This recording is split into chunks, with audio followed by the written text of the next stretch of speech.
Okay, mute that. Okay, switch that. And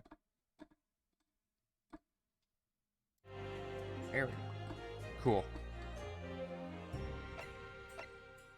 We are in the Bailey. That was Kazuma's theme. I thought that was nice. We listened to that one last time.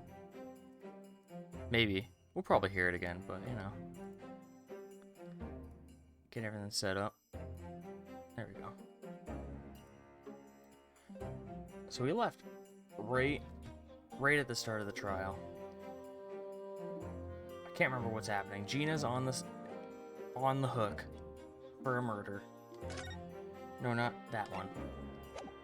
B. It's weird that the save is the room. It's your room. So I was confused for a second. I'm sitting here looking at this going, wait, were we in the room? No, we're in the shadows with Gina right now.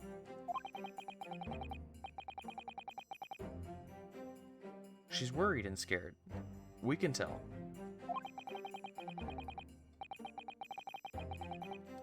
Yep, our belief. Okay, let's get into. Oh, okay. Wait. I had Cosmo's theme on. We're probably gonna hear it lots more. If I learned anything from my great friend, it's that.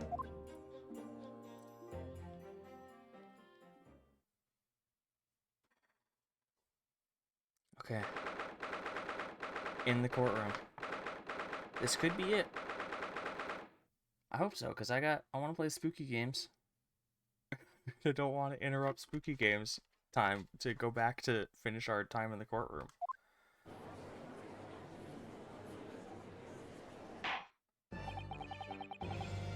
In the name of Her Majesty the Queen, I hereby declare this court to be in session.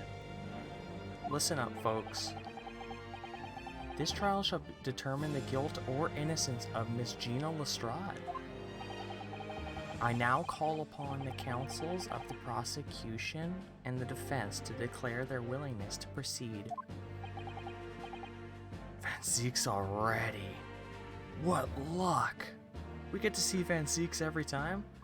The prosecution is ready. The defense is ready. Lord Van Zieks, my lord. Remind me, how many years ago was it that you withdrew from public prosecution service? It was some 5 years ago, my lord. Yeah, and then 2 months ago you resurfaced somewhat unexpectedly, and here you are once again. Like, what's up, man? What are you doing here? I thought you said you were done. You swore up and down on the cross, saying, I'm done. Are there some circumstances of which the court should be aware that have led to this erratic behavior? No. Everything is good. In what one might describe as your former life 5 years past, you dealt exclusively in matters concerned with the highest echelons of society and government. Yet today, you choose to try a simple case of burglary and just simple, a simply explainable and so beneath you murder? I confess I find it more than a little befuddling. Still bowing. There are 2 types of person I cannot abide. Firstly, those wealthy scoundrels who hide behind a mask of philanthropy to cheat the public at large. He means Mr. McGilded, who you defended against the Reaper 2 months ago. Yeah, I just about managed to work that out, thank you. Reno's get given off, sass to poor Iris. Iris said, I'll help you. Magnus McGilded. If I'd known what a monster he was, I never would have defended him. And secondly, even more loathsome, those wily scoundrels who masquerade as allies only to effect total betrayal in the final hour. In other words, the confidence tricked us from those tiny islands in the Far East, the Nipponese. Oh, what? Did he really just say that? He means you now, Runo. I actually managed to work that out too. Thank you, Iris. Total betrayal? What are you talking about? I need not explain. You fool. That torrid look of hatred in Van Zeek's eyes. Was that directed solely at me, or was he talking about all Japanese people? He hates them all. An alarmingly scathing explanation, Lord Van Zeeks. Still, the judiciary welcomes the return of the so-called Reaper of the Bailey, feared by all London malefactors. Your lordship is too kind. Now, jurors, the 6 of you have been selected at random. It's gonna be people I know, isn't it? It's gonna be some people I hate, man. Oh, hey! Oh, hey! I know a bunch of these people. They were completely random. They just happen to be people I've interacted with. There's like 30 people in all of London, you know? Former lieutenant of the British Army here. Don't you know? Chaps like me were born ready. Clean cookery, clean cutlery, and a clean conscience. His lordship's motto is very appropriate here, I think. Everything will be stereoscopic in the future. Absolutely, absolutely everything. And I'm ready for it. I don't understand it. I can't have left it in there. It's not possible. But could I have?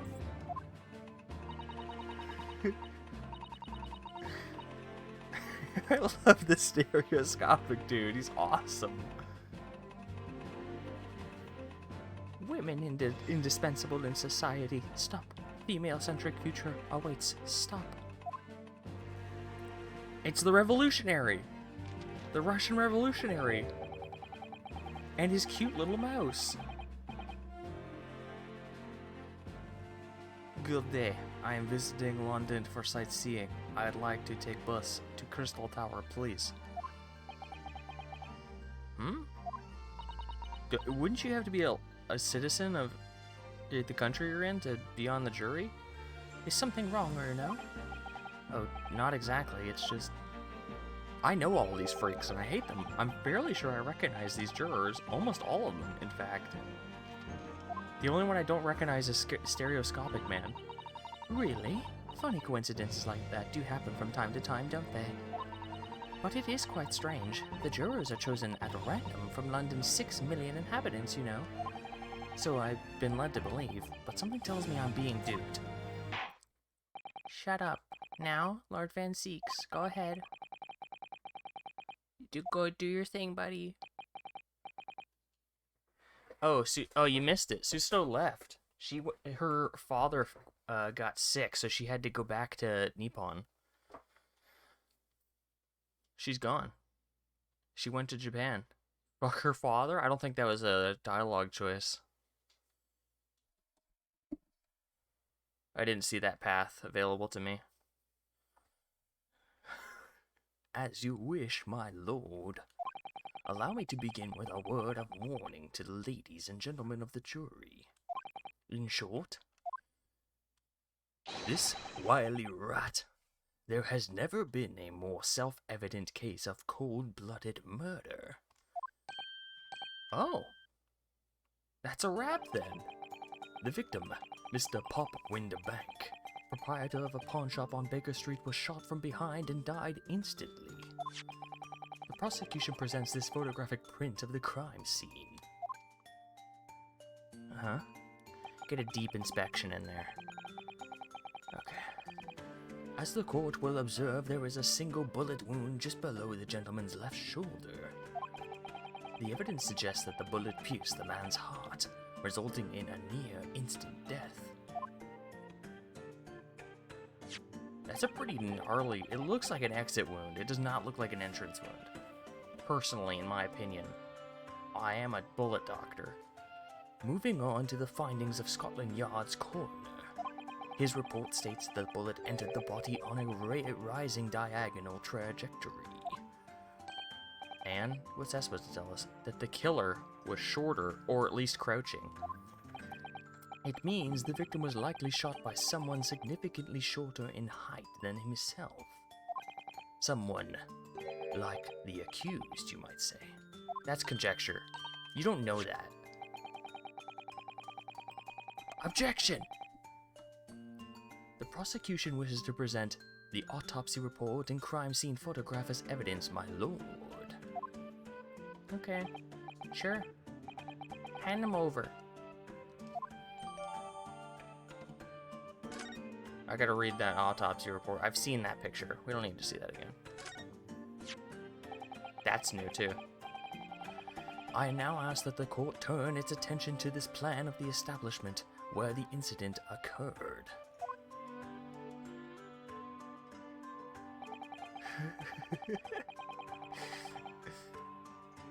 Cute little drawings on it. It's cute.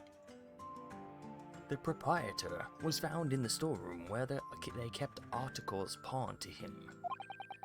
A windowless room with a single point of entry, a door to the main shop that was found locked. In this sealed chamber, there were only two persons present. The bullet and the gun. What? Big pranks out from the Russian man. The Russian revolutionary. It may further interest the court to know that when the accused was discovered at the scene, she had in her hand the gun used to fire the fatal bullet. What about her hat, though? And why was she unconscious? Well, that's that then, isn't it? Nothing more to say. Isn't that grubby little girl a pickpocket? She's one of those filthy traps. What are they waiting for? Objection. That girl's guilty as hell. We can't jump to conclusions here. We mustn't assume her guilt because of what she has done to survive. Hold on. Let me take a sip. I'm sipping. My learned Nipponese friend, it is you who mustn't jump to conclusions. The prosecution has barely begun presenting its case.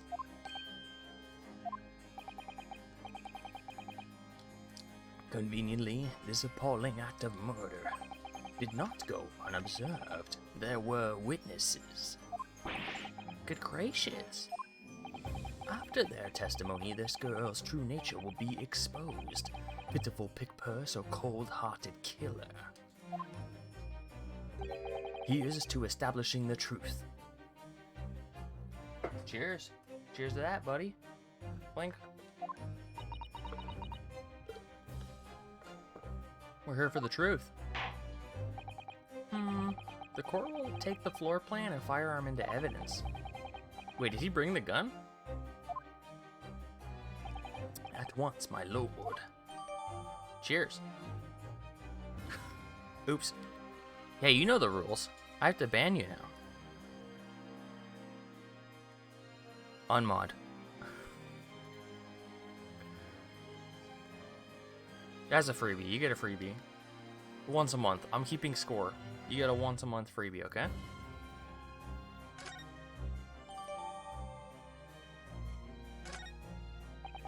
This isn't good.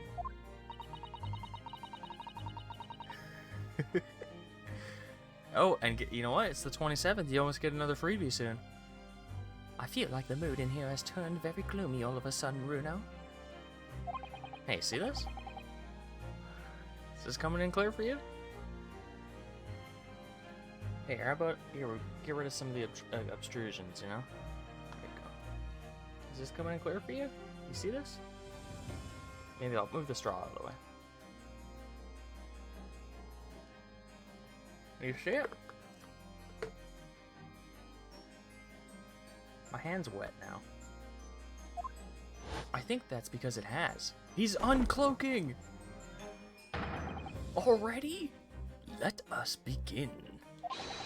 Bring forth a witness to the foul murder of Mr. Pop Winterbank on 16th April this year.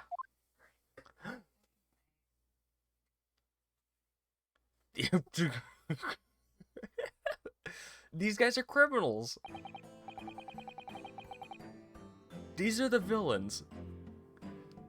Witnesses, state your names and occupations for the court.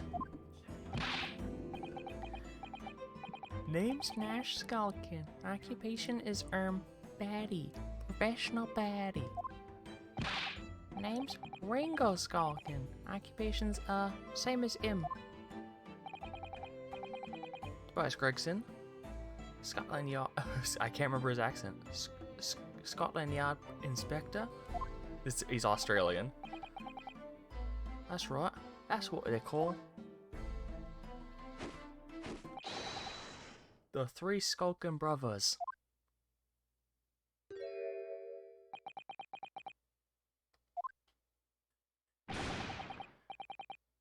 What you looking at me like that for? Don't let me in with you lot. Cool, blimey, that's cold. Don't you know what we're going through? It's our older bruv. Lost contact with him, we have. So we're scouring every shady corner of the capital. And then last night, we come across you. The very spit of the block, ain't that right, Ringo? It is, Nash, it is. A very spit of him. So we decided to that, and what we was gonna do, we was gonna call ya. You can't eat in the court. Scotland Yard Inspector. Welcome to Scotland Yard. Yes, me here, Jackman. Big bruv Skulky. Come on, leave it out, you two. Sulky's skulking? And that's before he runs out of chips. Well then, Inspector Sulky Gregson. Begging your pardon, my lord, but the name's Tobias. What I'd like to know, Inspector, is what are you doing on the witness stand? The Skulky brothers are currently under arrest, my lord, on suspicion of theft. Thieves, are they? These three? No, my lord. Begging your pardon, but please don't lump me in with this lot. 2 nights ago, these brothers illegally entered an establishment with intent to burgle. And in the course of the nefarious activities, they became embroiled in a far more sinister crime. By Jove, you mean to say? What an extraordinary coincidence. Indeed, my lord. While attempting to burglarize the pawnbrokery, they witnessed its proprietor's murder. He's the box. He's got a box. Order. The various trespasses of the brothers is not the subject of today's proceedings, though they will naturally face trial in the very near future. With your lordship's permission, I'd like to remain in the stand to keep these gents on the straight and narrow. Scotland Yard Inspector. Of course, Inspector. Skeptical as I am about the caliber of these witnesses, I will permit them to take the stand. Mr. and Mr. Skulkin, double misters, you will now testify before the court. Describe the events of the night in question and what exactly you saw. Happy to. 'Cause a skulkin's never skulkin'. Oh. He's not gonna do it. Get out of it. Alright, let's rip them apart. The Skulkin' Bros. Who was walking down Baker Street on the small hours, and a gaff's door was ajar, you see. It was like some kind of sign begging us for us to go in, it was. But once we got inside, called blimey lummy, we heard a gunshot from the back room. We went in to see what was what, but the door was locked from the inside. We've never done nothing, Governor. We never took nothing. We just left after that, nice and quiet. Nothing. Core blimey. A terrible coincidence, it would seem. At the precise moment these miscreants entered the property, an even more sinister crime was afoot. The witness's testimony is consistent with the crime scene in every detail. The door providing access to the storeroom from the main shop was indeed locked from the inside, and within, only the victim and the accused were found. The judge seems like he's sleeping half the time. I must say, it does appear to be an overwhelmingly simple case. Still, the defense may cross-examine the witnesses now, of course, counsel. If you please. Ryunosuke's on the edge of his seat. Alrighty. Counsel? Yes. What's the matter, Runo? Sorry, I was just stunned into silence for a minute by the blatant lies being told by that pair on the stand. I know that it's all nonsense because I saw it with my own eyes. I'll just have to expose their testimony for the pack of lies it is.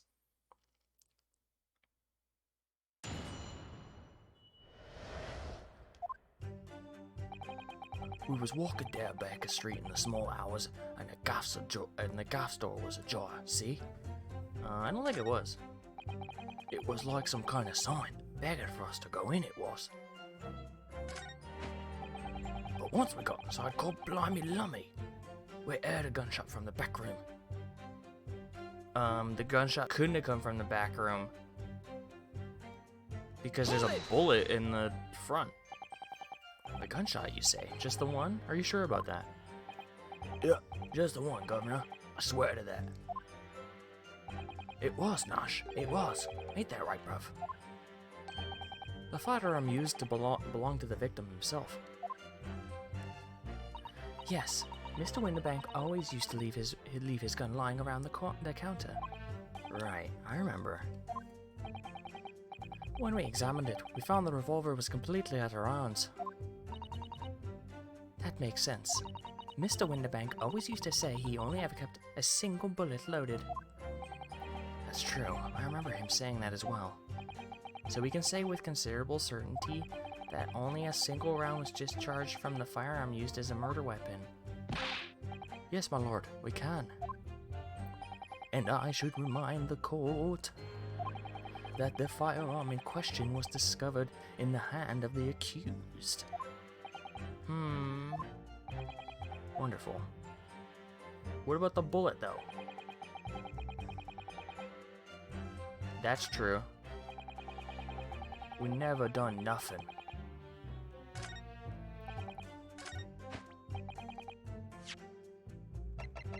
We have the...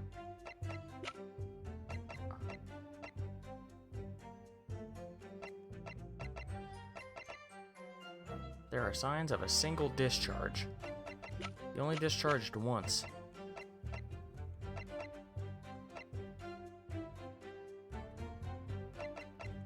And whose blood is it that we have? Examine. Unknown blood.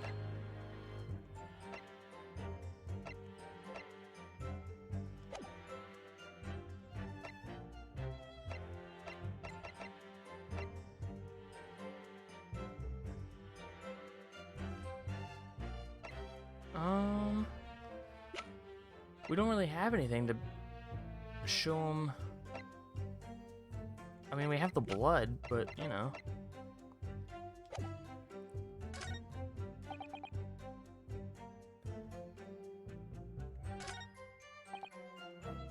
Hold it! Tell me more. The front door of the Winterbanks was ajar, you say? What time of night was it? Must have been about 1. Right, Ringo? Yeah, I'd say so. Right, Sulky? How would I know? The place would have been shut at 1 in the morning, just like every other shop in town. Well, it was pitch black inside, it's true. Ain't that right, Ringo? I'm not sure, Nash. I seem to remember a little light burning inside. What about you, Sulky, me old mucker? Leave me alone. There definitely was a small lamp burning inside. That was what alerted us to the situation in the first place. And when these gentlemen ventured into the open establishment, the accused, Miss Gina Lestrade, had already had the muzzle of her gun trained on the unfortunate victim. Objection! That is pure conjecture. Thank you, Ryunosuke. I was thinking the same thing. Perhaps. But it changes nothing. These brothers inadvertently wandered into the middle of a cold-blooded murder. Simply because they found the door of the victim's establishment open and ventured inside. Right, that's what happened. Right.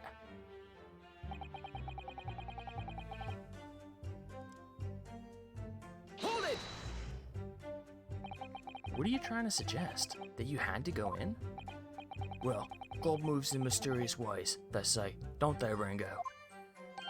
They do, Nash. They do. Must have been some sort of providence, I reckon. God's will often presents itself as a whim of thieves, does it? It weren't no whim. I'm dead sure of that. It weren't, Nash. It weren't. Like we said at the time. You don't just find doors open in the middle of the night like that. Nah, there's no two ways about it.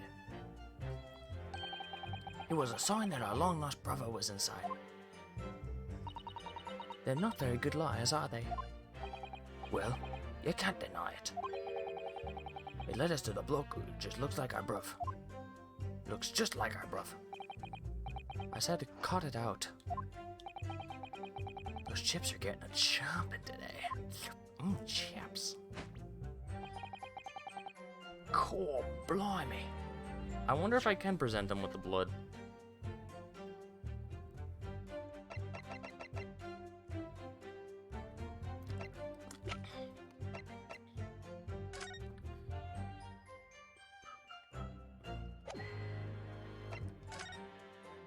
Yeah, that's a bullet hole. Look at that. Put my eye right up to it.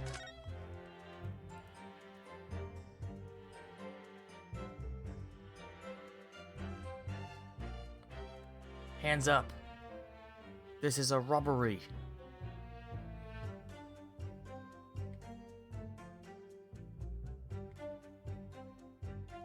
Whoa, put the gun down. Guys, Ryunosuke keeps grabbing the gun and pointing it right at his eyes. He doesn't know gun safety.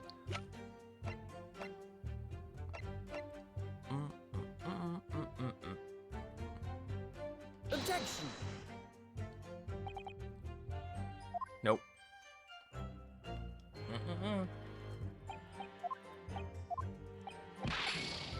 For heaven's sake. That's the only thing I could think of that points to a thing, so I'll just keep going. Hold it! Do you mean the door in between the main shop and the storeroom? If my learned friend is having difficulty grasping the situation, perhaps a drawing would help. Let me draw. I'm an artist. Look, I signed it. He did, he signed it at the bottom. Excluding the shop's entrance from the street, there is only one other door, that of the storeroom. Of course, there was only a little oil lamp burning, not much to see by. And the door was hidden behind a curtain and all. That's right. When we arrived, the door was mostly obscured by the curtain. Tell me why? Why exactly did you try to open that door? Eh?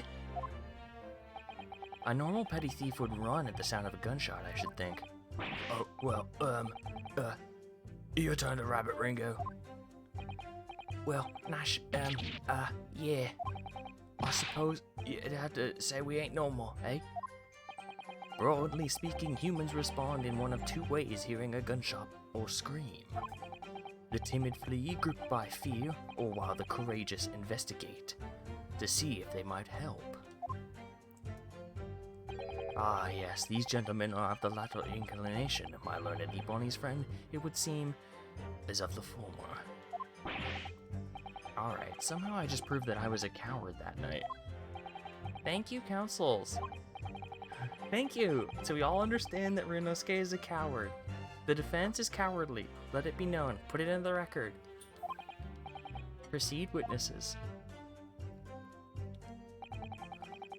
We never done nothing. Hold it! I'm calling you out on that. What do you mean you never done nothing? You didn't? You didn't do or take anything? Is that your story? Well, it was bedlam soon, weren't it? It was, Nash, it was. Didn't even have time to pull me dukes out my Lucy lockets. Lucy lockets? I'm looking that up. This is why we're educational. Lucy lockets. Meaning. Lucy Locket. Lucy lost it, lost her pocket. It's just a rhyme? History of the Lucy Locket rhyme. Okay. With no time to take your hands out of your pockets, you just left? Nice and quietly, you say. That's right, Governor. Nothing we hate more than violence. Peace-loving nibblers we are, not bludgers. We are, Nash, we are. Never even pulled me dukes out me Lucy lockets. Time is a flat circle. So, you'd clearly like us to believe. Eh? Come again? As you fled from the pawnbrokers that night, did you not run into anyone else? And did you not fire a gun at that person? Saints alive, they fired a gun, you say. Ah! How do I get rid of the text box? I just want to see that guy. I want to see Ringo's face cleaner. Oh, Nash, sorry. No, Ringo. Blimey, Governor. You ain't telling us that it was you in the doorway? It was. Fuck. What the bleeding Nora? Didn't you mention that before?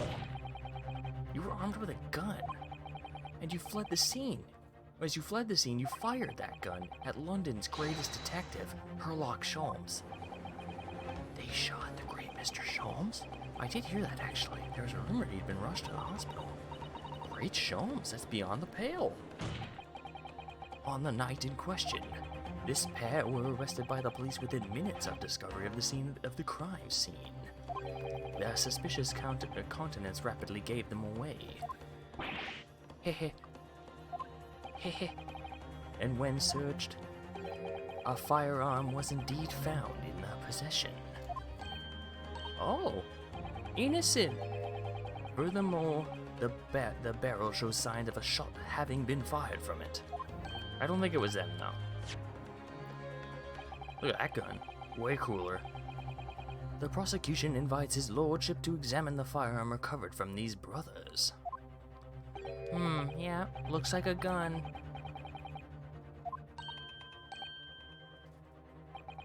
The court will hold this weapon as evidence.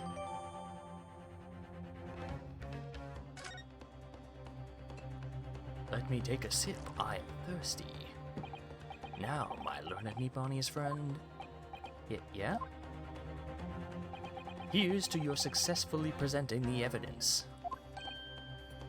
Thank you. Oh yes, there are telltale signs of a spent powder on this gun and a single bullet missing from the cylinder. But the prosecution demands evidence that it was fired at the scene of the crime under scrutiny in this trial. Objection! Well, I don't need evidence, because I was there. Objection! However, the rest of us in this courtroom were not. Oh. If the defense fails to provide evidence in support of its rash claim, we shall have no choice but to toast to your incompetence and move on.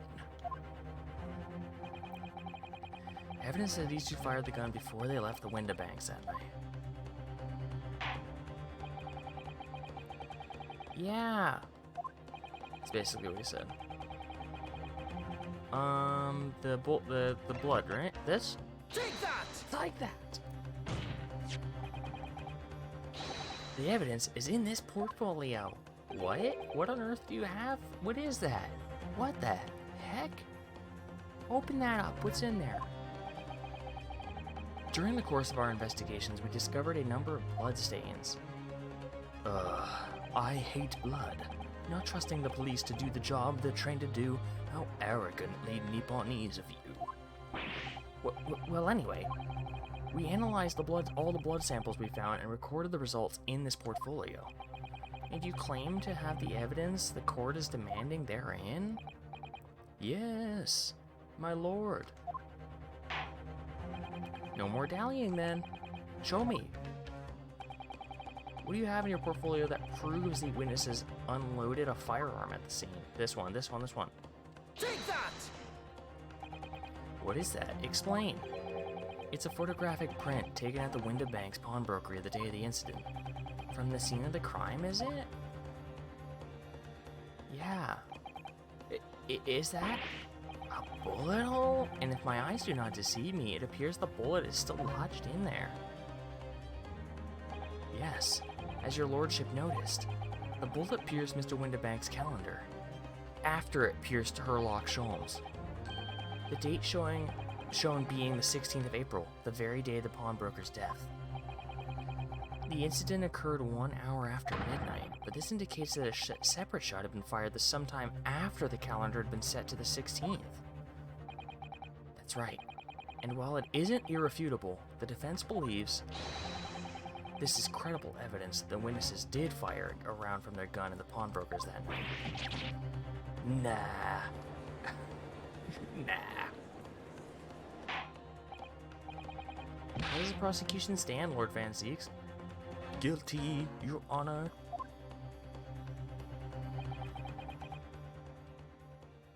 He's gonna throw it. I'm on to him now.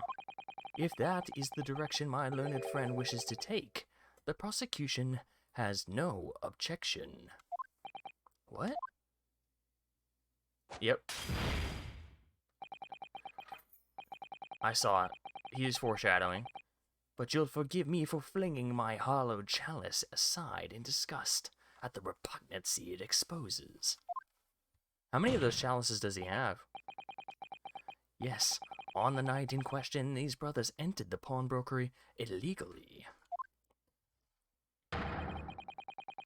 And like the bold baddies they claim to be, opened fire on the new arrivals before fleeing back onto the street. Yeah? Take it easy there, Governor. You're gonna land us in the soup. What a deal. We ain't gonna get into them details. Tell him, Sulky. Set the bloke straight. I have nothing to add. So he knew, did he? Van Zieks knew their testimony would almost certainly expose the extent of their crimes. It would seem now that I owe my learned Nipponese friend a word of gratitude. What do you mean? What I mean is that you have helpfully confirmed an important fact. To what do you refer, Lord Van Zieks? As it has been established, at the point of their arrest, a single shot had been fired from the brothers' gun. However, if that shot found its target in Mr. Sholmes, then clearly these witnesses cannot be accused of the fatal shooting of the proprietor and victim. Ag. In other words, these two men have no material connection to the murder of Mr. Windibank at all. So that's it. High five, brother. That's it. We didn't have nothing to do with it. We didn't, Nash. We didn't. That's what I reckon. Your crimes include unlawful entry, intent to steal, perjury, and let us not forget, attempted murder. Quite a catalogue, eh, fellas?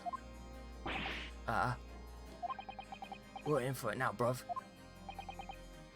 Now then, let us take a moment to consider the aforementioned great detective, Mr. Herlock Sholmes. It would seem the man patronized the pawnbrokers in question somewhat regularly. Is he going to accuse Herlock? Mr. Sholmes appears to take pleasure in tinkering with eccentric machinery. Eccentric? Says who? Not me. Don't give me that look.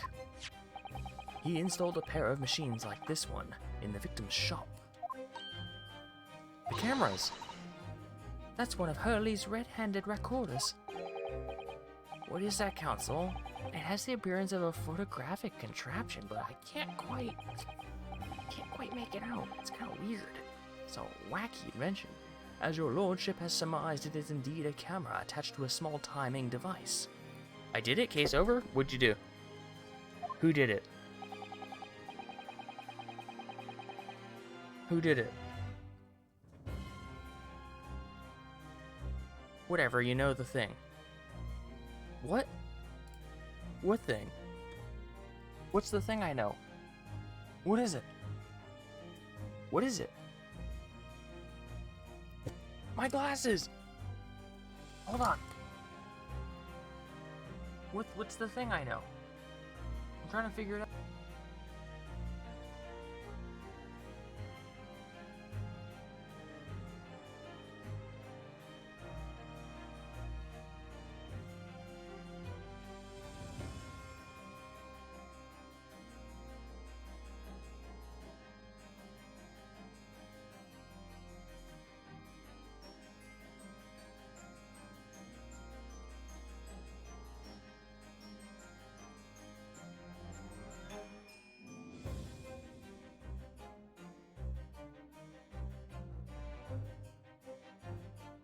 Sorry, someone was banging the door.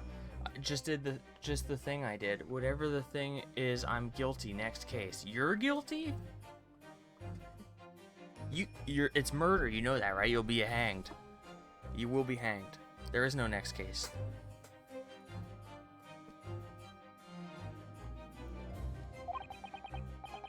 The idea being that if a thief were to break into the shop, he would be caught red-handed.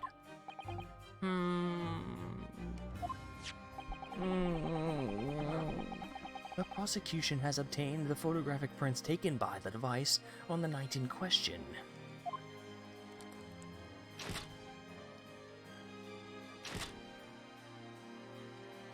Is the doll gonna, like, turn and look at us? As the court will observe, copious identical prints are produced in quite desultory fashion. Rather prodigal, I feel. In fact, there are 2 such devices in the victim's shop, my lord.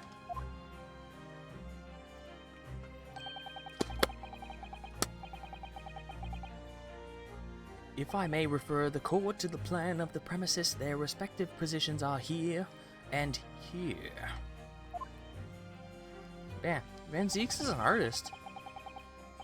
He's an artist. You can't argue. You say these contraptions produce a print every half hour. I'm afraid I fail to see how that would help if the anticipated thief conducted his activities in one of the many 30-minute intervals.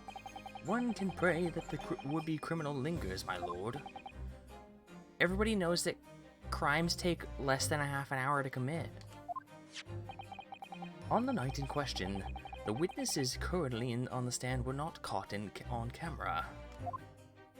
Oh, right, bruv. We did it. This a bit of fried luck, eh, bruv? Lady Luck saves skulking. Witnesses, at what time did your trespassing begin? It must have been just after 1, right, bruv? Must have been Nash. Must have been. Yeah, just got 1. In which case, minutes before these brothers entered the establishment. What scene might we expect to see within the shop? Don't leave us hanging. Let us examine the evidence. Oh shit, it's rather final, isn't it? Good lord, it's the defendant, Miss Gina Lestrade.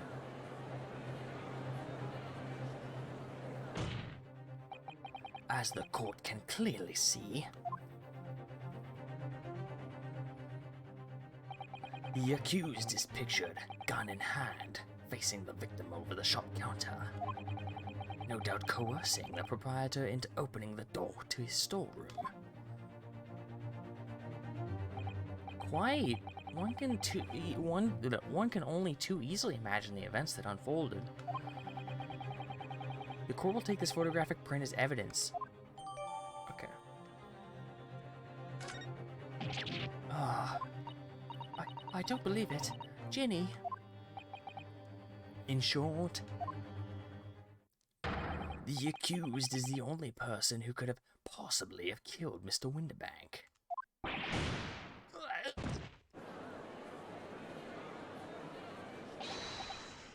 I say, my lord.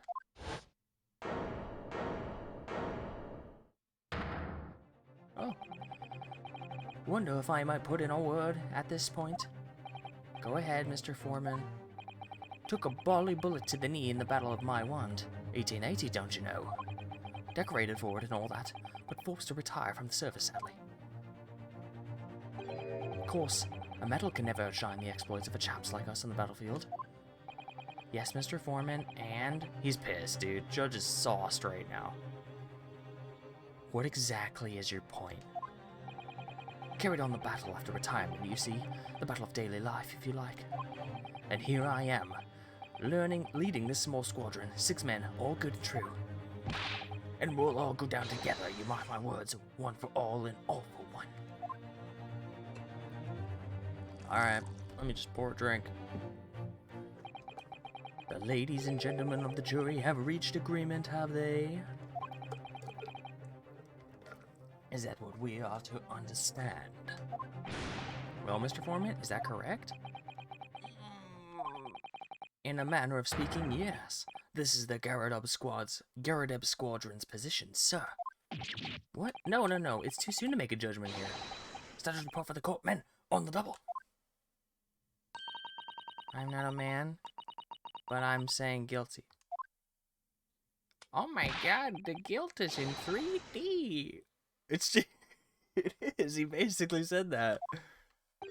I wouldn't have left it in there. I just wouldn't. But in all honesty, I can't actually remember. This guy's a doctor? Situation clear. Stop. No room for doubt. Stop. Truth are now undeniable. Stop. I am very sorry for brothers. They are unlucky. Very sorry. I now call upon each member of the jury. His guilt is in 3D. Guilty. I can see it. Guilty. Whoa. Guilty. He can grab it. Guilty. Guilty. Guilty. Guilty.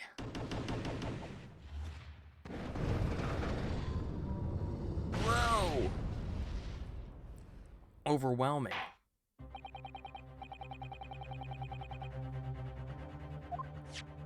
I'm gonna do the thing, my special move that hasn't been done in hundreds of years. That photograph, it must be the definitive evidence that Gregson mentioned. But Ginny didn't shoot him. No, of course not. My lord, the defense wishes to assert its right to a summation examination. Please and thank you once more. Okay. Very well. The court grants permission. He's pissed.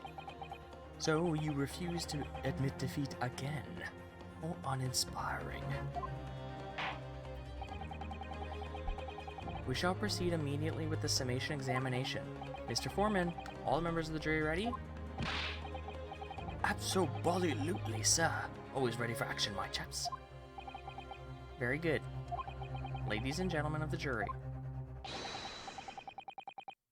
Tell me why. Tell me why. Ain't nothing. It's 3D, man. There's no way 3D man isn't gonna conflict with anyone else. They're living in a two-dimensional world. All the evidence clearly points fingers to the guilty at this young pickpocketine. Pickpocketienne? Damn, that's a bloody good word, dude. As a housemaid, I should like to see all filthy eyesores promptly and rigorously eliminated. I think you'll find if you look at the photograph in stereo, the truth will just pop out. If I haven't left in there, I should. This guy's still talking about the surgery. Well, I made up. Global radio transmission of verdict to fall. No. In Motherland, we must never we say never judge by clothes, judge by head. I am convinced brothers are innocent. Convinced. Huh? The storeroom, locked from the inside, in which the victim and the accused were discovered alone. And in the accused's hands, the fatal revolver, the firing of which was heard by these witnesses. I know. And it's just, it happens to be a guy I know. The old man's been on the jury twice. I think even the lady has, who keeps saying stop.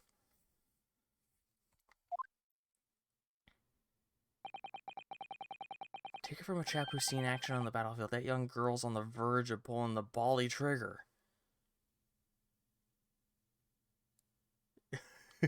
Yeah. She used to have a typewriter. Good, good, good. I knew I recognized her.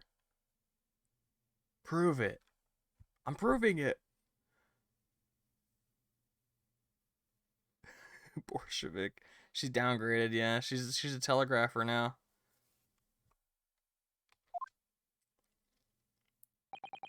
Thanks a lot, Mr. Sholmes. Oh dear, Hurley's cameras were supposed to help, not hinder. I mean, if she actually shot him, it did help. I'm afraid I think you have an uphill struggle ahead of you. She was just showing him how to use it. And this is how you pull a bloody trigger. Just like this. If you ever need to draw your gun, you pull it out like this, and you do not use trigger discipline. You simply put the finger right on there.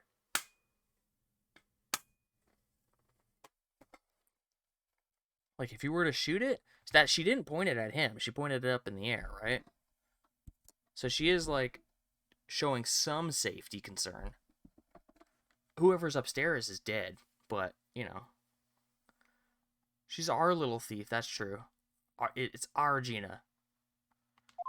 And the big bad Von Zeeks is trying to put her away. Agreed. You have the floor, council. Proceed. Our Gina. Nobody talks to our Gina like that. She's ours. You can't take her away. I won't let you.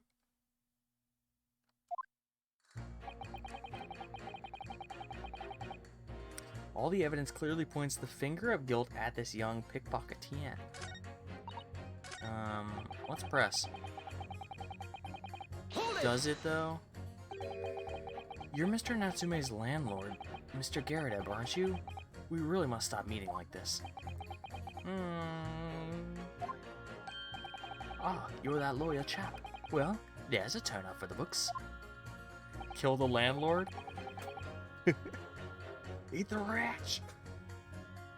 Yes, a rather turbulent time we had back then.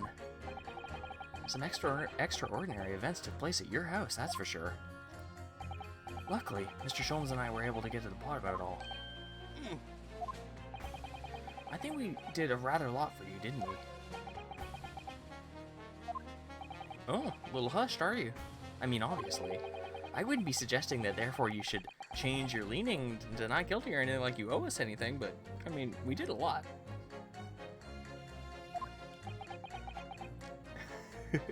He's gonna spread and have little baby landlords that scour the planet. Can't be denied, I suppose. The curse of the Garrett house was the talk of the town after that business. Lodgers move out, and I couldn't get a bally soul to take up the Tennessees. Oh. Haven't had the heart to break the news to Joni yet. Enough bad for the old girl's bad enough the old girl's clapped up. But right, Joni's in prison.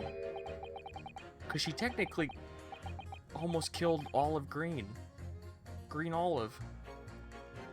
Yes, can't be denied, you did rather a lot, but not for us, that's for dashed certain. I suppose not. Of course. There can be no suggesting that, of that being the reason I'm leaning towards guilty here, obviously. Obviously, but honestly, I really wish he'd pay more attention to the trial, and less to juror number 2. Oh, he's a thing for maids. Is that what's going on?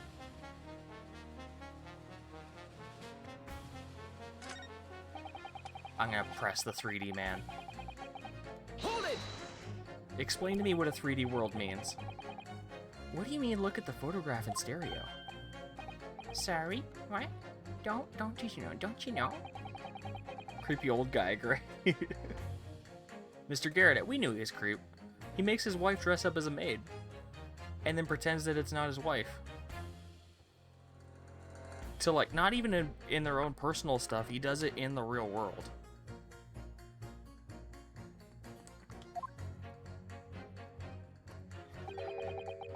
It looks as though the pickpocket girl's about to shoot the victim, obviously. Objection! But there's no indication that the defendant ever fired the gun. All I'm saying is if you look at the same print in stereo, it could reveal all sorts of new information. If only I had a Nintendo 3DS.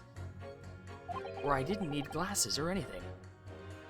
She's about to shoot the real culprit. Oh, I just smashed you, I'm sorry. Smacked you. Smacked you right in the ear. That's photoshopped? Which part of it? The third dimension of it or the 2D part of it? Can you Photoshop a third dimension? Oh, how did you know? Let's call it a lucky guess. It never gets old seeing two prints merge into one before your eyes. It's extraordinary, it's captivating, it's the height of modernity. Of course. Oh yes, I think you'll find that the stereoscope is here to stay, giving us new perspectives we could only ever dream about before. It's the greatest invention the world's ever seen. If only it could give me a new perspective on this case, I might agree with you. Just like my index. It's the greatest invention! The Valve Index! Send this guy home, he's nuts. Hold it! I can't tell which one's a worse juror. The doctor who thinks he's still in surgery and left something inside a patient, or the man who's obsessed with the third dimension. And he's basically a walking billboard for 3D glasses. Can you finish my lab report? Does it have to do with 3D glasses or stereoscopes? Or guns? You keep talking about having left something somewhere or something like that. Oh, so sorry. As you could probably tell, I'm a surgeon. A surgeon? That totally no, he didn't. It's like it has to do with rocks? What are you doing, geology? Of course, people conducting surgery in this country aren't considered to be doctors. Oh no. And even though me and my kind are at the forefront of medical science, the real brains of the field.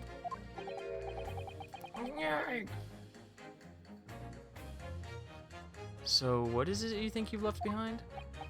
Well, that's a little embarrassing. Aggregate analysis. I don't know what that is. Let me look that up.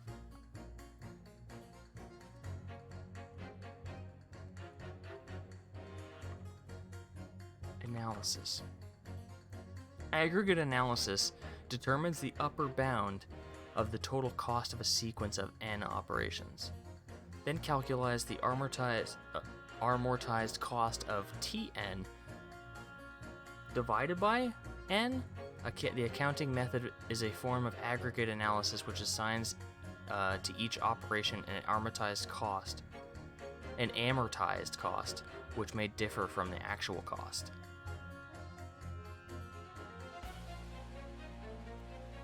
Huh. All I see are bar charts. TND's nuts. Oh, I see. Oh, I get it. It's rocks and sands. And nuts. You see, I was operating on someone yesterday. Standard thing. Went through the abdomen. You know, just cut in there. But when I'd finished the procedure, I couldn't find my scalpel. What? Did he? Surely not. Exactly, surely not, as you say yourself, don't you? Worrying, isn't it? That's what's been troubling me this whole time. Could I really have left my scalpel in some fellow's belly? No, of course I wouldn't. And the patient happens to be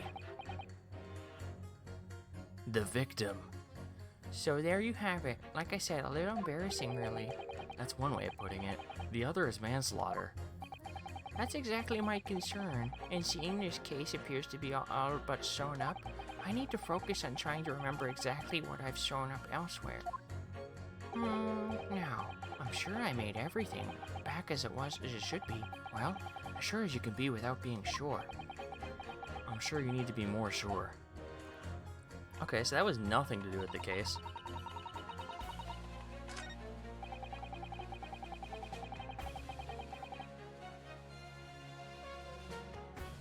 Hold it! Does it matter if they're innocent? Please tell me you're not Villain Bolshevik, the Russian revolutionary. Revolutionary? Duh. I believe there's such a rumor. It's just a rumor? As you see, I have unfortunate appearance. It looked like vicious criminal. Your words, not mine. I just want to point that out. People call me revolutionary, murderer, autocrat. And which glove fits? Oh. Good day. I'm visiting London for sightseeing. I would like to take bus to Crystal Tower, please. Please. Crystal Tower. Crystal. That didn't sound staged at all. You're forgive me for having my doubts. Shit. Suka. To be treated like a vicious criminal all the time, it is very painful. People do not realize. So I have much sympathies for these brothers. People say they're criminals only because of how they look. The Skulkin brothers? Duh. Maybe they went inside Paul Bloker's shop, but they have done nothing wrong, except for shoot Herlock Sholmes. I have no idea how this guy's in the jury. We'll ask the judge after. But they have done nothing wrong. That's just all I want to say. The Skulkin brothers did nothing wrong that night? Alright, well, first of all, that's one not so little misunderstanding I need to clear up straight away. Tell me something, Iris. He's just pretending. Duh. What is it, Bruno? The jurors are chosen at random from inhabitants of London Town, aren't they? Yes, it's amazing, isn't it? In that case, how is it that there's a Russian tourist sitting among them, who looks for all the world like a revolutionary? I wish I knew. Okay. Very helpful. Thank you, Iris. But I can't change the minds of more than half of these 6 jurors, and I know. So we need to find contradictory statements.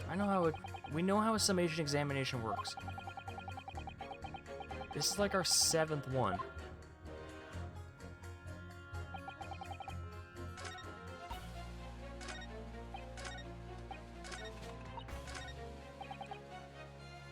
Okay.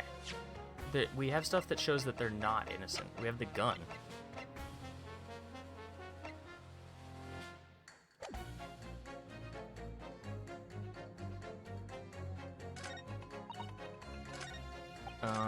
What are the maid? What's she gonna say? As a housemaid. Hold it! Polishing the bench, I see. Again. A maid's work is never done. Not a blemish must remain. What exactly do you mean by filthy eyesores? On my way to the market for his lordship, I have to pass through the East End. The place is full of beggars, pickpursers, and crossmen. The scum of the earth. A little harsh, perhaps. Let me be plain. If it were up to me, all those back slums would be made spick and span and eradicated. Or eradicated. At least we have people like the great detective working to achieve those important goals. You're referring to Mr. Herlock Sholmes? That's right. I like to keep abreast of his exploits by reading Rand's magazine in between my duties. He does wonders cleaning up London streets. In my opinion, he should be declared an honorary maid of the capital. Mr. Sholmes? A maid? It's really quite unforgivable. Got a scum having audacity to shoot our greatest detective. A minor detail, it was the two brothers in the stand who shot Mr. Holmes, not the defendant. Oh, you otaku. A minor detail indeed. They're all got to scum as far as I'm concerned. Well, it might just be an idea to get our facts straight anyway. Yes, alright. I shall amend my statement. Juror 2 is kind of cute. Hey. Our lead juror thinks the same. You slave, how is that better? She likes it, I guess. It's weird that she wants to put that on everyone else, but you know. Good lord. Counsel, explain yourself. Oh my statement, contradictory. Contradict. C-O-N. Juror number 6, you've got the wrong end of the stick. I do not have stick, I have mouse. And as juror number 2 said earlier, when the Skulkin brothers fled the scene on the night in question, they fired a shot from their revolver. True. I do not have stick, no stick. Maybe they like being trashy? Maybe. That's true. Let them be trashy. Maybe they love living on the East End, trash bags.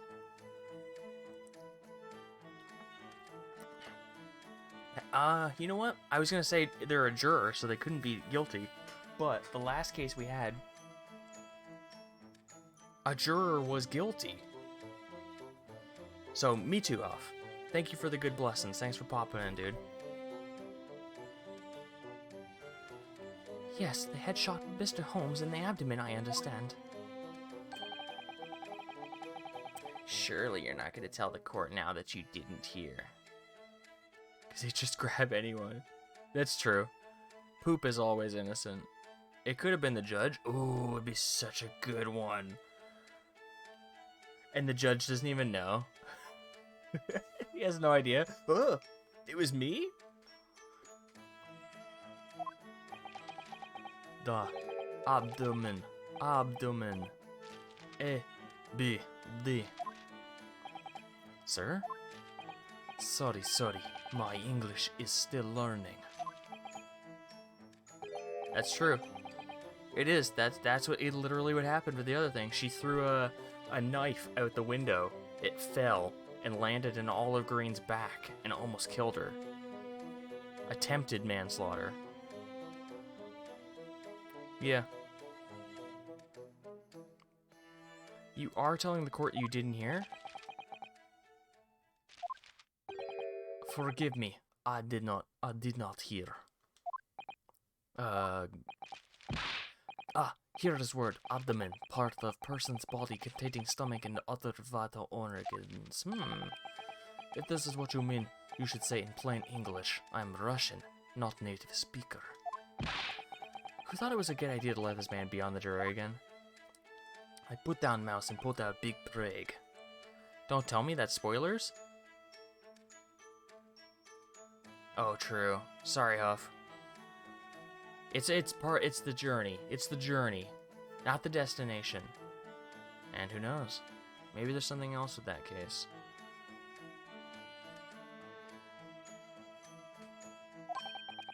You are telling me these brothers who look like criminals were lying?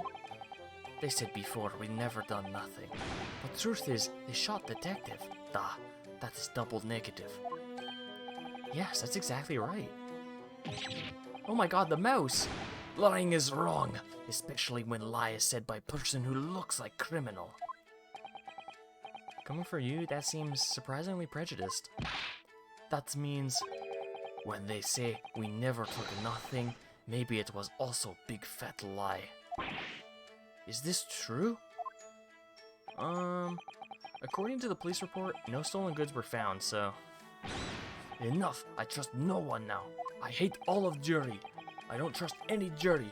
I will say opposite of whatever anyone else says.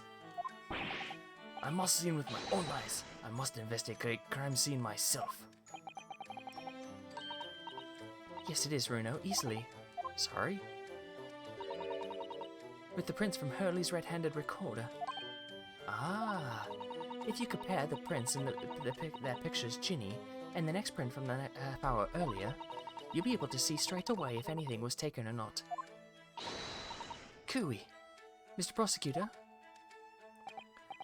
Tut-tut. Calling on the prosecution in the middle of a summation examination of all times. The print showing the accused threatening the victim after she broke into the shop is this one. Following this, the victim and the accused moved into the storeroom. Meanwhile, the Skulkin brothers entered the shop and summarily heard the fatal gunshot ring out. Sadly, none of these events were captured on film.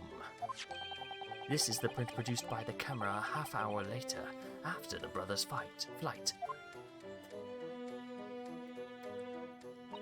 Look at that sad dog. So this was taken after Hurley was shot then? As far as I can tell. Nothing has been taken. That does seem to be the case. I can't notice anything that's obviously missing in the second print. Except for the two people. Mr. Pop Windabank is missing. He was stolen. His life, that is.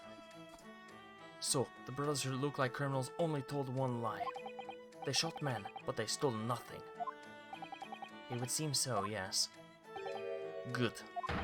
No, not good. You were right. I did not understand situation. Now I know brothers have lied. I think it is very important to continue with trial. Slam. Come on and slam. And welcome to the jam. Yay! Well done, Runo. The balance is shifting. Well, it's a start, I suppose. But there must be more in these jurors are saying that I can use to expose the truth. And if I can do that, we might just turn the situation into our favor still. Thank you, counsel. Continue with the summation examination. Hold on, I have to see John real quick. Give me a sec.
Okay, so I'm gonna actually look at that photo again. I'm gonna see if I can spot anything.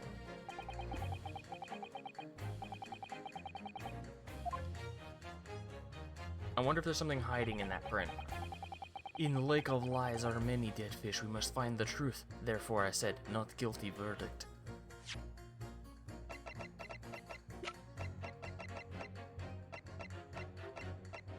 You can even see in the thing that stuff is missing.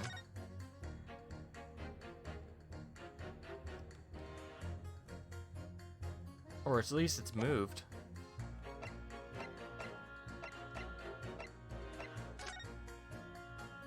Okay, I'm looking at the table. There's two notes: the dog, the doll, the skull, the scales, and the two things. I'm looking.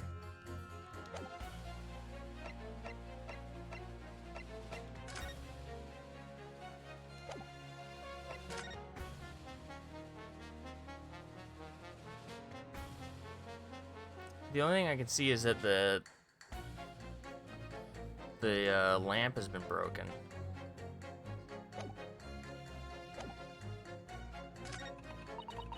Hold it!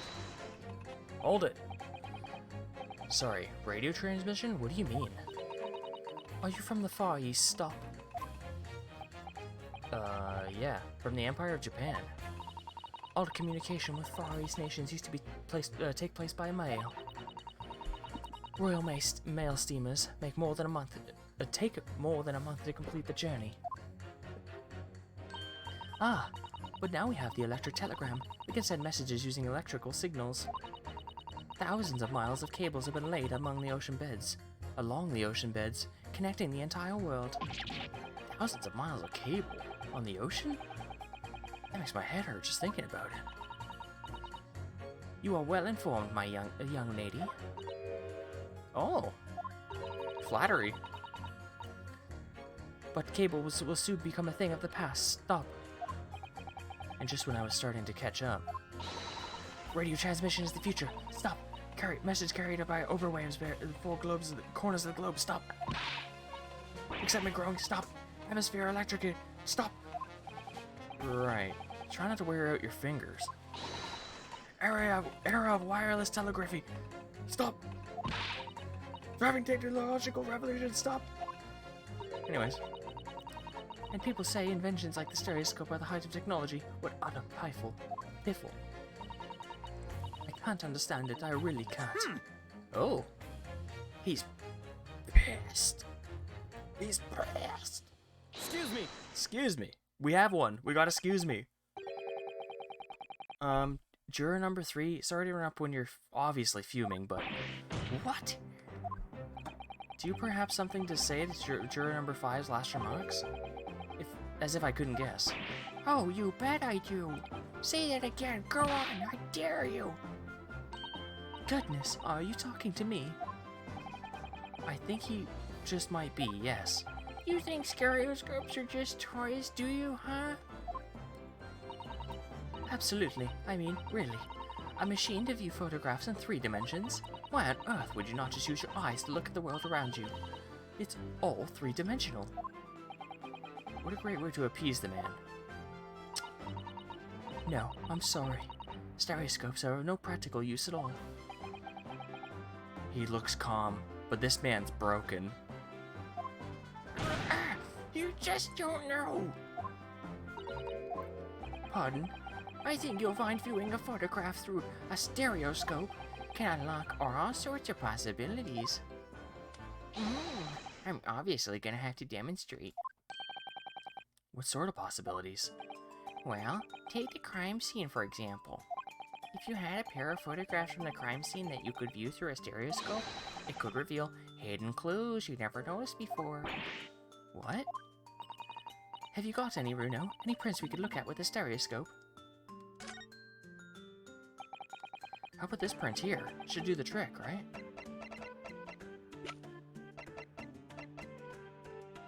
This guy? Take that! Alright then, juror number 3.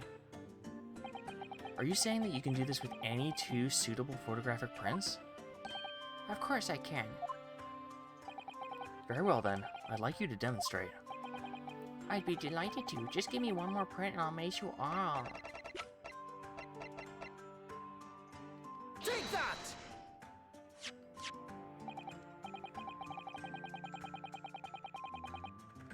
Is this gonna work?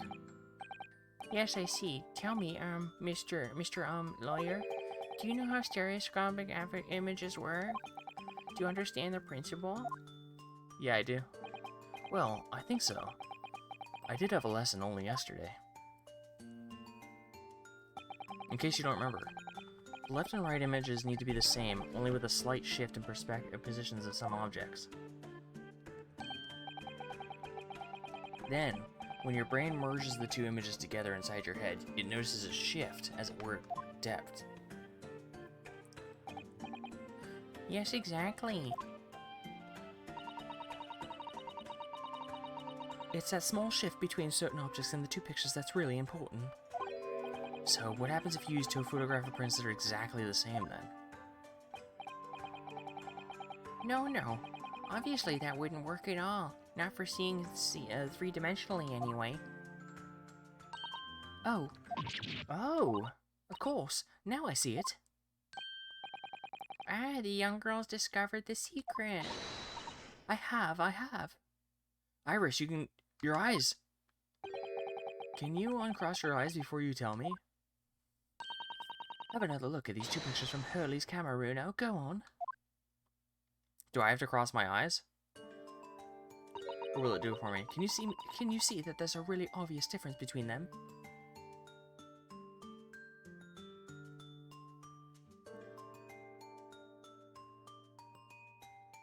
The stuff in the back has shifted. You can see more of the corner next to the doll. Of course there is. There are two people in the first and no people in the second. Well, yes. You can see that straight away, but now, try looking at the pictures in 3 dimensions. Alright, I'll give it a go. So to start with, you have to cross your eyes and then try to make the two pictures overlap exactly.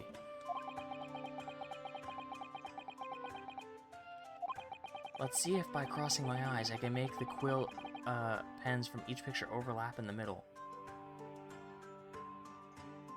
It's so weird, let me try.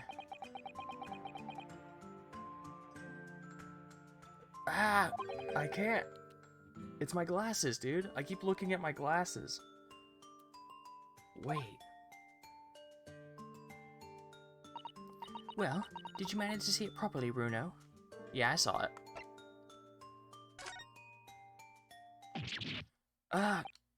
What's going on with these two pictures?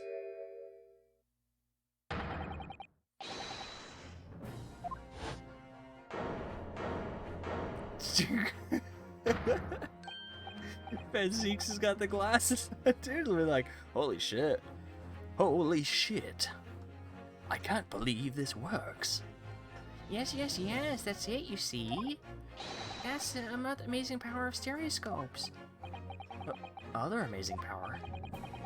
Is someone going to explain this black magic, eh?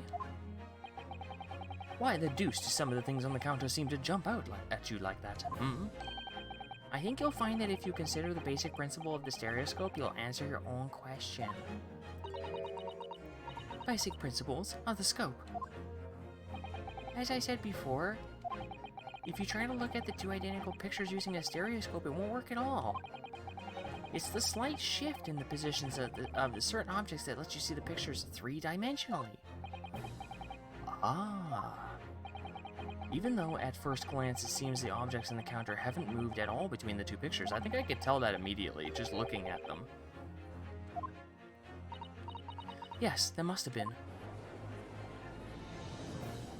Did I convince the third dimension? Get a reasonable grasp on this whole cross-eyed business now, I'd say. But why the devil does the shift between the two prints exist in the first place? Well, what's the answer, fellow? Come on, you're the cross-eyed master. What, me? I haven't the first idea. You know, Runo, it's quite simple. It is? Just think about it step by step. The first photograph was taken at 1 AM. Then, 30 minutes later, a second photograph was taken. But the position of some items on the counter appears to have shifted slightly in their interim. So that means in some time in the half-hour interval, someone must have tampered with the things on the counter. Zukas! Someone tampered? New information. Stop. Not mentioned by the testimony so far. Stop. Yeah. We've had to go around in circles a little here, it seems. But I'm starting to see what I should be aiming at in my summation examination now. Ladies and gentlemen, the question now is clear. We know the items on the counter were moved, but by whom? Are you suggesting you might know? Of course. I can tell you right now who was responsible for the almost imperceptible shift in the items on the counter. It's Susido. Why do you think she's gone? Eggs Benedict.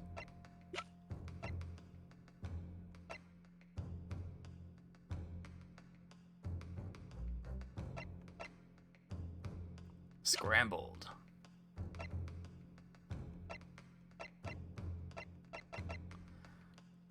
Well, her lock was with me.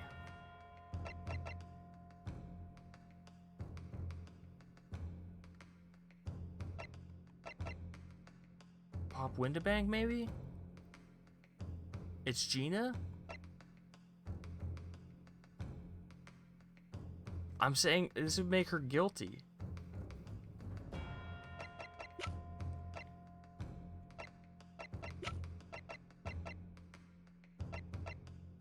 But it has to be one of them, or the brothers. Take that! Huh? I'm afraid you've digressed there, Counsel. Oh. Yeah, she's guilty? No, she's not. It should now be clear even to you. Who is responsible for this impeachable shift in the direction of this trial toward the absurd? Let me guess, me? Shift aside, my Nipponiese friend, and let the real lawyers do the talking. Ooh, arg! I really felt that one. If you think about it, it has to be someone who was in the Windibanks when everything was going on, doesn't it? Well, yeah, that's true. So, that narrows it down quite a lot, I think. I'll have another think. We know someone must have touched the things on Mr. Windibank's counter, so who was it?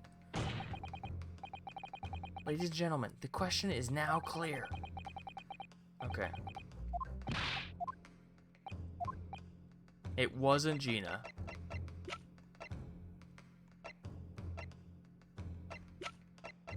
It's either Pop or it was one of the Skulkins. Take that! It wasn't. The Skulkin brothers. Oh, was it? Wait. This does not agree with what the brothers said in testimony before. They said they did not have time to pull dukes from Lucy Lockets. My phrase book says dukes means hands and Lucy Lockets means pockets. But is this another lie? Is this what you are saying? Yes, I'm afraid so. Now hold on there a minute, you can't be sure of that. I quite agree. The accused are common pickpockets after all. It's perfectly possible that she went through the things on the desk to see what she might steal. I think that's unlikely. And why exactly? As you can see from this photographic print, the defendant was pointing a gun at the victim. It would seem, as my learned friend indicated, that she was coercing Mr. Windibank to open the storeroom door. In other words, Miss Lestrade's interests lay within the storeroom, not in the main shop, giving her no reason to touch anything on the counter. All of which points to one thing. The Skulkin brothers have admitted key facts in their testimony.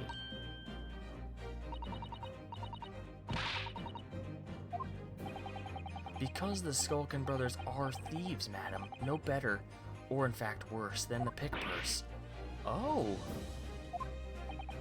I believe that these brothers were looking for something on the victim's counter that night. Oh, 3D Man's pissed.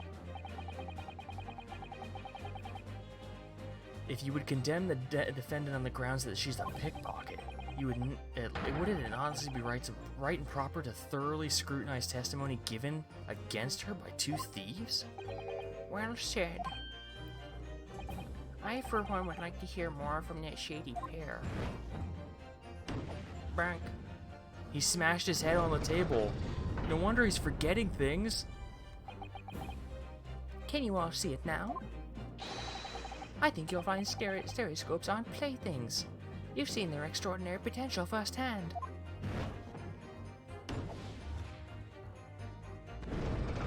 Yes. The tides are turning.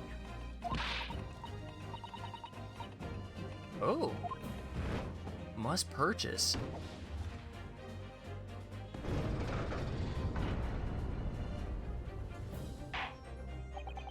Well, it would seem this trial has yet to run its course. The ladies and gentlemen of the jury have declared their inclination against the scales of justice. I hereby call the summation, examination, and conclusion, with the balance altered in the defendant's favor. 2 lean to guilty, 4 lean to not guilty. Accordingly, the jury is without consensus. And I order this trial to continue. Yay, well done. Oh, by the way. What? What? You should hold on to this, Runo. You never know when it might become useful. Twice in one trial would be unusual, surely. Alright. She just got one on her pocket. Lord Van Zeeks. You will instruct the witnesses that the court demands additional testimony from them. I mean, couldn't the judge just say it? I'm sure it won't spoil the bouquet to do so, my lord.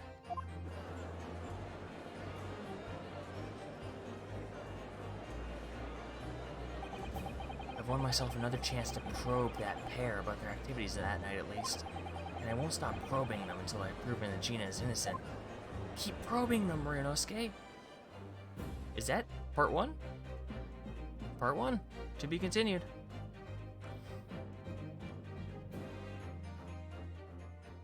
Okay.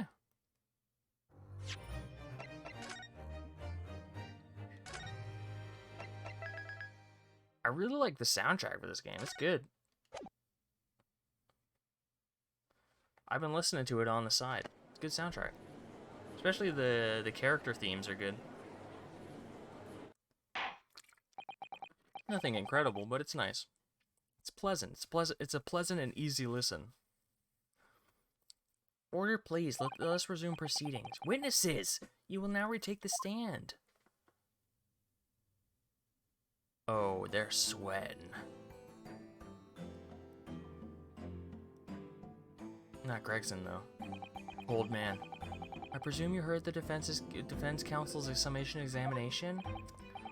Yeah, Governor. I did, Gov. I did. Mr. and Mr. Skulkin. Oh, blimey. This is gonna be hard work. Earlier in this trial, you gave the following testimony about your actions that you entered the window banks. I remember, it wasn't that long ago. It was like an hour ago they said this. However, that was a lie. You brothers! God blimey! On the night in question, you rifled through items on the victim's counter. We never done nothing of the sort. How'd you figure that out?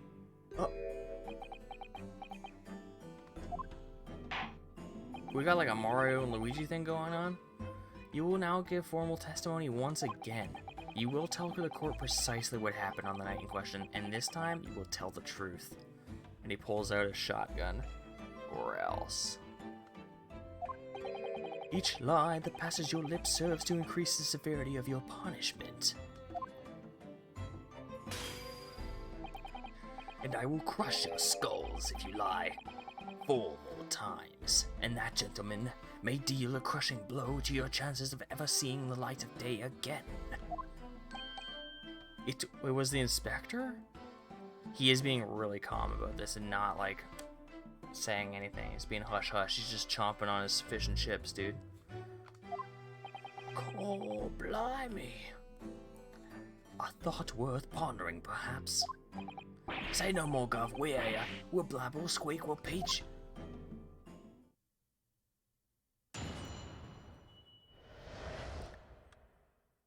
The whole truth. Alright, we did knock a few things over, but we weren't rifling or nothing. It was when we heard the gunshot, see? Made us both jump and all the stuff went flying. Lummy. They didn't have to give me a fright. We was thinking the shooter would come out the door get us next. We stuck everything back where we found it and scarpered straight into him black. Straight him into the black. We could have shot the pawnbroker, see? We couldn't have shot the pawnbroker, see? We'd never had the chance, did we? So you admit to the defense's accusations. You did indeed ransack Mr. Winterbank's countertop on the night in question. Not ransack, Governor. No. That's right, Nash. That's right. It's more like we tidied up. Yeah. Sorry. By their own admission, these brothers entered the pawnbrokery under dubious circumstances.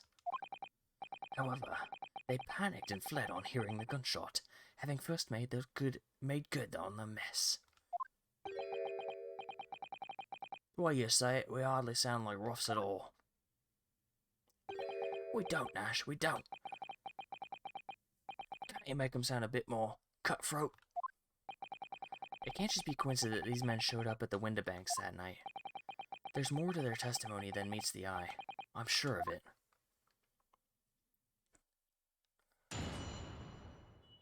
I'm gonna cross them.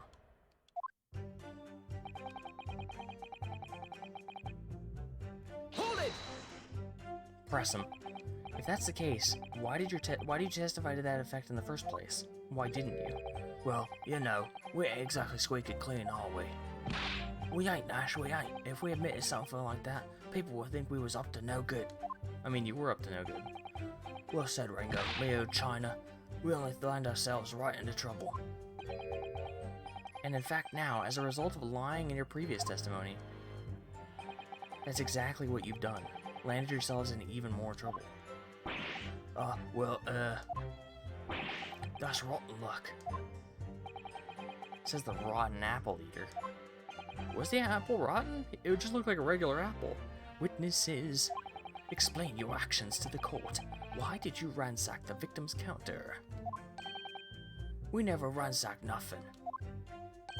Right, Nash, right. More like we tidied the place up.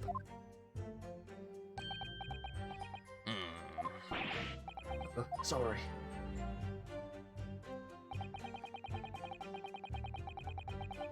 Hold it! So what you're saying is, the sound of the gunshot shocked you so much you knocked all those things off the counter? Well, it shocked one of us that much, yeah. This bag of nerves needs to learn to keep his shirt on. Look, was Lad alright? Blimey, me dead granny would have woken up with that bang. Big brother screamed like a bloomin' baby. It fell over on the counter. They knocked over a load of books, candlestick, some skull, whatnot. That got tangled in some marionette. What knocked over a picture frame, what knocked over them scales on the floor. You've really mastered working quietly then. What a racket! My granny would have been scared back into a grave with a clatter like that. So in short, the gunshot took you by surprise. And then some. I mean, it was quiet as a mouse, and then all of a sudden, bam! What's the matter, dude? What's the matter, Gregson? Excuse me. Inspector Gregson, do you have something to add? Like I keep saying, I don't appreciate being lumped in with these scoundrels. No. Something to add about their testimony? You seemed to react just now, Mr. Skulkin said. Did it make you think of something? It's probably nothing, of course. It wouldn't even bother to mention it. But, well, the fact is, the cases don't get solved if you ignore the little details. How about you just tell us what's on your mind? No. As you know, we brought in these fellas into the yard for questioning last night. But the statement they gave and then told a slightly different story from what they're saying now.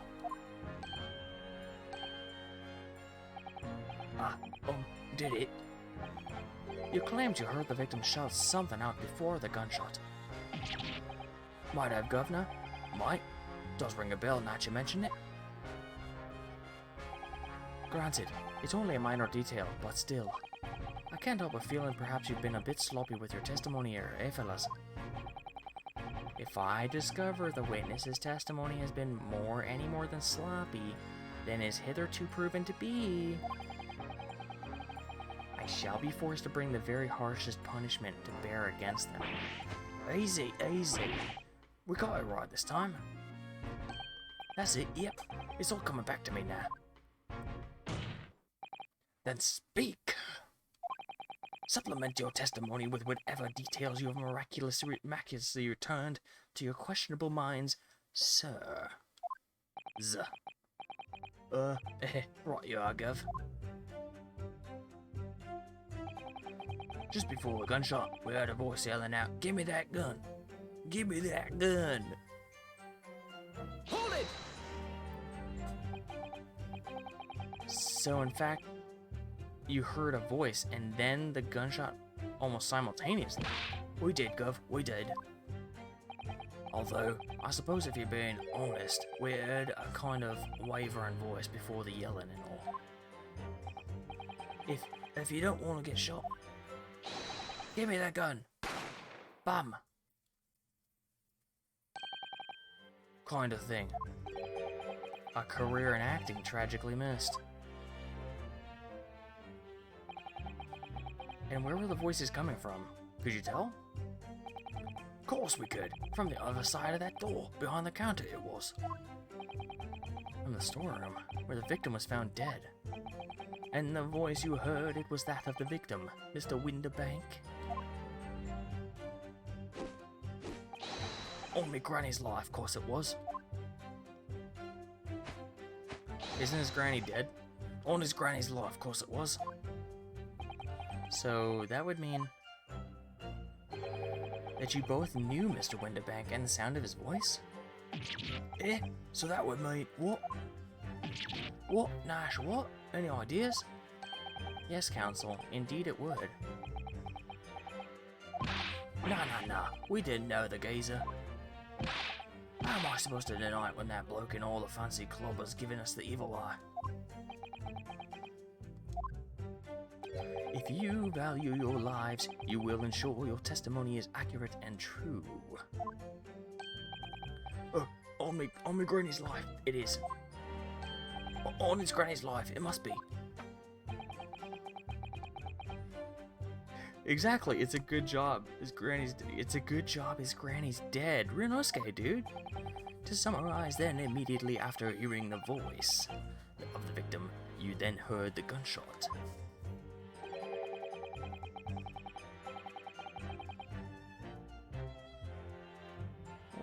Hold on.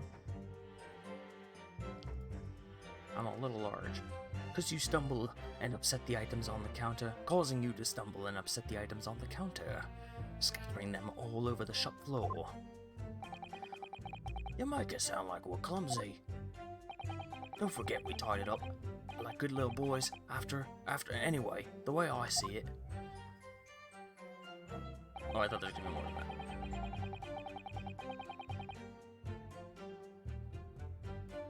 The bloke what owned the place was holding a gun, so he would have fired instead of just...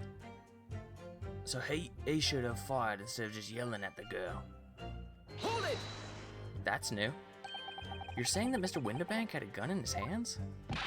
Oh yeah, bet there was a sight, eh? Two of them waving guns at each other must have been pretty heated.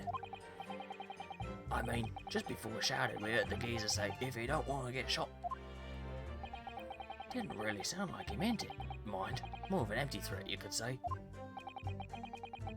Mr. Winterbank was known for keeping a revolver on his shop counter at all times. People say that to protect the articles in his keeping, he readily put a bullet in someone's head if required. That someone being himself, of course. Good grief, extraordinary devotion. Indeed, if alarmingly misguided. Well, he certainly sounded like he was ready to pull the trigger the other night. Only, the person he was gonna shoot beat him to it. Cooked his goose proper. Bet he wished he squeezed the trigger instead of wasting time shouting, give me that gun. Give me that gun. And it was directly after those words you heard the gunshot? It was more or less at the same time, Guff. Give me that gun. Bam. Kind of thing. Yeah, a career in acting very tragically missed. Yeah, right, bruv. Slap those hands. Yeah. Oh, bop. Then we heard the sound of someone hitting the deck. Before everything went dead quiet. After that, we done slapdash that job tidying the place up.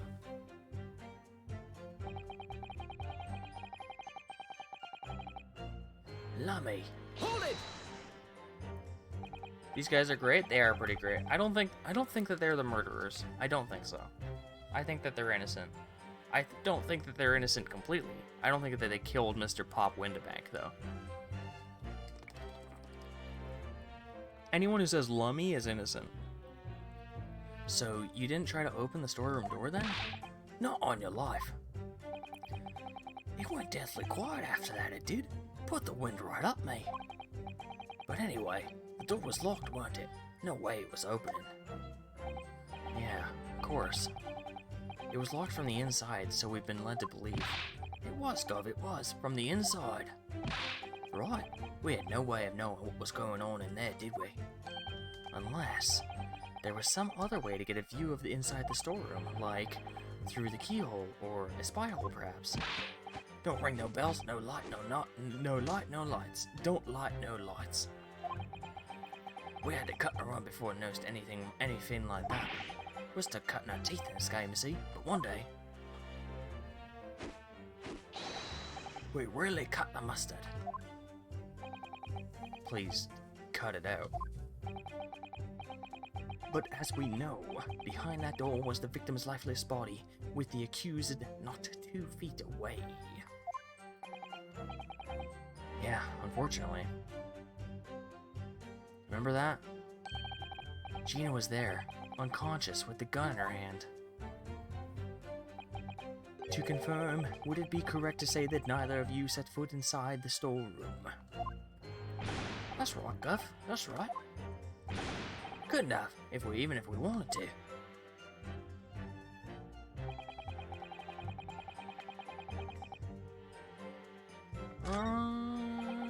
Lummy.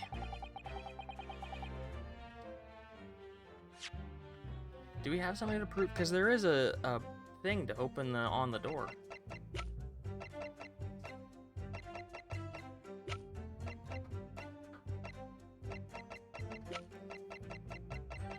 Damn, I'm full. I got like 2 full pages of stuff.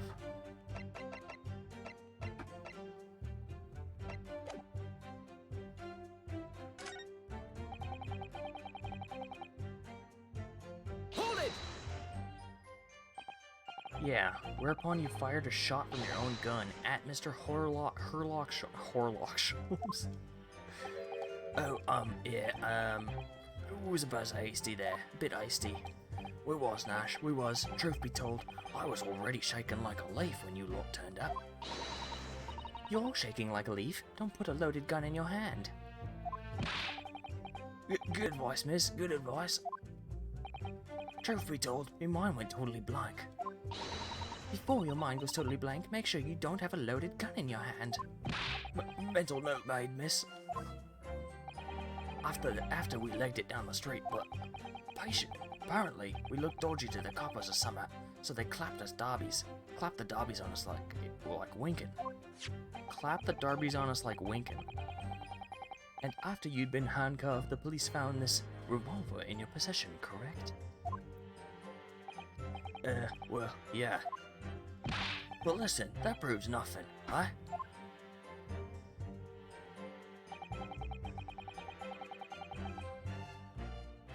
We never even had a chance. Hold it! Let's pry deeper on that. And why should we believe that? Eh? What? Well, 'cause it's true, innit? That place was totally empty when we went in.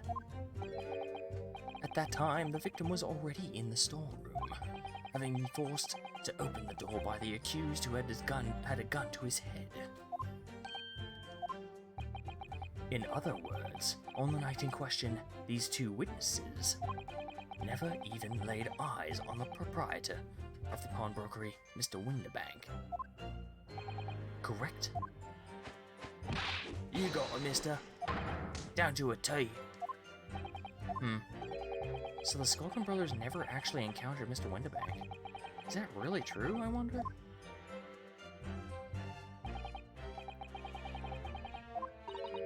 What is it, Runo? You look very fierce. I don't need herbal tea. No herbal tea. I mean, obviously they're still hiding something. Why can't I just skip this? I know,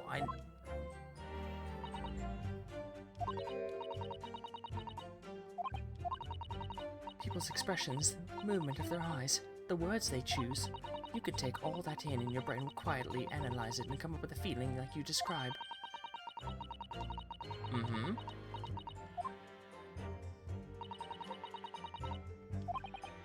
Here it is, thank you. Sometimes I think if she's 10 years old, I must be 5. How old is Rinosuke? Is there a way to check?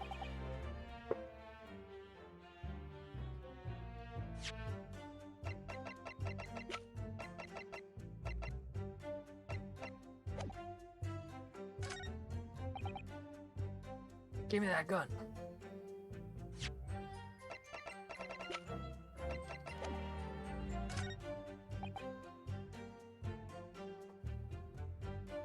But he didn't have a gun.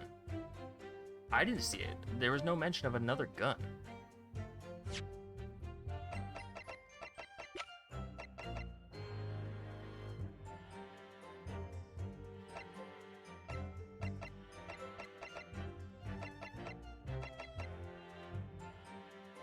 In the man's back.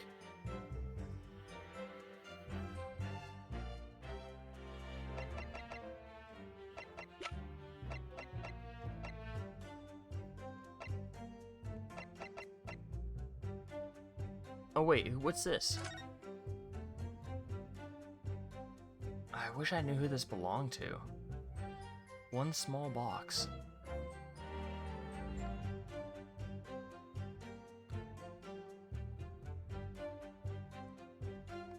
This has got to be something, but I don't think it's right here.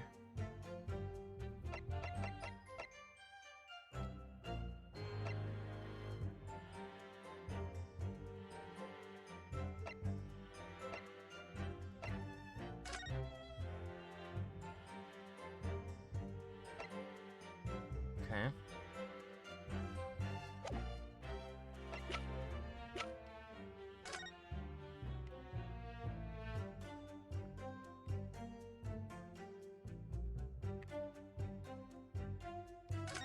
Maybe something in the paper. Pawnbroker perishes in pig purse plunder. How awful. For Ginny, I mean. But tomorrow's headline will be Discharged Diver's Dauntless Do-Gooder, right? Yes, something like that. If possible, I'd like to go even bigger. Bigger? How? Proud pickpocket protects planet post-trial, perhaps? Protects planet? Oh, I can't wait for tomorrow now. It's going to be so great. That's weird. Who's this? Who's on the back here? There's a sensational story lower down on the front page, as well, look. Ministry Mole. Classified secrets may have been leaked overseas from Ministry of Justice. For a 10-year-old, Paris certainly has her finger on the pulse of the world news. It's about secret communications between Great Britain and its allies. Apparently, they're being intercepted by hostile nations. Communications are being intercepted, but how would someone be doing that? That's the question, isn't it? I've come up with 3 possible methods so far. Are you looking for a new career, Runo? No, of course not. I wonder. Perhaps this is what Lord Strongheart was talking about yesterday. Yes, it could be. And it could explain why Grexy is running pillar to post at the moment. Okay, something added to the court record. It was worth looking.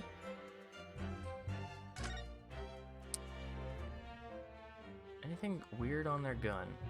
Why would you let me inspect it? So, there's ammunition still loaded in 5 of this chamber's 6 cylinders. Yes, which tells us that only a single shot has been fired from it. Exactly. The bullet had hit Hurley, in fact, isn't it? Yes. It happened almost as soon as we walked through the window bank store. I'll make those brothers pay. She's gonna shoot them. There's 5 bullets left in here. It doesn't look like there's 5 bullets in there, but I'll trust the game.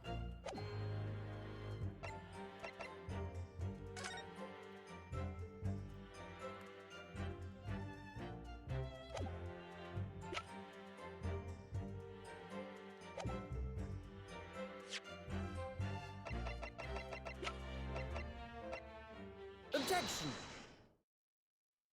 So you're saying that on the night in question, the victim, Mr. Winterbank, was wielding a gun? Is that correct? That is, Gov. You've got the picture. He has, Nash. He has, no question. And yet, photographic evidence obtained immediately after the incident clearly shows that Mr. Winterbank was not holding a firearm of any description. Eh? You what? Golden Bennett. That ain't right. Objection! There can be no question that the victim's revolver was used in the incident. I would remind the court that Mr. Winterbank's gun was found at the scene. Not only was it identified as the murder weapon, it was found in the accused's hand. I like how they stand. They got like a wide stance to them. Yeah, that Mortulo used the victim's own gun to finish him off. Give me that gun. Bam. Kind of thing. Hold it! Stay exactly where you are, right there. Eh? If the crime had taken place as you so colorfully described in your testimony, it would give rise to an undeniable and significant inconsistency in the final moments you just acted in. Goodness. Yeah, because he would have been shot in the front, not in the back. You intrigue me, my learned friend, but let's see some evidence to support your claim.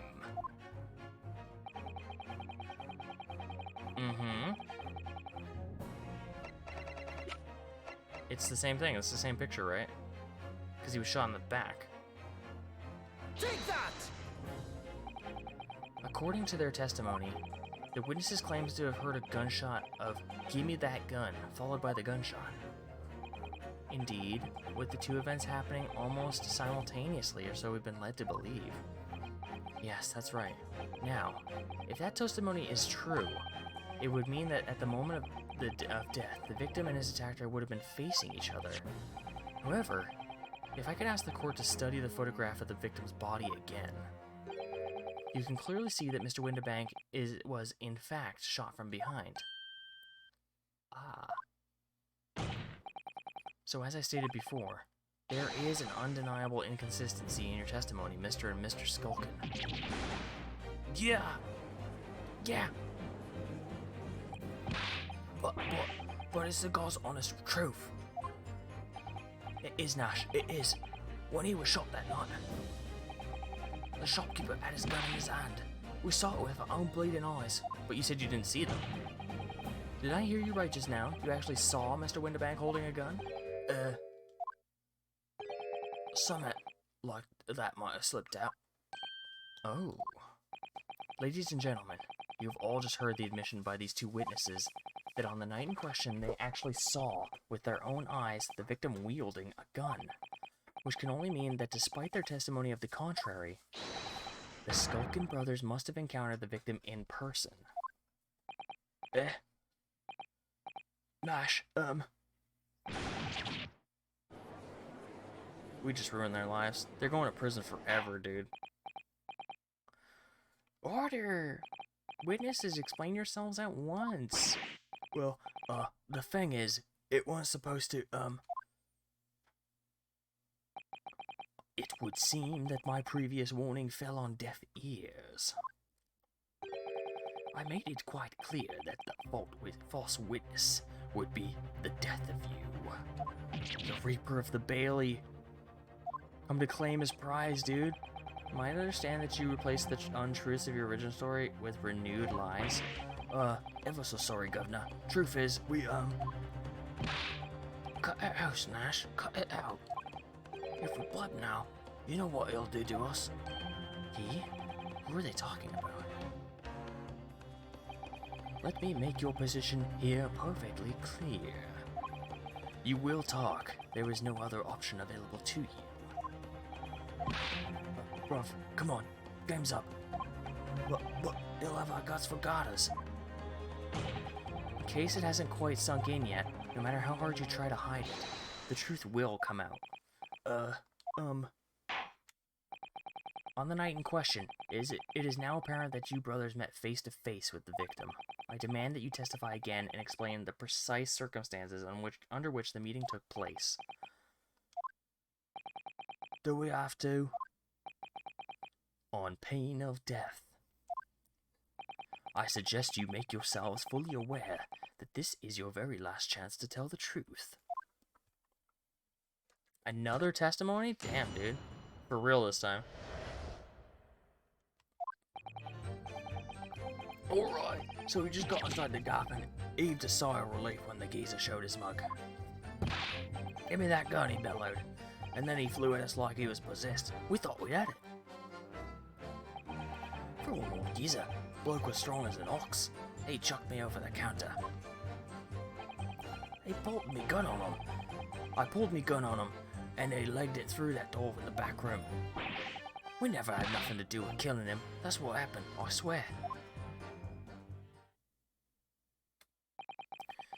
So you're now telling us the moments before the victim was killed in the storeroom, you in fact encountered him in the main part of the shop. Well, yeah, sorry. Well, we find ourselves in an interesting juncture. This changes matters considerably. But honest, Governor, this time, Nash, we ain't got nothing to hide. Very well, counsel for the defense, you may proceed with your cross-examination again.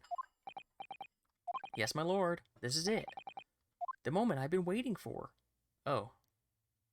This is it?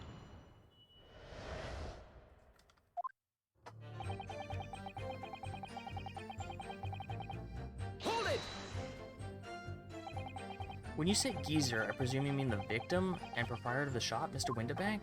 Who else? Sorry, that's right. We was keeping a close eye on the entrance of the gaff, obviously, but we never thought no one was going to come out of a back room like that.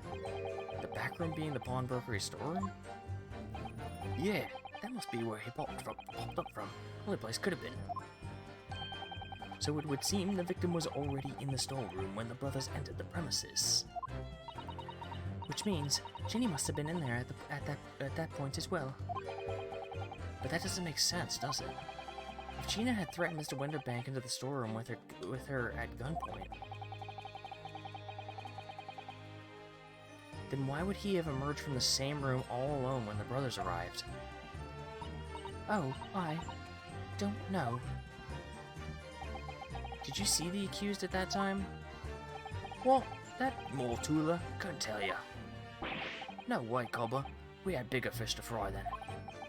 That mean old geezer just lost it.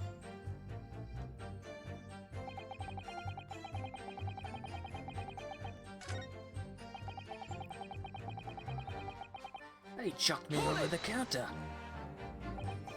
Yeah, I noted that you mentioned the counter in your previous testimony too. Well, yeah, of course we did. He knocked over a load of books, candlestick, and some skull whatnot. That got tangled in marionette, got knocked over some picture frame, would knocked over the scales of the floor. So in fact, it wasn't the sound of the gunshot that shocked you and made you knock those things off the counter. Well, Big Brother here went flying off that counter like a gunshot, I tell ya. Then the old geezer pinned him. He did, Nash, he did. And if you hadn't been there, the bloke would have flattened me like a bloomin' pancake in seconds. At the time in question, the alarm was raised at the local police station via a secret cable from the pawnbrokery. There is a button under the counter used to activate it, which was presumably pressed by the victim. That's right. When the brothers fled the scene and backed onto the street, they ran straight into the arriving police, didn't they? Poor Mr. Winterbank. He did everything he could to protect his shop. Yeah.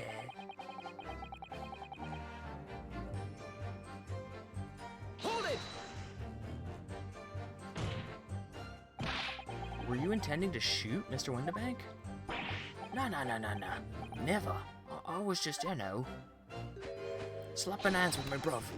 Looking out for me brother, weren't I? He's been flattened to me. He was being flattened, don't forget. By a man whose shop was being burgled, yeah. And then the man fled into the storeroom when you pointed your gun at him. Is that it? Yeah, that's it. He shoved me away and ran through that door and shut himself in. There's something about that last remark. Something that doesn't quite ring true. I wonder why Mr. Winterbank ran into the storeroom. What? Well, according to what everyone is saying, Ginny was in there waiting for him with a gun. Ah, yes, that's right. Gina allegedly used Mr. Winterbank's gun to threaten him and force him to open the storeroom. In which case, how did the gun end up in Mr. Winterbank's hands again? I have no idea, but that is strange, isn't it? This little inconsistency could be significant. I should make a mental note of it. Look, the point is, me and me brother. That's right, Nash. That's right, me and me brother.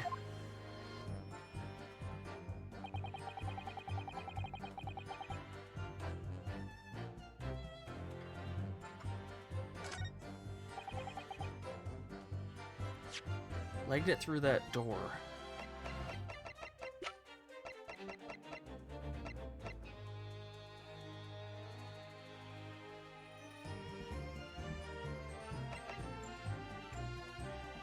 I wonder if I show him the picture of them together, because he would know that she's back there if she forced him into the storeroom, right?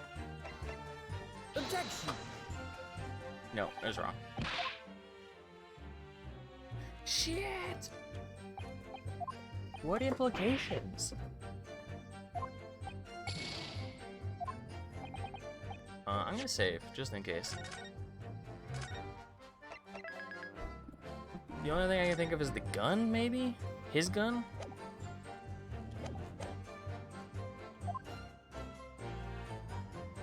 Hey.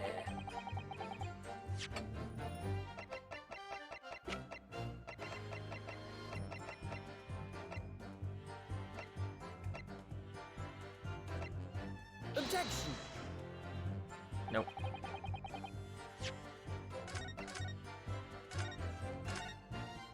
Not the gun. Maybe I gotta do the thing where I say multiple things in the right order? I hope not, man. I got stuck on that for so long last time.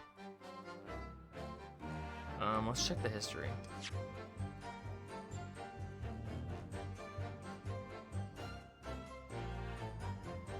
Okay, what's the statement? His last statement, he said, he shoved me off, then ran through that door and shut himself in.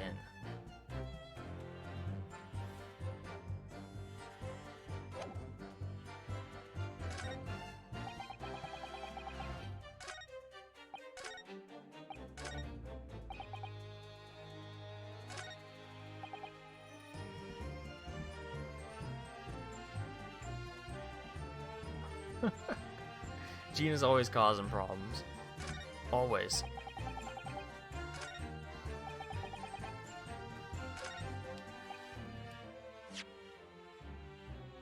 Then he legged it.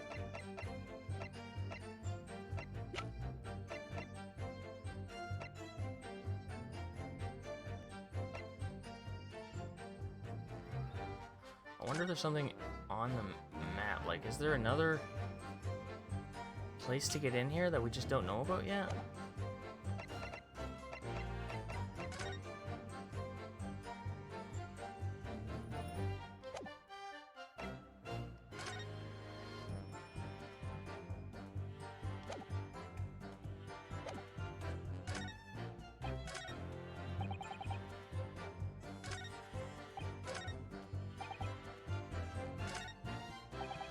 I'm gonna press him on this. I'm gonna have to go through dialogue again, but... Hold it!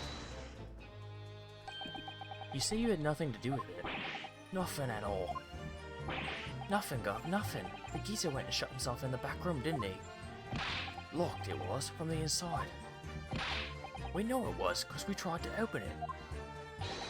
But it's a decent door, that one, good and strong. Wouldn't budge an inch. So in the end, the situation remains unchanged. Inside the storeroom with the pawnbroker, there was only one other person. The sole person who could have possibly shot the victim, the accused, Miss Gina Lestrade.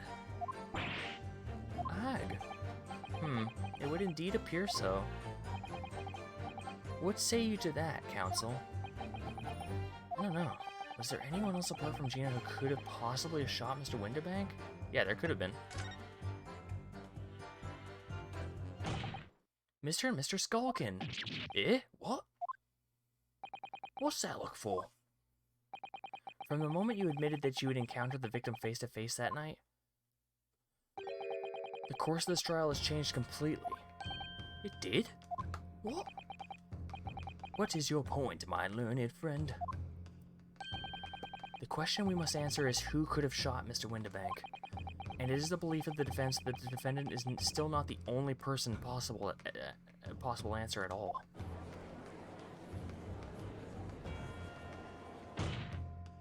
You have my attention.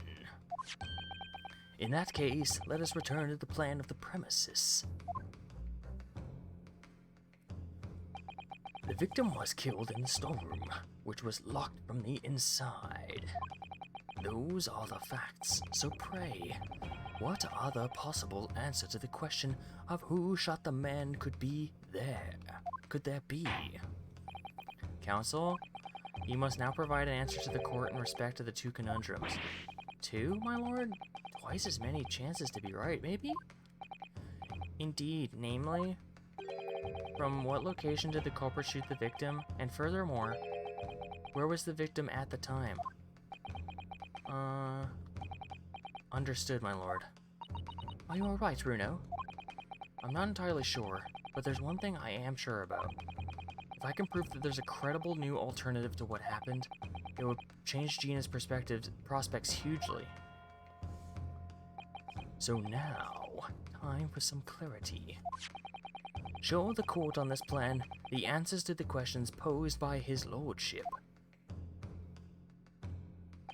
If you believe someone else could have killed the victim, indicate that from where that person could have fired the gun.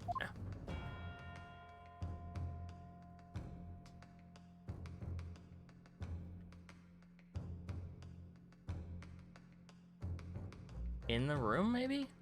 It would be in the room, I would assume.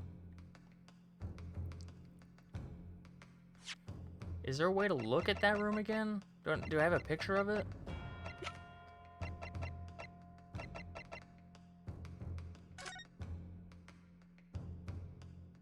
I'm like, maybe there's a thing on the ground you could lift up, like a trapdoor?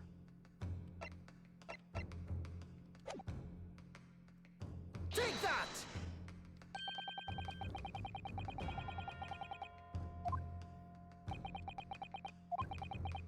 And in answer to the second question, assuming the culprit fired from this location indicated, where was the victim at the time?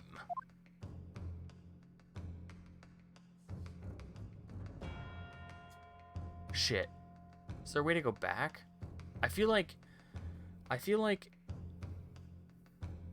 they may have been outside the door and stuck their hand through, but that's crazy. It would be quite literally a reach.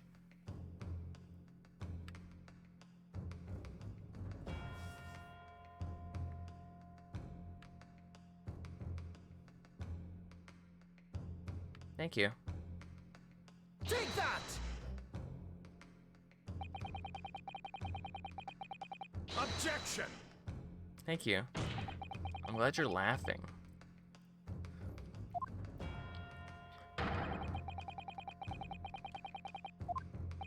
What are you saying? What Lord Van Zieks is saying, Counsel? You done fucked up. Ah! Okay.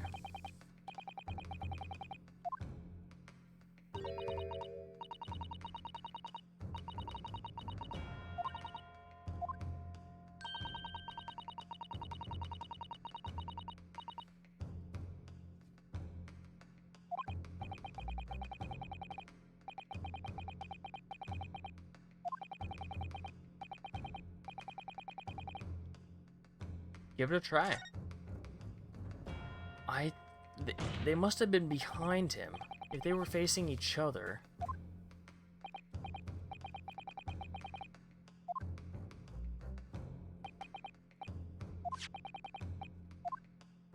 So he died here. Gina was here. I'm gonna say that the person shooting was over here. Take that!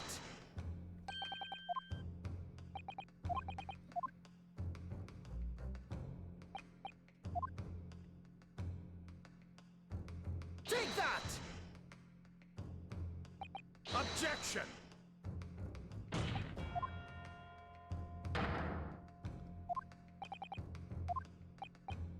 Shit! Man, I wonder if you have to be really precise on that.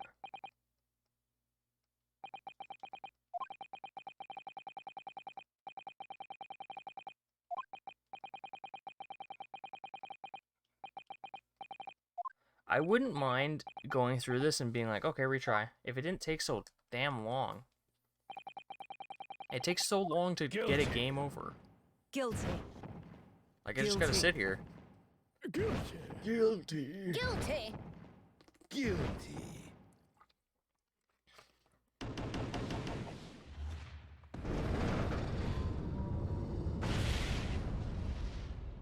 It takes a long time to fail. Guilty. Okay, retry that section.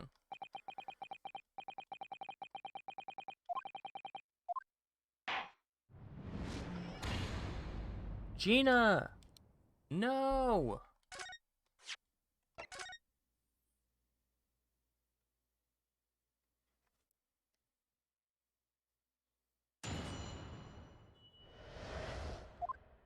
Oh shit, really?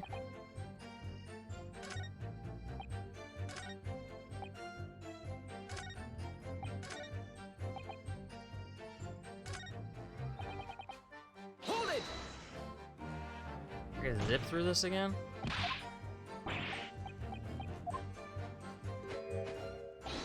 Slap hands, bro.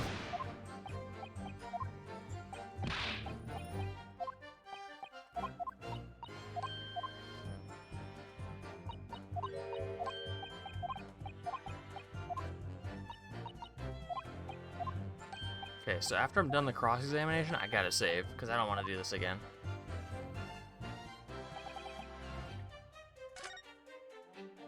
Shit. Shit! Oh, okay.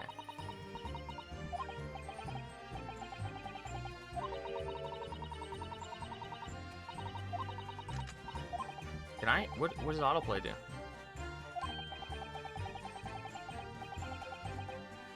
Well, oh, it takes so long to press the button. Now it's time to finish them off. I'm gonna finish the brothers off.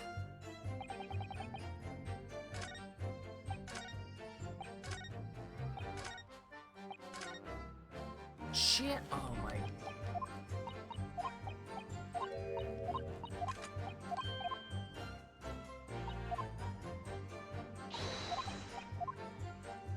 I'm mashing it out.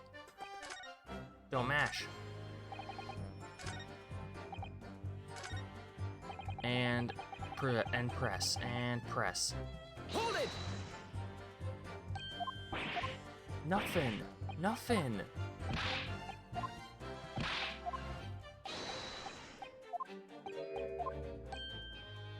Actually,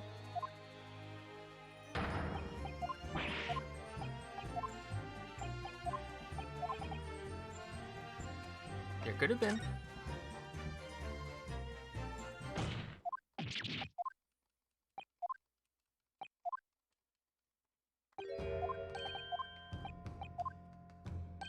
There we go. Oh, whoa, whoa, whoa, okay.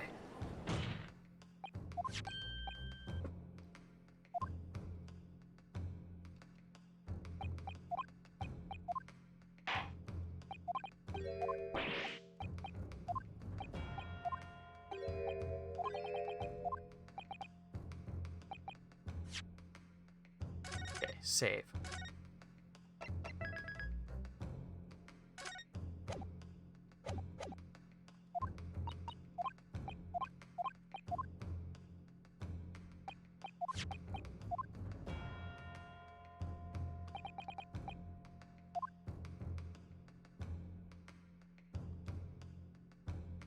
They must have been there.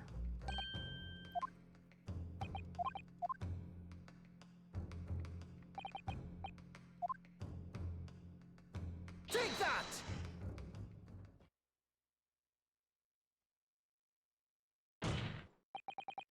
The culprit shot the victim from outside the storeroom. He was right. It wasn't a reach at all.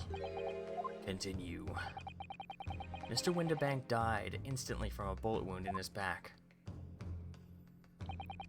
Looking at the stain of blood on the storeroom floor, it doesn't appear that the body was moved after death, which tells us he was almost certainly shot while he was in the storeroom. However, the crucial point is where was the shooter when the fatal bullet was fired?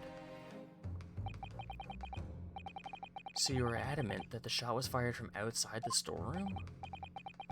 Well, according to the Skulkin brothers' earlier testimony... What? What of it? I pulled my gun on him, then legged it through the door. Then he legged it. If Mr. Windibank ran away through the door, we would have to assume that the door was open at the time. Ah! It was at that precisely that moment when the victim was fleeing for his life that the brothers had the perfect opportunity to shoot the man in the back once he was inside the storeroom. What? Ugh. Come to think of it, do you remember what the prosecutor said at the start of the trial?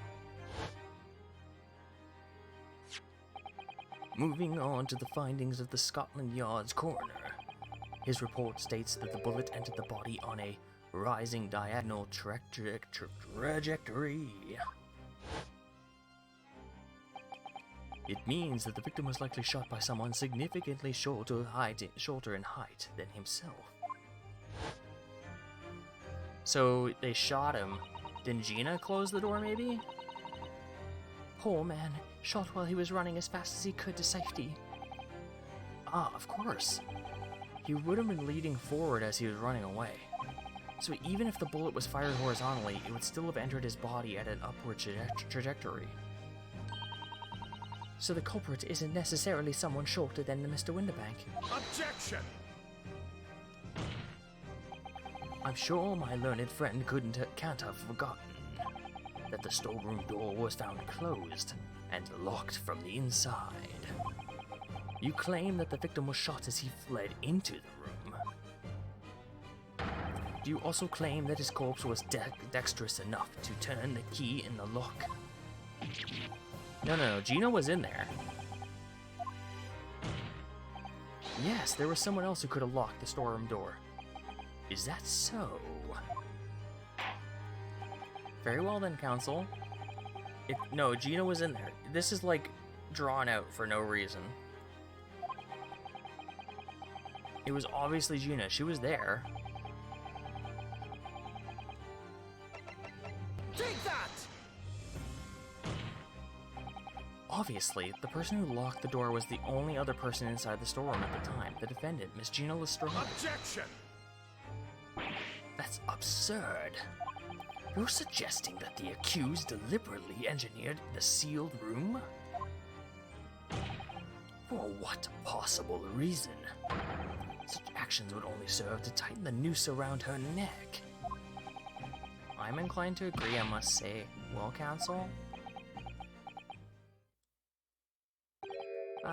Yeah, that's a tricky one, that, isn't it? Half-baked notions have no place in my courtroom, counsel. Remember that, please. But of course Ginny would have locked the door. It almost goes without saying, doesn't it? It does? Well, if I was Ginny in that situation, I know I would have locked the door as quickly as I could. I mean, those two burglars had just fired a gun in her direction, hadn't they? Oh, yeah, obviously. But before the two brothers arrived, Miss Lestrade and Mr. Windibank were in the storeroom together. Now, I don't know what went on between them at that point in time, but at some point, Mr. Windibank must have heard the intruders breaking into his shop and left the storeroom. Intruders, eh? That's us, bruv. If your theory is correct, then that would leave the accused alone in the storeroom. Yeah, it would. Then, probably only moments later, the victim fled back through the storeroom, hoping it was to escape danger. Bang! Hit in the back by a bullet, Mr. Windibank fell to the floor where he was, just inside the storeroom. And what we have to ask ourselves now is, what would the defendant have done in that moment? I see where you're going with this. Outside the storeroom was a terrifying killer who had just murdered Mr. Windibank, and as soon as the thought struck Miss Lestrade, she slammed the door shut and locked it, in order to save her own life. Hold it! But I mean, we ain't the ones who done it. We ain't, Gov, we ain't. You gotta believe us. Come on. We never shoot no one. Objection! Then who was it? That's blatantly untrue. I know for a fact that you would. Because before my own eyes, you shot Mr. Herlock Sholmes. There's only one logical conclusion here. Mr. and Mr. Skulkin, you brothers had every opportunity to have been the true perpetrators of Mr. Windibank's murder. Ugh.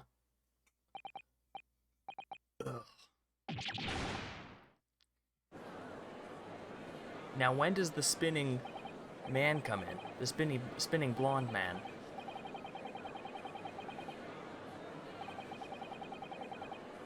The three brothers. That was amazing, Bruno. All the members of the jury seem to be firmly on your side now. I know. First time ever, and probably the last. Well, I think you've done it. Surely they'll give a verdict if not.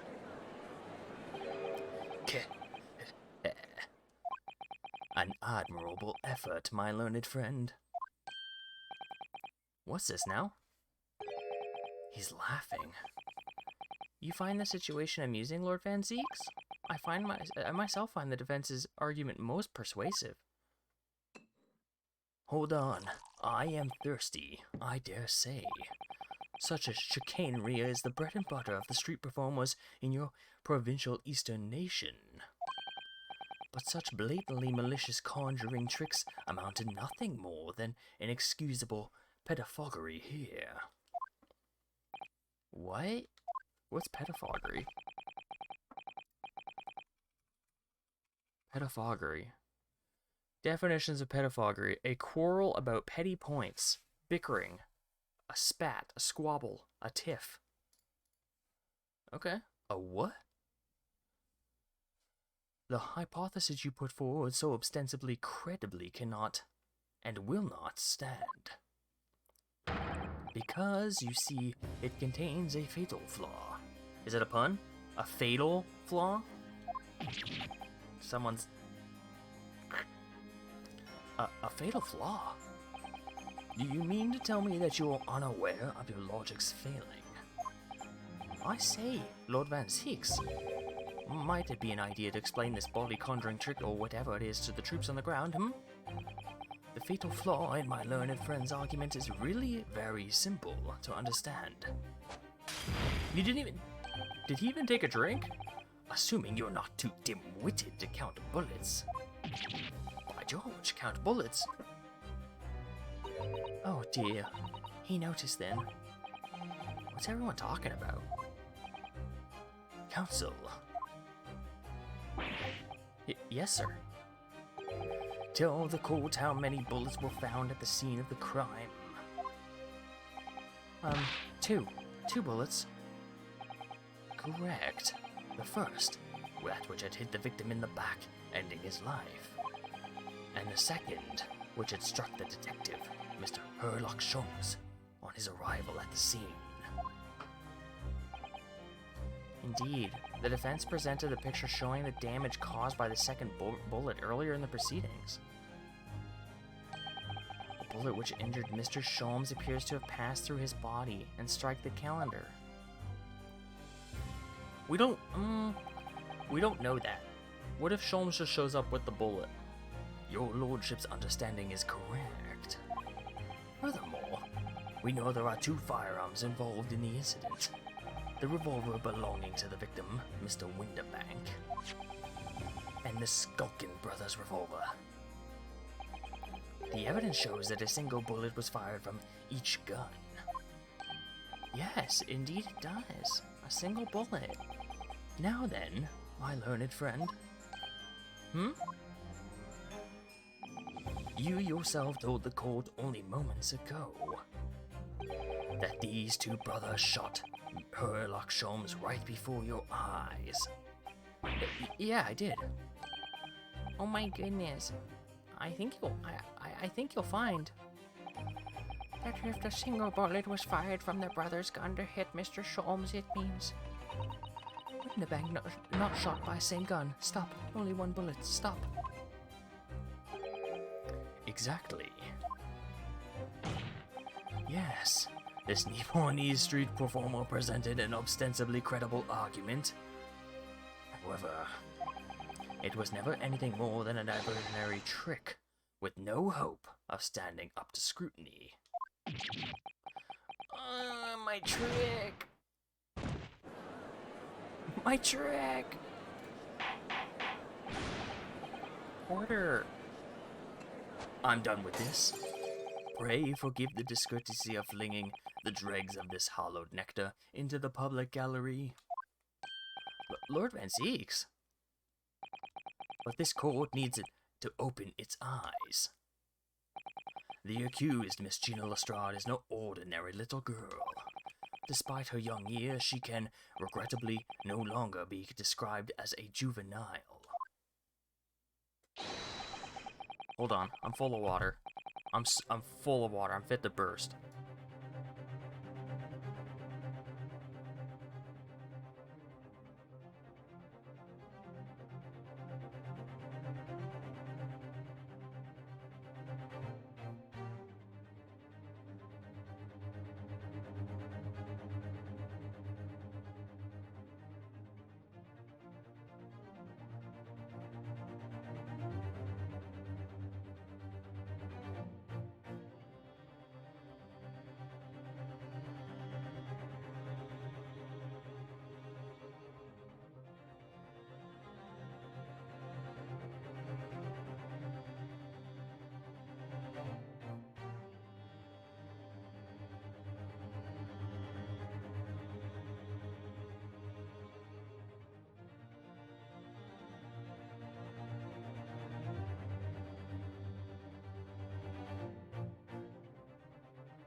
Okay. No, the person in the dock is far from a law-abiding citizen. She has a past riddled with criminal conduct. Oh. The truth is, the accused broke into the pawnbrokery on the night in question with loathsome intent. As we can beyond doubt see beyond doubt in this print, which depicts her threatening the victim with a murder weapon.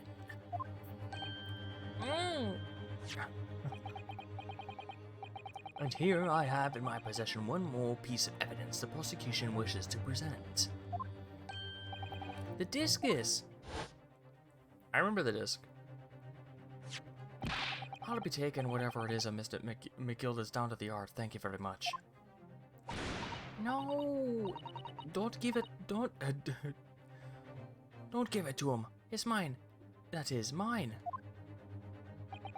I'm sorry, miss. But anything belonging to McGilda has to be taken in as evidence now.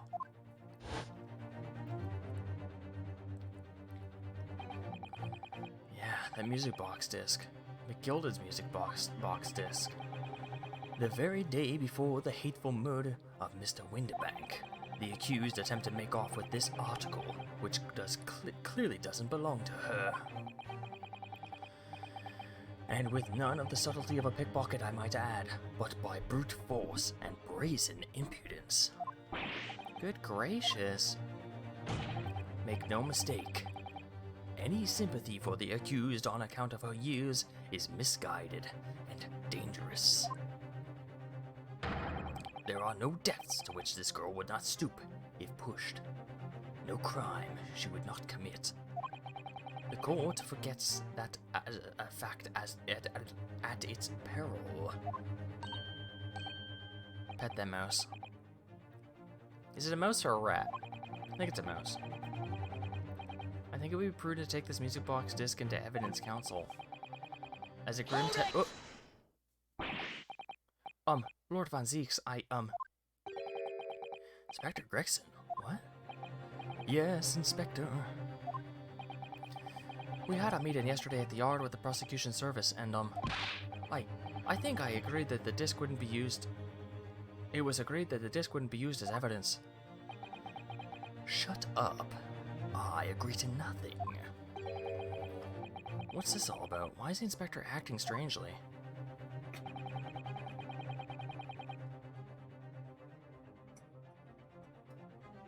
Okay.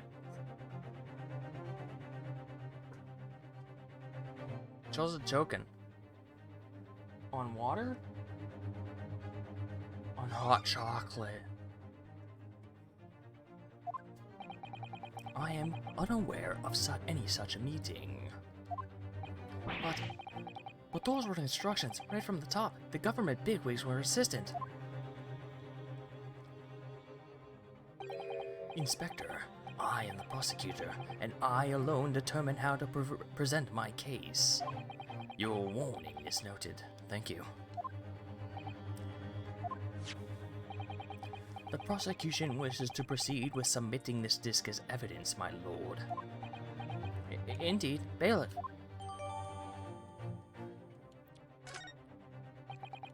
The prosecution has established the accused's motive, opportunity, and baseness of character. There is nothing more to add.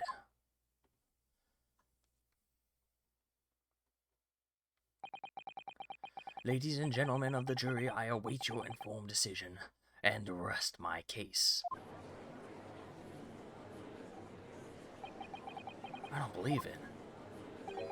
I had the jury on my side for once. For all of 5 minutes. Oh dear, it wasn't even for 5 minutes, Runo. My lord. I wonder if I might say something at this point. Proceed, Mr. Foreman. Been stumbling about in the fog up until now, if truth be told, but all of a sudden... The answer's boldly obvious to me and my men. There's only one thing for it. Oh no. Very well, the court will hear from the jury. Ladies and gentlemen, you will present your leanings as the defendant's culpability. Guilty. Guilty. Guilty. Not again. Guilty. Guilty. Oh, guilty.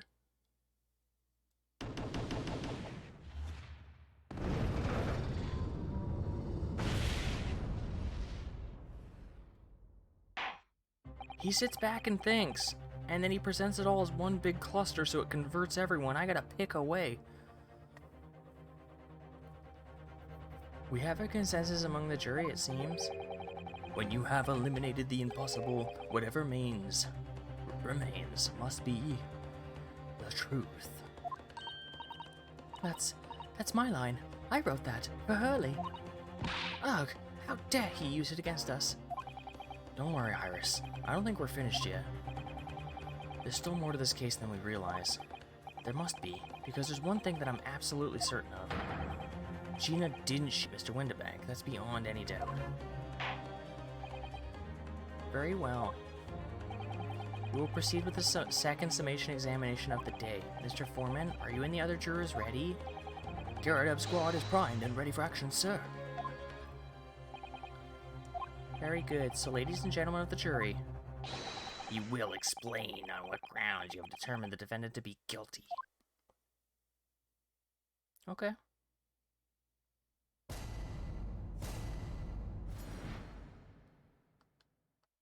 Now what? Once a rogue, always a rogue, I say, Different breed to us law-abiding citizens. As only 2 bullets were found at the scene, I would say the whole case is done and dusted. You don't need a stereoscope to see the truth here. Every way you look at it, it was that pickpocket. I never imagined that a simple operation would cause me such grief. The accused attempted a theft on the previous day. I can see I'm in for a busy day ahead. I am ballistics expert. I have many shootings. There's nothing I do not know about guns. I don't know what that has to do with finding anything to be guilty or not guilty, but you know.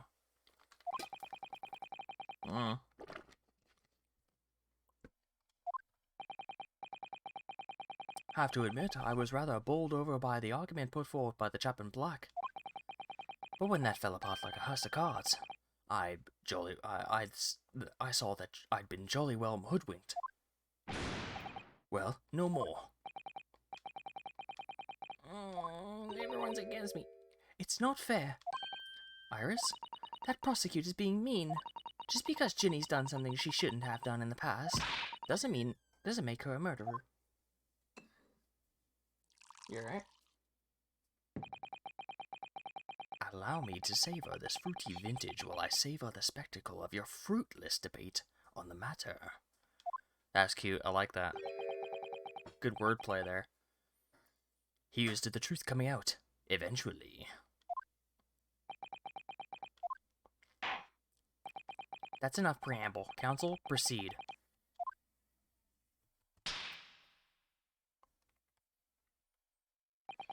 Yes, my lord. Okay.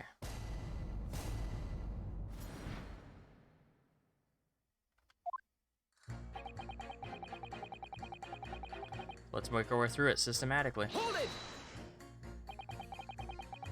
Just because Miss Lestrade has a history of pickpocketing, she must be guilty of murder. Is that what you're saying? Well. Are all members of the British Army so quick to judge?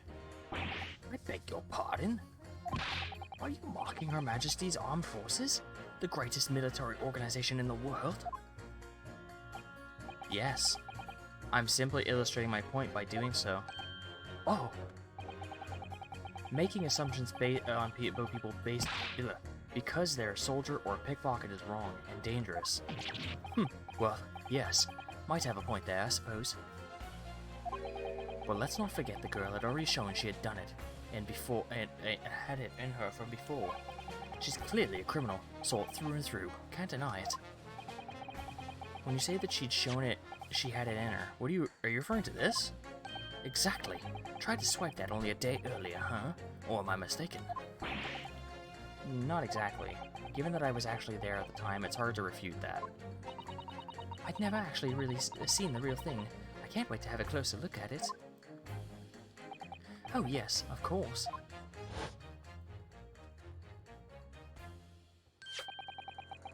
Mr. Sholmes did use his caramel bars to make a copy of the disc, didn't he? And then ordered every type of music box he could find from across Europe.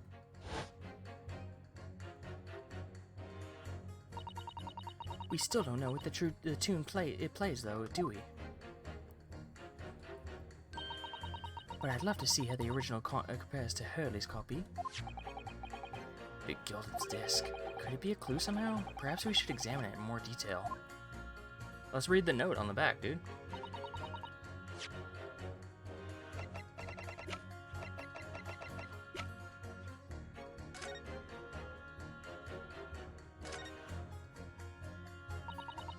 For McGilded.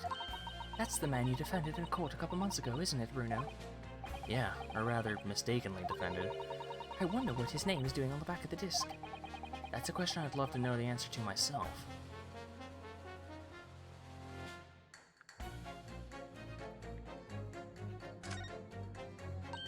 Oh, Bruno, look. This is blood. Yeah, you're right.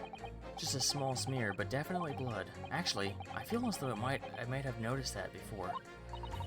Haha, then it is my time to shine again. I thought I'd be waiting forever. Alright, hold still with that disc, Bruno. We'll get this done quickly, Iris, in a flash.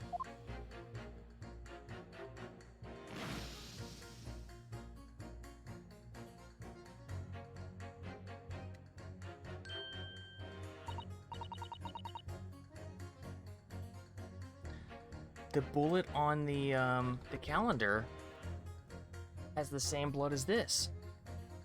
So it's not Herlock's blood, it's the spinning blonde man. Wait, that color. What is it? It's just that green. It's not the first time we've seen that color, is it?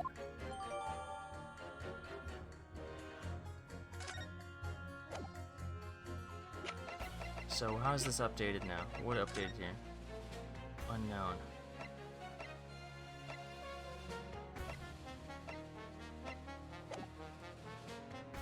Okay. Hold it! It's the number of the bullets that has you convinced? Only 2 bullets were fired, and the 2 guns that were fired have been examined by the police. When the parlor maid asks me how many were invited to dinner, I always tell her always tell her to count the table settings. Well, that's logical, I suppose. Although, yeah? Sometimes after dining, crockery does go missing. 1 or 2 guests rather like fine china. does your employer dine with thieves? So I suppose, if there was another bullet somewhere, of which we were unaware, I'd have to reconsider my position. A third bullet somewhere on the scene. Could that be possible?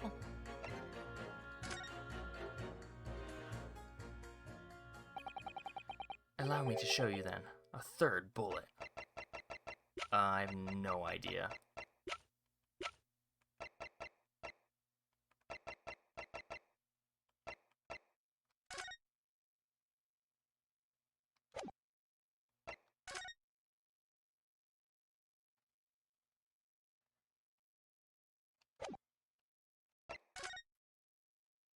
I'm looking at the table.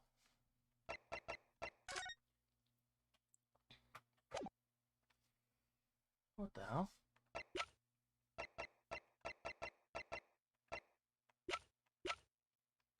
I don't have anything to show a third bullet. I'm sorry, how do I back out?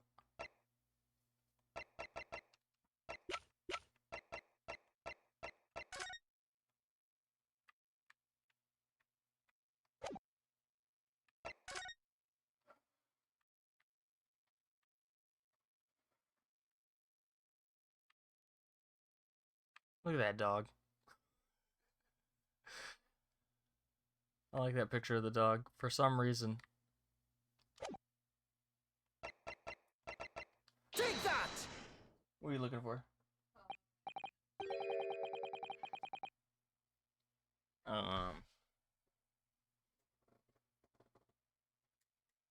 That's the keyboard. Maybe under the table?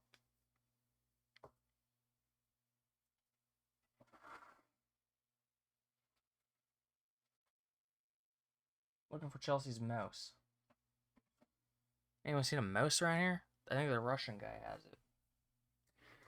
It's fine. I'll find it later.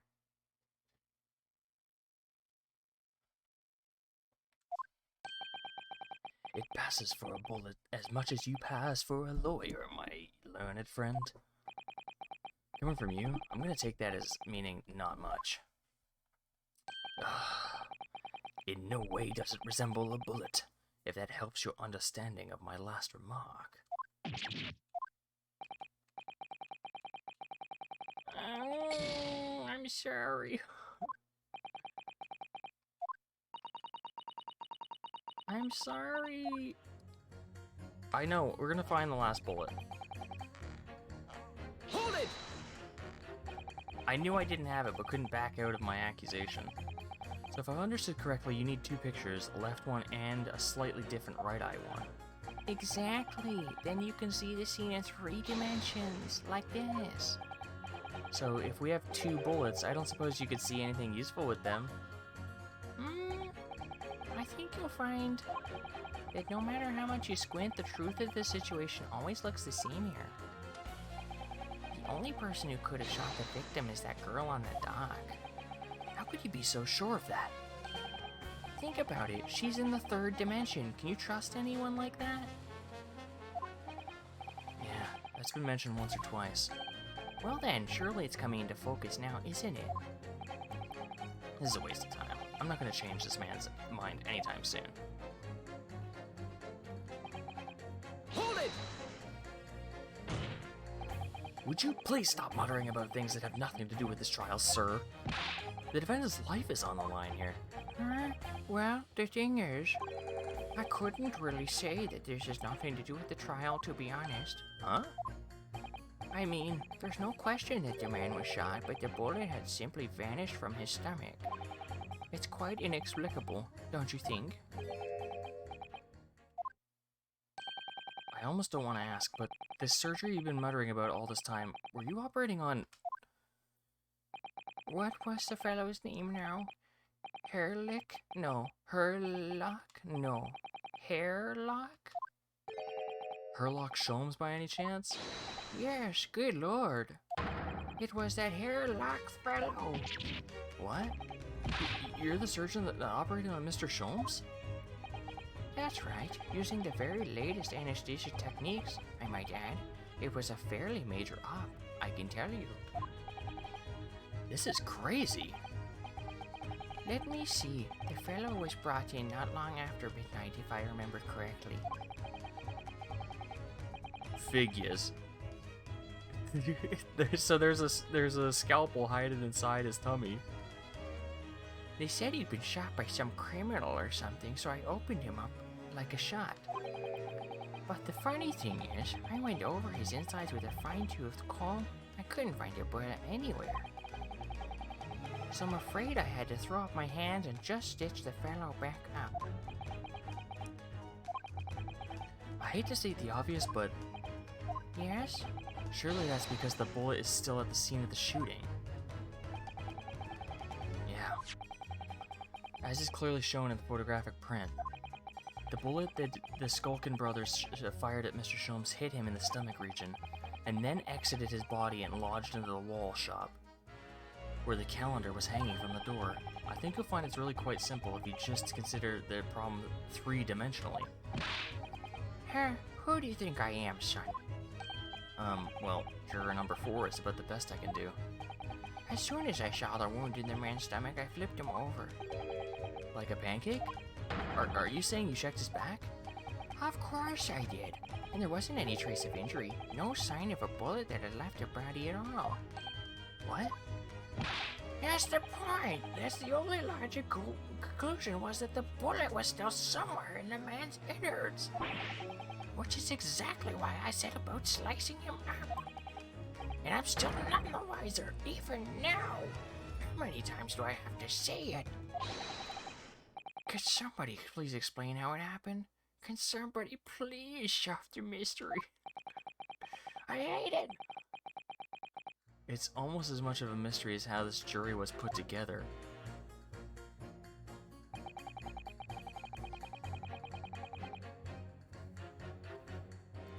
This guy's an expert. Hold it! I thought you were just a tourist. Good day. I am visiting London for sightseeing. I would like to take bus to Crystal Tower, please. There's no way he's just a visiting tourist. So, you're a ballistics expert. Who knew? I have much experience with guns. Ah. I have lived through many, how do you say, extreme and violent bath of, blood of, Ah, extreme violent bloodbaths, perhaps. Those extreme violent bloodbaths. English is a very difficult tongue. Considering the sort of people you associate with, I'm surprised you still have a tongue. Anyway, if you have questions about bullets and guns, you ask me. There's nothing I do not know, no mystery I cannot solve. He's very confident in his knowledge of guns, that's for sure. But, if possible, please only the Russian language. He's not very confident in his knowledge of English, though, is he? No, still, we should bear it in mind. He's our man if there's a mystery about a gun or a bullet. I have to go through this again. Actually, don't give up. I haven't given up. I just went through all the things.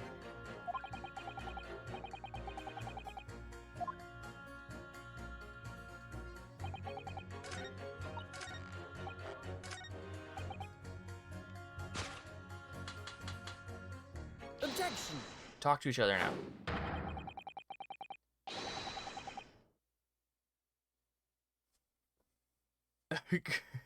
The idea that all I do is pit jurors against each other. Oh, a ballistics expert. Pitting. P-I-T-T. P-I-T-T.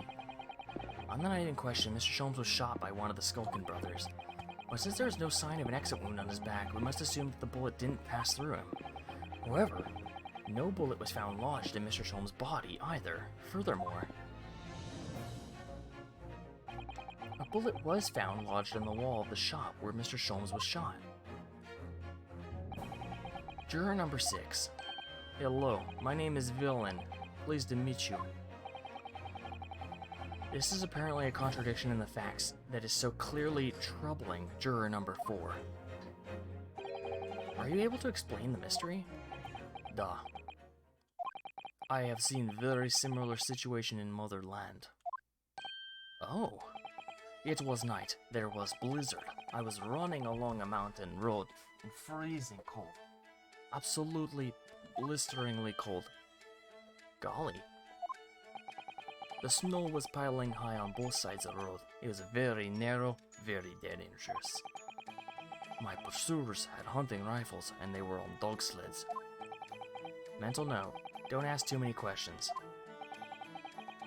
I was shot from behind and fell down in snow. And this situation was very similar to what I hear today from doctor. They could not find bullet in my body, and no sign of, how do you say, exit wound. Then where did the bullet go? Oh, sorry. Then where did the bullet go? Bullet never hit me. Well, if it never hit you, why did you fall down? Bullet hit frozen a wall of ice very close to my side. What? One small piece, very sharp, broke away from lump of ice and pierced my body. It made deep wound that looks just like a bullet wound. Good gracious. Of course, piece of ice quickly melted inside me, and that is solution to mystery of disappearing bullets.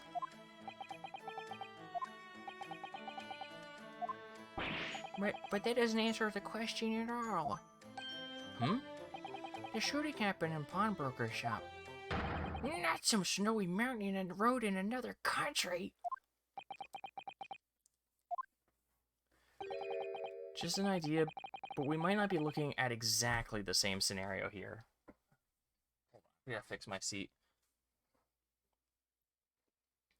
Hold on. I'm fixing my cushions. Bruno, where exactly was Hurley shot again? Well, according to the report, in his stomach. Sort of around this area, I think. Well, that's precisely where he always wears a little pouch on his belt. A pouch? Actually, I might have noticed something like that. Yes, a pouch. It's where he keeps 3 glass vials of very dangerous chemicals he uses in his investigations. What? Really? Doctor, where's the pouch Mr. Sholmes was wearing? Huh? Well, the fellow had nothing like that on his person when he arrived in the hospital, as far as I can remember. If I may. Lord Van Zeeks. Well, I realize it is forbidden for the prosecution to interject during a summation examination. I should have informed the defense that I have the pouch in question in the antechamber outside the courtroom. Sorry? As I understand it, when the police arrived on the scene and found Mr. Sholmes injured, they removed the pouch in order to assess the wound. Ah, thank goodness. I thought I was getting forgetful for a moment. Since then, it has been in my safekeeping, along with the other evidence relating to the case. I can personally vouch that for the fact that it has not been touched since the incident occurred. Then bring it out here. Van Zeeks, dude. Very well. Well, extremely unconventional during a summation examination. I must demand the prosecution presents the item in question with all speed.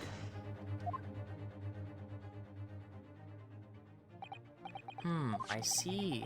So this is the pouch worn by Mr. Sholmes on the night in question, is it? Look at that. One of the files is broken, and the leather around it is scorched black. It's almost as if the file exploded. Exploded? What's that mean? So that night, the bullet from the Skulkin brothers' gun struck Mr. Sholmes' pouch. And it was the glass file exploding that caused the fellow's injury. This bullet did not penetrate victim, but was deflected into a wall of shop. But there was blood. A delightfully complex aroma. Well, it would appear that one mystery has been solved at least. Though it has no bearing on the truth of this case. The bungling and burgling brothers shot the detective, and the accused shot the pawnbroker. The pertinent facts of the case remain unaltered. But at least the mystery is solved. I can sleep easy tonight. Thank you, young man. Duh. Thank you very much. Glad I could help. Due to its bearing on the conundrum just solved, the court will sequester this scruffy pouch as evidence. Hurley's pouch isn't scruffy.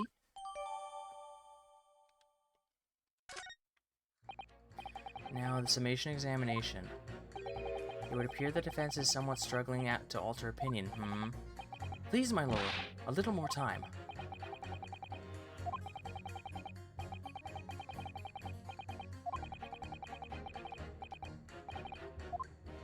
I know.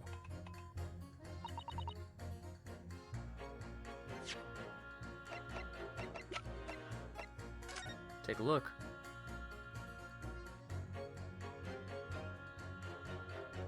Oh. Oh. I see a bullet. It's really scorched badly just here. Oh, the strap is broken. Look. It must be where the bullet hit then. Let me see. Found a third bullet. Found it. What the? Iris, look. Behind where the broken file was, do you see it? Ah, that's the Skulkin Brothers bullet. What a stroke of luck that it hit his pouch. This is an amazing discovery. What this means is, there were 3 bullets fired at the window banks that night. We found exactly what that juror was talking about. The 3rd bullet. It's time to press that juror again, I think.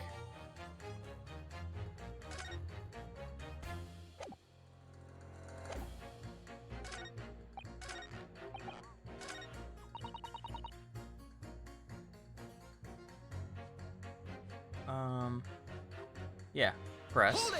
And then we'll go through the thing again.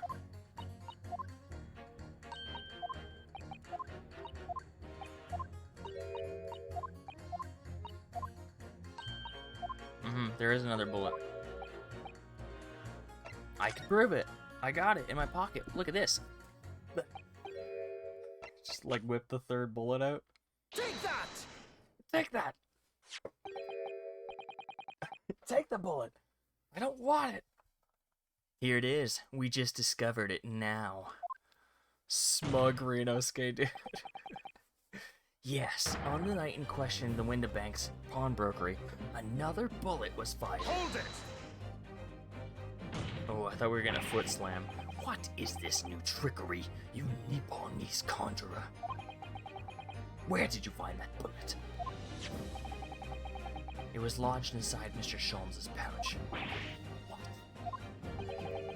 The pouch was removed from around Mr. Sholmes' waist before he was taken to the hospital, and since then it has been touched by no one.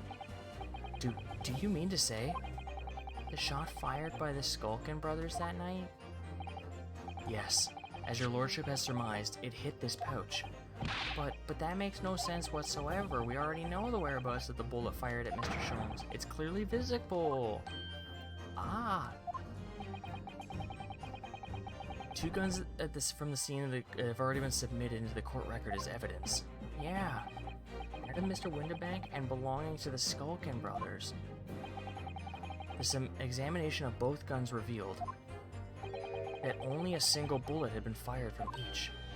Ah. But that must mean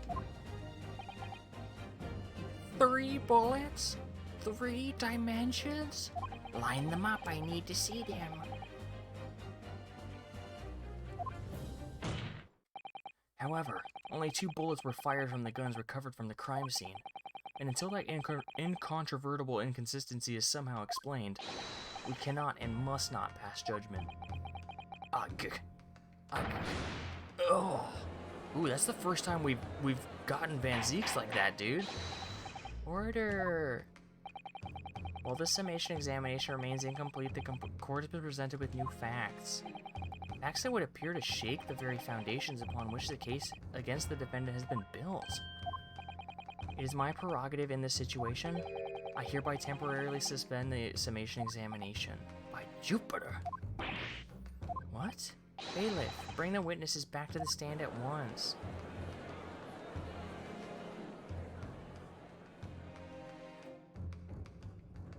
They're back. Witnesses? Governor? Were you listening to the proceedings while the defense carried out the summation examination? We was, Governor, we was. Perhaps we can dispense with the tedious preamble. Simply answer this one question. A third bullet has been identified at the scene of the crime. What do you make of that? Make of it, Gov? I don't make nothing of nothing. If I... Oh, is it one of yours? God blimey, Gov, God blimey. Not a chance. In that case, did you have an accomplice? What, eh? What? Never. The Skulkin brothers work alone. It's just the two of us. That's our trademark. How soon we forget poor Sulky. Only 2 of the bullets from the crime scene originated from the firearms we have in evidence. The third bullet was fired from another gun. Where is it? Lummy, that's a head scratcher. Counsel for the defense? Yes? I should like to hear your thoughts regarding these new developments. The third bullet and the mysterious missing firearm from whence it came. Thinking back over all the testimony we've heard and all the evidence we've seen, I think I'm starting to form a picture of what really happened that night. My lord, I think it's clear what this third bullet tells us about the Skulkin brothers. They had another gun.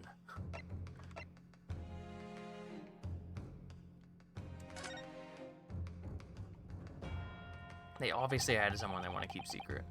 On the night at the Windabanks pawnbrokery, the brothers must have been working with a third man. The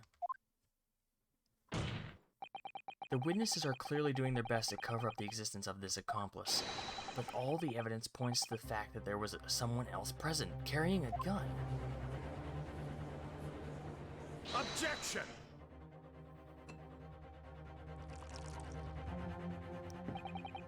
An accomplice, you say? Igswill. These protracted proceedings have already forced us to endure 2, count them, 1, 2, summation examinations. And yet, in all that time, there has been not a murmur of a third man. If this apparently wraith-like being exists, the court must be shown hard evidence. Without it, this fantasy will be crushed. I do have it. It's the blood. It's the blood. I got the blood. Firstly, proof, evidence that this accomplice was ever at the scene of the crime. And secondly, the identity of this spurious character. I know, it's the spinning blonde man. Eggs Benedict.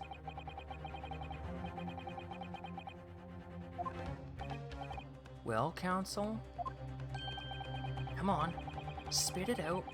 I'm supposed to prove the existence of this accomplice and reveal that person's identity, even. I have it.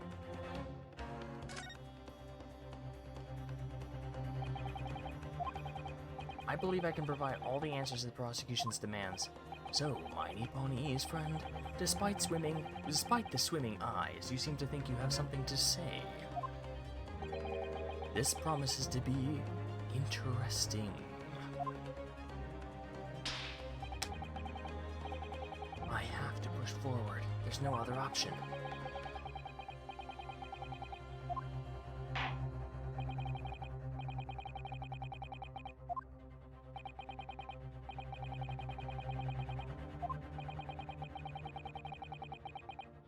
The blood. Take that! The evidence is right here, in this portfolio. By Jove, that portfolio again, is it? I hate that thing. Do you expect the court to rifle through your papers itself? Be more specific. You claim one of those blood samples proves the presence of a third intruder. Well, which one is it?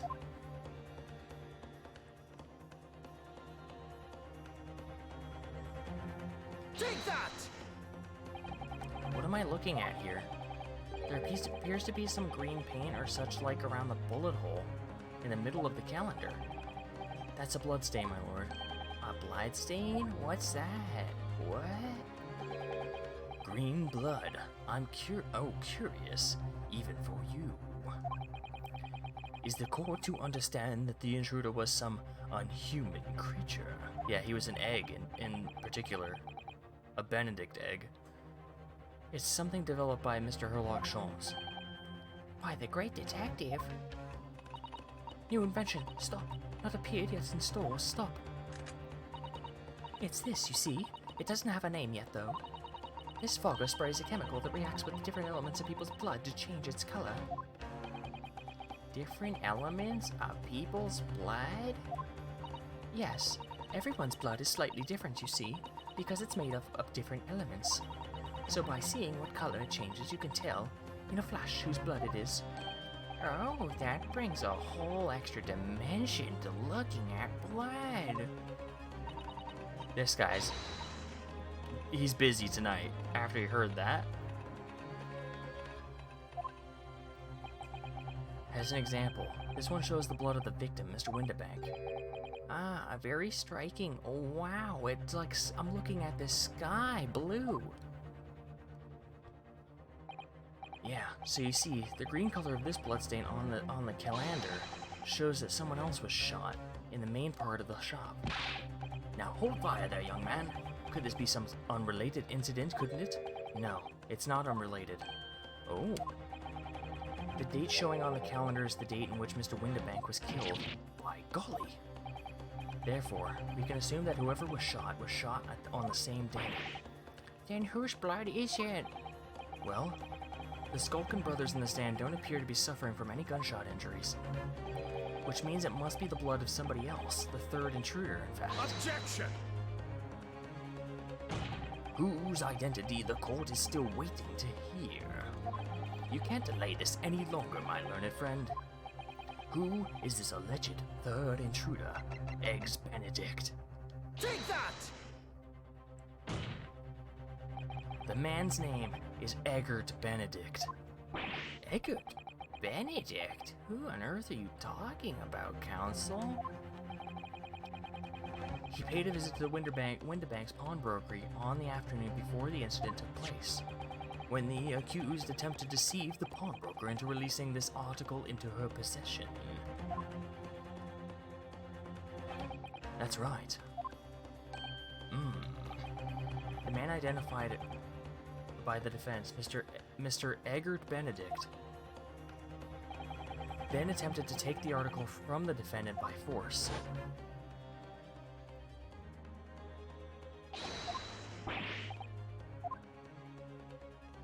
I remember. Do you remember?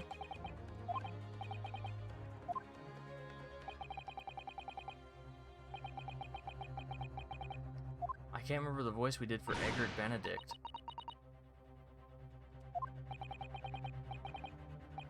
Give me back my overcoat, you wastrel. And needless to say, any music box discs too. Eggert. Inspector Gregson was there at the time and can attest to what happened. In the end, it was the inspector himself who took the disc. Can you corroborate this account, Inspector? Yes, my lord. That's more or less what happened. And in the interest of being thorough, I asked Mr. Windibank for a print showing the fella. Taken from it, one of his redhead recorders, Gubbinses. What's a Gubbins?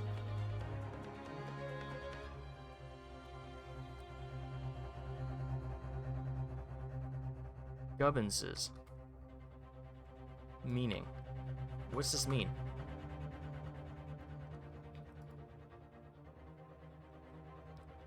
Gadgets. Gadgetry. Okay. Gadgetry. Yes, that's him talking to Mr. Windibank in the morning. And you claim this man to be the brother's accomplice? Well, Mr. and Mr. Skulkin? Never seen the geezer before in me life. On me life, Gov. On me life. Never seen him. Well, somewhat unsurprisingly, it appears our witnesses disagree with the assertion. I'm sure your lordship recalls my learned Nipponian's friend's actual assertion, Which was that he could prove the identity of the alleged accomplice. Yes, and I can. Then show us the evidence. I agree. We must see proof that the clean-cut gentleman in the photograph is a filthy criminal you say he is. We're honing in on it now.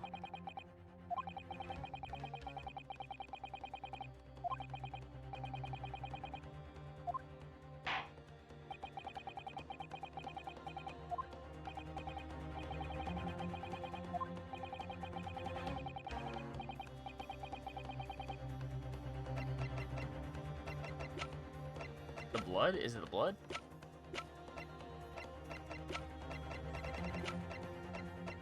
The blood on the disc? Take that! Yes, yes. As I mentioned before, on the afternoon of the day in question, the defendant attempted, deceitfully, admittedly, to reclaim the disc from Windibanks. Which is when the aforementioned Eggert Benedict appeared on the scene, I believe. This man then attempted to purloin the article from the defendant's possession, no? That's correct, my lord. I myself was present at the time. It was following that a minor incident occurred. Shit, I've got to go.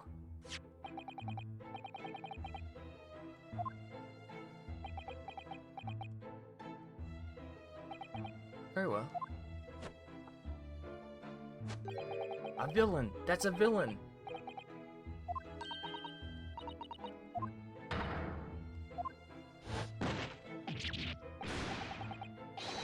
You little tramp. You've drawn blood, you filthy animal.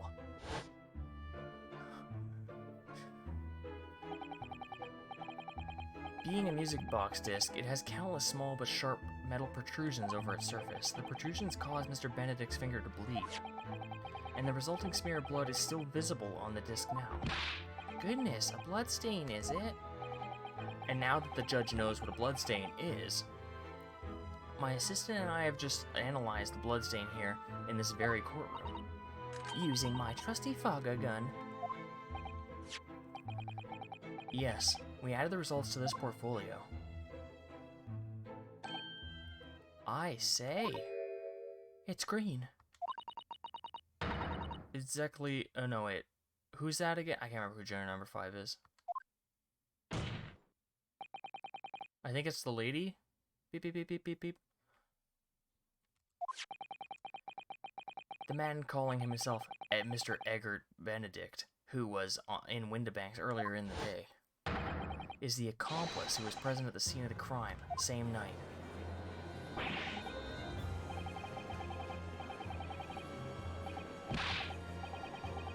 Boy, what you talking about? It's boiling in here. My lord, it is the opinion of the defense that Mr. Eggert Benedict should be summoned to the courtroom to testify. It would certainly seem that we can ill afford to ignore this gentleman's apparent presence. Objection! This has gone on long enough now. This flagrant ignorance of the mechanics of the law. He's gonna break it and throw it again. Herlock Sholmes, you say? Yes, I've heard the name. The protagonist in a series of short stories for the vulgar classes. A god of detection or some such. And now you employ chemical substances devised by a fantastical persona in the highest court in the land? Do you expect us to take you seriously? The samples made by this plaything are not fit to be called evidence. So the bloodstain turned a shade of green. What of it? Here's to you successfully proving that no other blood in the world would turn the same color. Well, leg slam! And pray, do not even think of suggesting that we should take Mr. Sholmes' word for it. His leg is back down.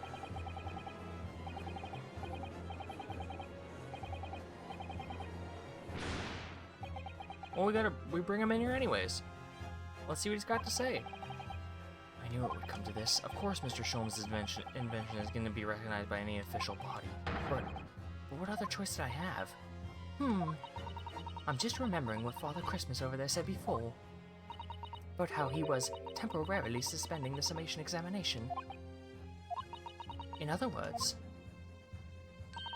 the examination isn't over yet, is it? Good grief, what did you just say, young girl? And in a summation examination, the decision as to whether or not the trial continues is in the hands of the 6 jurors, isn't it? So the way I see it, it doesn't matter what certain other people think of Hurley's invention, at least. Not for now. She's right. Young lady, you have quite the devious mind. It really just comes down to one thing. Whether these ladies and gentlemen of the jury are convinced by what you say, Runo. Is that about right, would you say? Or did I misunderstand something? Unbelievable. Mr. Sholmes' partner is a force to be reckoned with. Got that brain.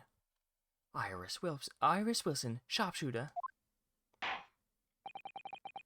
After that shrewd precis of the situation from an entirely unexpected source, it must be acknowledged that the previous summation examination is yet to reach its conclusion. This is absurd. Ladies and gentlemen of the jury, the court now looks to you for the final leanings in this matter. As proud citizens of Her Majesty's Britain, I'm sure you will come to fair and just conclusions. So then, state your final decisions in turn, please. Not guilty. Not guilty. They love it. By Not Jove, guilty. they love it. Guilty. Guilty! They hate it. Not guilty. Not guilty. Okay, I'll take it. 4-2. Takes us out of the fire, dude. We're good. We're cooling off right now. Such is the outcome of the summation examination. Objection. My lord, with all due respect, this is an outrage. The prosecution refuses to accept this decision. On what grounds? If these jurors are persuaded by some half-baked concoction devised by a pretender to real police work, then they are too ignorant to be trusted with the judgment of anyone's guilt. Shut up. I'm sorry, Lord Van Zeeks, but the outcome of the summation examination cannot be ignored. This trial will continue. Ugh. It's twice in one courtroom session we've struck at his heart like that.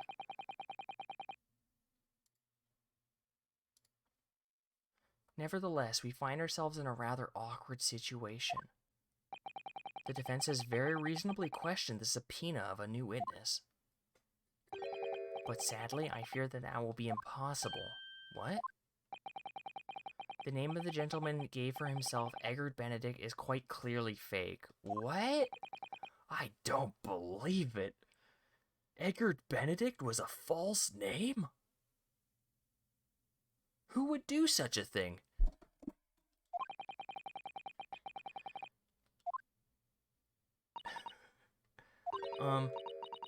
Could I say something? Who? Who was that? Who is it? Who spoke? It was me, my lord. Juror number 5. What have you to say, madam? If possible, Inspector. Eh? Me, ma'am. I wonder if you might show the photographic print to me again, the one in which the gentleman is shown. Ah, right, yes. This one, you mean, of Mr. Benedict. She knows him. Yes. There's no doubt in my mind. Juror number 5, you don't mean to say you know this man? Yes, I know him. What? No. Good gracious. Slam, slam. Order. How on earth? I am a communications officer. Stop. As we can clearly see, the gentleman in the photograph is. Stop. Also a communications officer. Stop. He works in my office. Stop. A very talented operator. In fact, stop. He should be in the communication station now. Stop. Tapping away on the telegraph. Stop. This doesn't seem right somehow. I can't put my finger on why, but it doesn't feel right. I suppose we all imagined the accomplice would be some sort of hardened criminal. It's a bit unexpected to find out he has a respectable job by day, whatever he gets up to at night. Yeah, I suppose that's it. I suppose that's why I felt something was wrong. The gentleman is at London's communication station. We should be able to subpoena him within the hour. Lord Van Seeks, if you please. Yes, my lord. Make the necessary arrangements with all haste. As your lordship bids. The court will recess for 1 hour. When the new witness arrives, we shall reconvene to hear the gentleman's testimony. Inspector Gregson? Yes, my lord. I should like to hear from you specifically about the events at the pawnbrokery in the day in question. Come into my chambers during the recess. Yes, sir, my lord. Very well. Court is adjourned until 1:40 p.m. What time is it now? To be continued. Okay, part 3. I wonder how many parts there are. There were 4 investigation parts, so I wonder if there's 4 trial parts.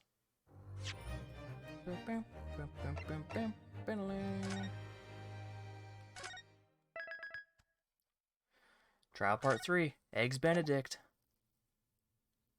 We're gonna scramble those eggs. Okay, we got an hour until the case starts again, or the trial starts again. Ah, Gina, how are you holding up? What's it to you? I'm starting to feel quite warmly towards her frequent cold shoulders now. Ginny, are you alright? Why aren't you saying anything? She's gone mute. Clearly traumatized. What's the point, eh? Why go on all this trouble and fighting so hard for the likes of me?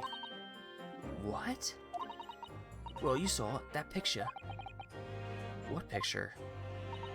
Ah, you mean this. The photograph taken at Hurley's red-headed recorder. Well, I didn't think it would have captured a scene like this, that's for sure. It's hopeless. Anyone who sees that's gonna think I did it, aren't they? Ain't they? Well, I won't pretend it wasn't a bit of a shock when I found the prosecution first presented it to the court. Surely you gotta have your doubts about me now. You can't still think I'm innocent. Of course I can. Ellipses. Jenny, why don't you talk to us? Tell us what really happened that night. Eh? Bruno's cleverly managed to piece together a lot of the new information, but still, we'd rather like to hear it from you. Yeah, if she tells us how it went down, then, you know, I could, like, frame that in with the evidence I'm given and who I talked to. It was after we had dinner together at your place, right, Iris? Then we all had a chat up in your office, didn't we? Yeah, I remember.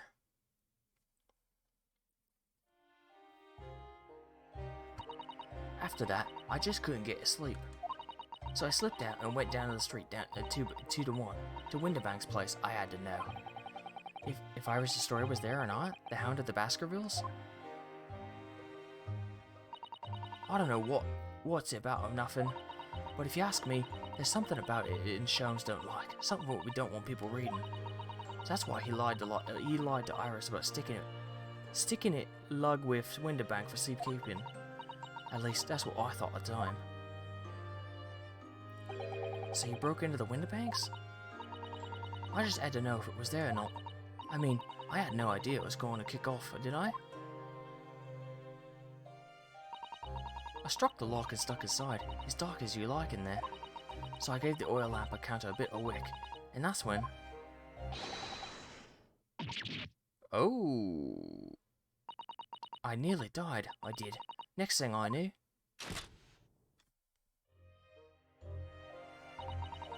I grabbed the gun off the counter, was waving it in the air like, I don't know what.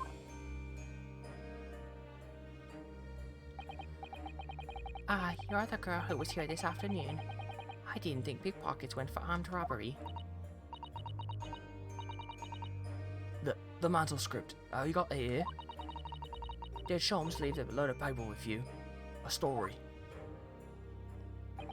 I beg your pardon? The Hound of the something or other. If it's it, I want to see it. I'm sorry, young lady, but I'd sooner die than relinquish an article belonging to one of my customers. I don't want it. What would I do with it anyway? I just want to see if it's here, that's all.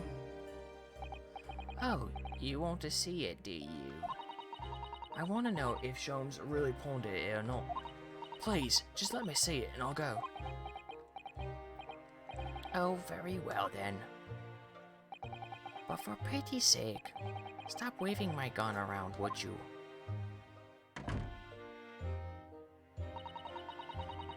So then the old cove unlocked the storeroom, and we both went inside.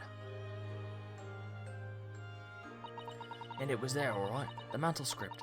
Sholmes weren't lying after all. You did all that just to check over me, Ginny? Anyway, there was a bit of a kick-up in the old main bit of the shop. The Skulkin brothers arriving on the scene, yes. What was that noise? Someone's breaking in. Dear me, is there some burglars convention here tonight that I don't know about? I think I forgot to shut the door behind me. Sorry. I'd better go and take care of it. Could I possibly have my gun back? Oh, well, I'll come with you and... Now don't be foolish, young girl. You must stay right there. Don't leave this room under any circumstances. And with that, he took the gun out of my hands and walked back into the shop. I hung back in the storeroom like he said, straining my ears in the dark to hear what was going on. It sounded like they got into a bit of scrap. I started to think I should help, see. So I was just about to go out to the storeroom myself when... Bang, bang.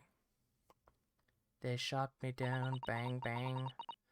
I heard a couple of shots go off too, I think. Almost at the same time. And then there was, right at my feet, lying face down on the floor. I was right next to the storeroom door, so I slammed it shut and locked it as quick as you like. Because you thought whoever shot Mr. Winterbank might come after you? Yeah, so I went to grab the old cove's gun. I figured I'd put up a fight at least. But when I got a better look at him, I knew. He did. He was a gunner.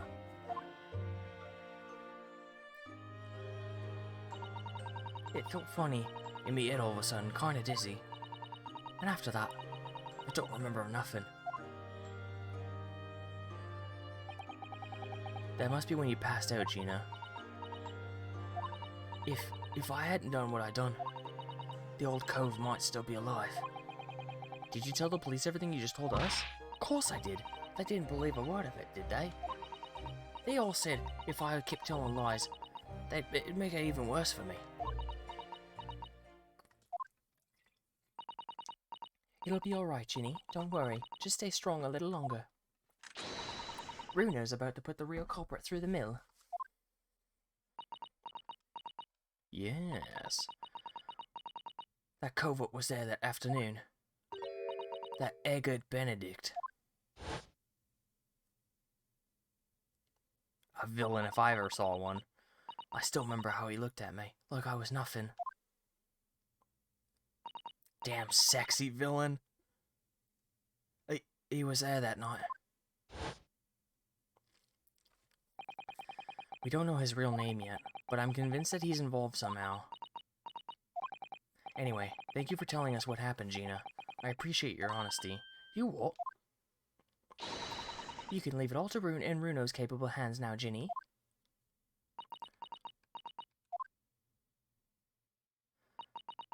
Mr. Naruto.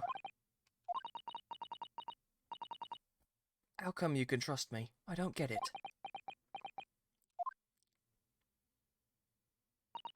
I mean, have you forgotten what happened here before? Come on, it was only 2 months ago.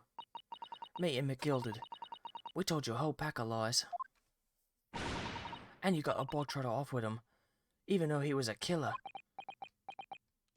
No, I could never forget that. Oh. I did what I thought was best at the time, but the pain of that error in judgment doesn't get any easier to bear. Still, don't forget that I also made you a promise. I told you that I'd be on your side to the bitter end. No matter what. But what if I'm lying? You could be walking to get another kill off the hook for all you know. I don't think a killer would say that.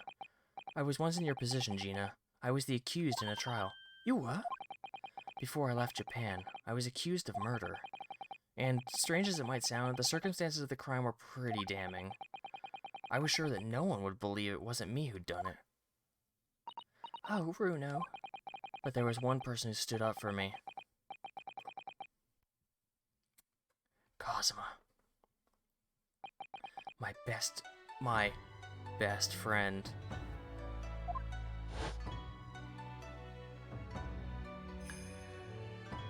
Ryunosuke, no one believes in you more than I do. Leave this to me. All you need to do is put your faith in me, and I'll do the rest. I was so happy I cried. But even then, somewhere inside me, I couldn't help thinking, surely he doesn't really believe in me. Not completely. But I was wrong. Of course he believes in me. He taught me how to point fingers.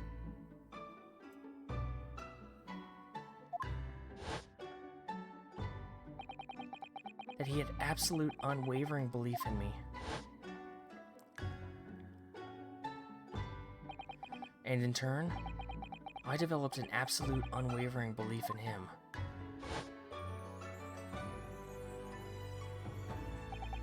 Since then, I came to realize, if you want someone to believe in you, you have to believe in them, the other person first. What are you saying? I don't fucking get it. It's a mystery. What are you trying to say? I promised you, Gina, that no matter what happens, I'll keep believing in you. So you don't need to worry. I won't let you down. Alright. Even though I'm a diver and a no-good liar, you're not like McGilded. I know that. Eh? That's right. You're our friend, Ginny. Iris. We know you better than you think. We've come to the conclusion that you're someone who we can trust. Yes. That's really all we need to know. Exactly. Mr. Naruto, I...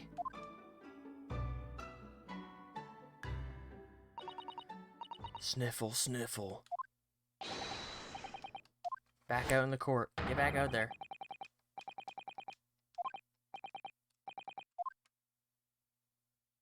Court is back in session.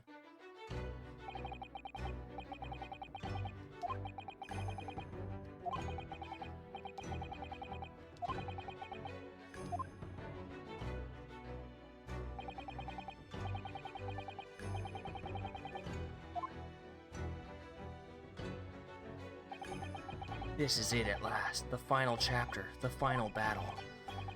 Wish me luck, Susato-san, and I hope you're watching over me too, partner.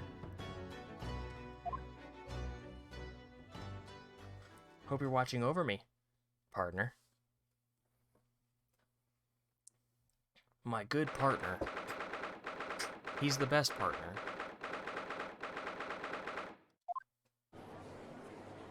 Okay. Oh, these guys are still here? I hereby call this court to order as we resume the trial of Miss Gina Lestrade. Lord Van Seeks, have you successfully subpoenaed the witness? The subpoena was delivered to the communication station where the man works immediately, my lord. However, The heavy rain has delayed the arrival of his carriage, it would seem. I see. Then let us turn our attention to Inspector Gregson's priestess of the case heard by the court this morning. The glaring omission of the third bullet in your report is a serious blunder, Inspector. Yes, I can only apologize, my lord. I had to remember what I did for him. And although the defense's chemical analysis of the blood at the scene makes for a compelling argument, I cannot permit such untried methods to be used as evidence in my courtroom. It's a big mistake to cross Hurley and me. A very big mistake. Oh!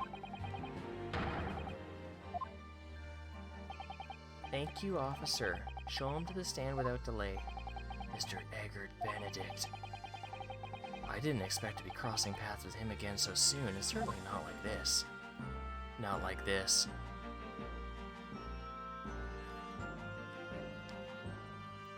The whole gang's here now. Thank you for complying with the court's subpoena at such short notice, sir. But of course, my lord. As an upstanding member of London society, it is my pleasure to oblige. Now kindly state your name and occupation for the record. Ashley Graydon, Communications Officer. Mr. Graydon and I work at London Central Communications Station. Now, perhaps someone would kindly explain what all this is about. You were apprised of the situation by the court officer on your way here, I presume. Yes, I was. Something to do with a murder that took place at the pawnbrokers on Baker Street. And some nonsense about me having been there on the night in question. That is the accusation, indeed. This is really beyond a joke, you know. Very well. Without further delay, the court will hear your testimony now, Mr. Graydon. You will respond to the accusation made against you under oath.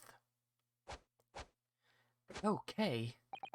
Gladly, my lord. Gladly. That's a villain's wiggle. If I've ever seen a villain wiggle, it's then. Naturally, I have occasion to make use of pawnbroking services from time to time. But are you seriously suggesting that I colluded with these thugs and to break into the place on the night of the murder? I have no intention of admitting such an outrageous accusation, even if certain parties here claim that my blood was found at the scene. Some sacramouth. Detective's homebrewed tincture can't hardly be taken as serious evidence. So, you deny the accusation completely, do you? I must say, I am dismayed. For the highest court in the land to be swayed by this self-proclaimed detective's toy. It was the will of the jury, and our great British justice system demands the jury's will is upheld. Then it would seem we have the misfortune of a most inept assembly of jurors today. Why do I feel like these two are in cahoots? How long am I expected to be detained here? If following the defense's cross-examination your involvement in this matter has not been established, you will be free to leave immediately. Good. Then I shall be away in time for afternoon tea. A small consolation, at least. Let us not hold up Mr. Graydon any longer than necessary. By all means. So, we meet again, Mr. Eggert Benedict. Or is it Mr. Graydon? My apologies. You are... Ryunosuke Naruhodo, a defense lawyer. We have met. If you say so. Ashley Graydon. Enchanté. So...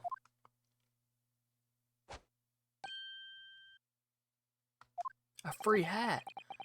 I trust we can conclude this. Is that a bribe? Is he bribing me with a sick hat? Ugh, but I'm not holding your flashy hat while we do it.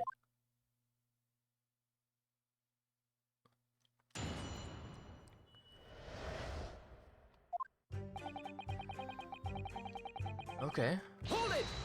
Let's press him. Let's press him. Yes, we even met in the very pawnbrokery where the crime took place on the afternoon of the day in question. Though, of course, you introduced yourself by a different name at the time.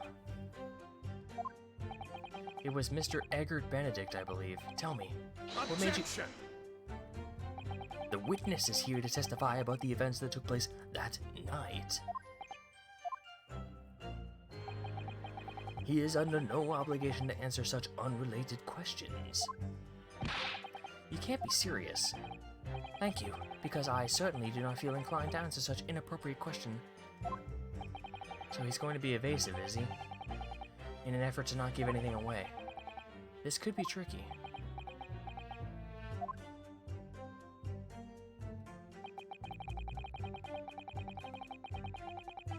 Yes. Hold it! I am suggesting it. Have you seen these two men before? This pair? No, I don't associate with criminals. Said by the man who introduced himself as Eggert Benedict. I'd like to know who I have to thank for this. Who made this outlandish accusation against me? The young lawyer there in black. This is a farce.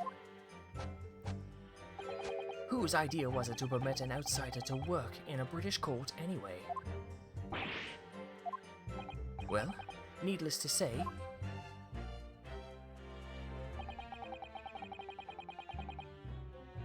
Hold it! admit it already, admit it! Where were you at around 1 in the morning on the night in question, sir? That is past the hour which I would normally retire. Certainly. I was not in the company of these rapscallions. You're able to prove that?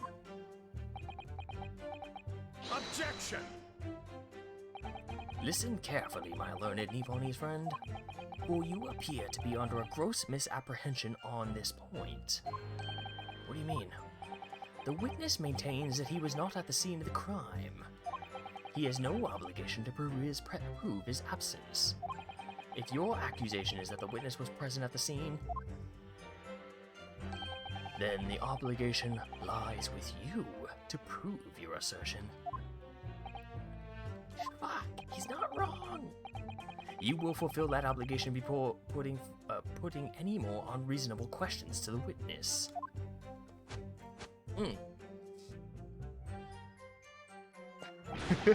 Silent victory wiggle, thanks, yes, dude. Okay, it's not just me that thinks it's weird, it's Ryunosuke too. So it's good to know that those wiggles are actually happening, and it's not just like it's weird psychic imagery. Hold it! Blood was found at the scene of the crime, there's no question of that. Mr. Shulm's chemical analysis positively identified the substance as such. But I am not the only human to have blood running through my veins, am I? How can you be so sure that the blood is mine? It could equally be the blood of one of these two miscreants. Every individual's blood has a slightly different composition, it seems. Mr. Shulm's chemical is able to tell... Oh! Spare me the science lesson. Who is this Shulm's character anyway? Oh, I assumed all Londoners would know the name. He's a renowned detective. So, even you are unable to bring yourself to say, great detective. A great detective, you say? Just now we're in the realm of fairy tales, are we? Oh? Excuse me! Excuse me. I love a good excuse me. Do you have something to say about that, Mr. Skulkin? Eh? What? Me? No, the other one.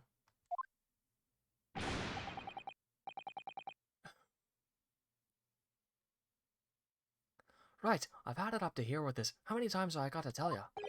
Yeah, I know, you're not a big bruv sulky. It's the other one, I mean the other one. Mr. Nash Skulkin. Eh? Cool, blimey, governor. You what? Is it not the case that when Mr. Graydon just spoke, a thought went through your mind? Would you care to share that thought with the court? Eh? My thoughts? But I don't have none of them. I must have been him. It must have been him. You what? Mr. Nash Skulkin, answer the question. What went through your mind when Mr. Graydon just spoke? Nothing, honest God, nothing. I was just thinking, if he waves his arms around like that much more, it'll open up the wound again, that's all. Wound? Ooh, a bot.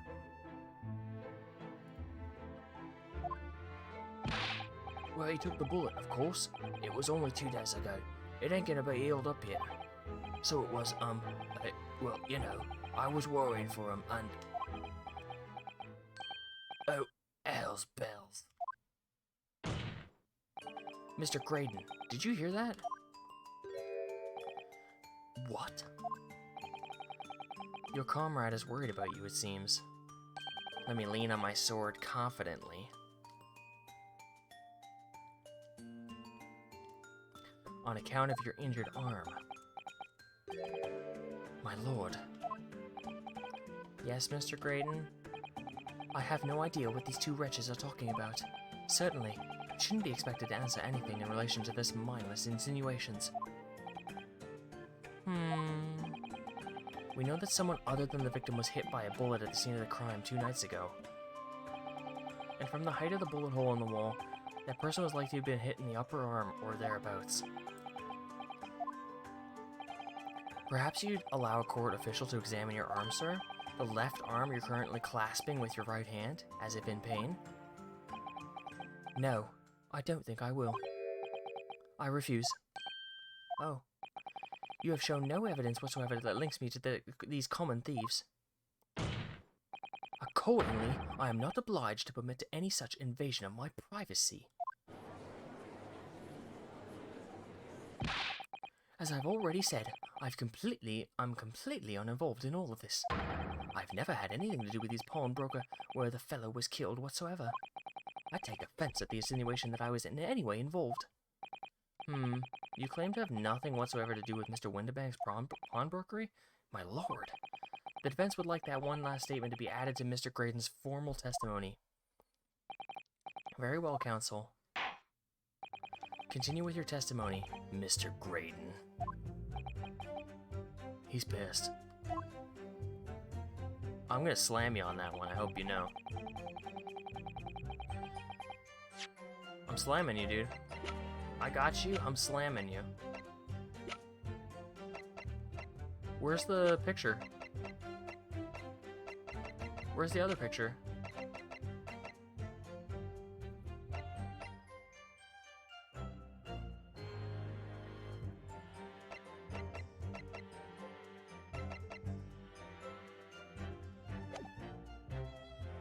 Hold it! Can I push him on that?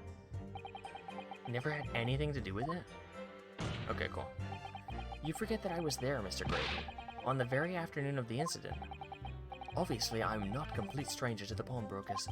I'm currently on the lookout for an armchair to furnish my study. Objection!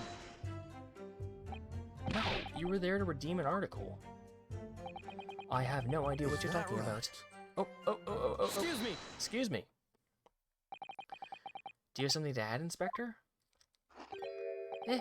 Come again, sunshine. You were there too, in fact, weren't you, Inspector? That afternoon. Well, yes, I do remember meeting yourself in the pawnbrokers that afternoon. You, your young Japanese assistant, and the accused were all present, as I recall. And at that time, this witness, Mr. Graydon, was trying to acquire a particular article. Well now. I'm afraid I don't remember too clearly. Why is he hiding it? But you must. I'm not going to lie and pretend I remember something that I don't. Gregsy showed us a picture before, didn't he? You know, from the cameras that Hurley installed at the Windibanks. Yeah, of course. Indeed, the gentleman pictured bears a striking resemblance to the witness, I must say. Except for the guy in the picture's wearing a hat, and the accused right now is not wearing a hat, so... You know. At no point have I denied that fact. I merely entered the shop to peruse the articles on sale and have a word with the broker. Nothing more.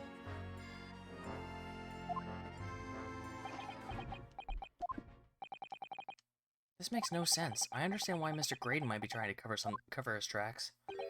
But why would Gregson be trying to avoid giving testimony about what happened?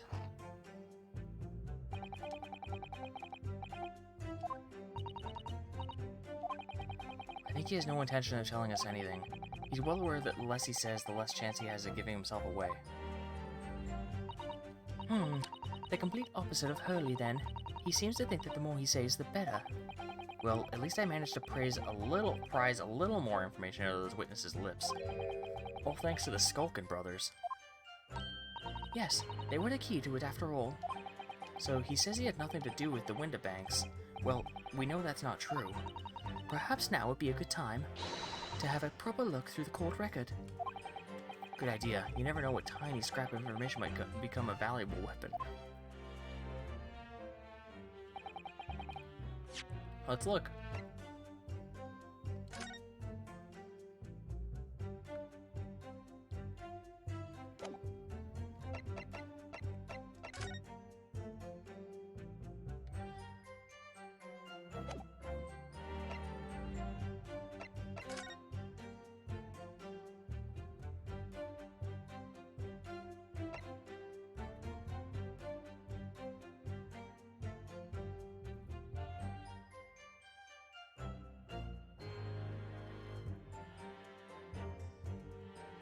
I'm trying to think about what use does this have? How is this gonna come all the way around, you know? Like, what's happening here?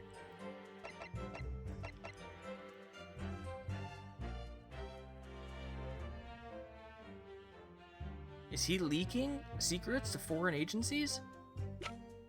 He's a spy.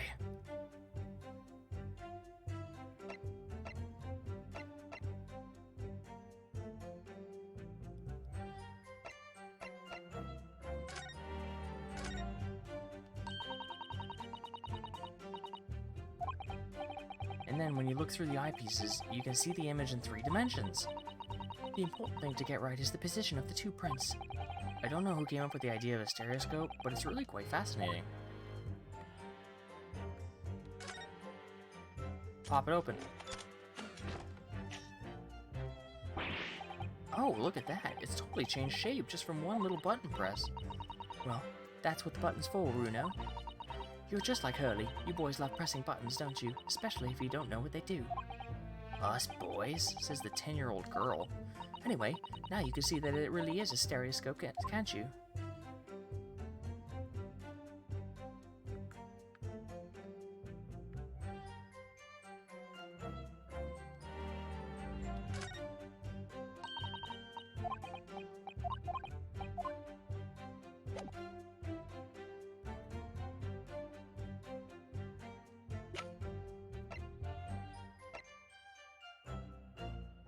I'm curious.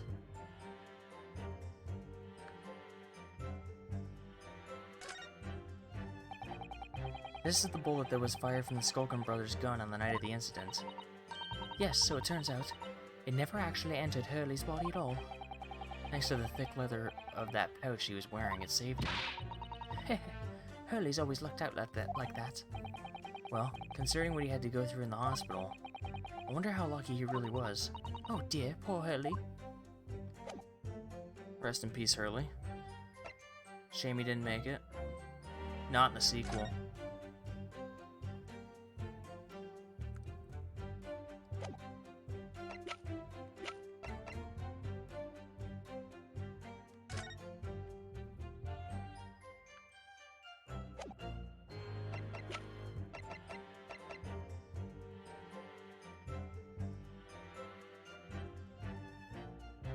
I don't know what that's for either.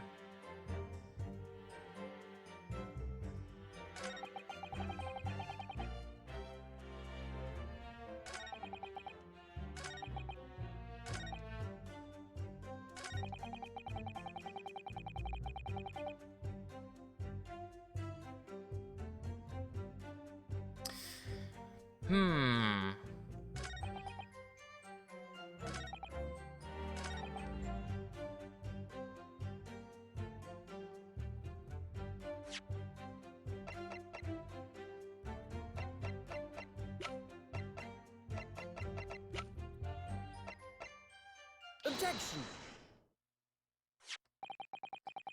Have you ever seen this disc before, Mr. Graydon? Why? Is it supposed to mean something? This disc was, until the day of his murder, in the pawn shop in Mr. Windibank's shop. It was redeemed by the defendant, Miss Gina Lestrade, that afternoon. However, somebody mysteriously appeared to try to take it from her. And that somebody was you, of course, wasn't it, Mr. Graydon? As I have reiterated numerous times now, you are mistaken. That was not me. I've never seen that disc before in my life. It may have escaped your notice, but there is a small smear of blood on the disc. Ah, yeah, resulting from the abrasion of the thumb, perhaps. That's right. The surface of the disc is covered in hundreds of tiny metal bumps. In the skirmish to acquire the disc, the thumb of the person who tried to take it suffered a minor laceration. So, while the disc bears the remnants of that skirmish in the form of the smear of blood, the thumb of the person in question must bear the remnants also in the form of a scratch. Good gracious, indeed it must. Mr. Graydon. You refused to allow a court officer to examine your arm before. Are you now going to refuse us to examine your thumb? Because I have no doubt that it bears a small scratch consistent with the smear of blood on this disc. He is wearing gloves right now to hide it. Clever. Clever girl. It would seem I underestimated you. What is the meaning of this? So you admit it now. You admit that you have a scratch on your thumb from when you attempted to take the disc from the defendant? Shut up! I have no such thing. Order! Well, Mr. Graydon? It would appear that there has been something of a misunderstanding here. I did not attempt to take the disc as you put it. No, quite the reverse. What are you trying to say? It's really quite simple, you see. The disc was mine from the outset. There was Is there some crime in taking an item that you own out of pawn? It would seem, Mr. Graydon, that in this piece of evidence, my learned friend has established a link between yourself and the incident. Accordingly, you will tell the court everything you know about this disc now. As you wish. Although, I'm quite certain it has nothing whatsoever to do with the pawnbroker's murder.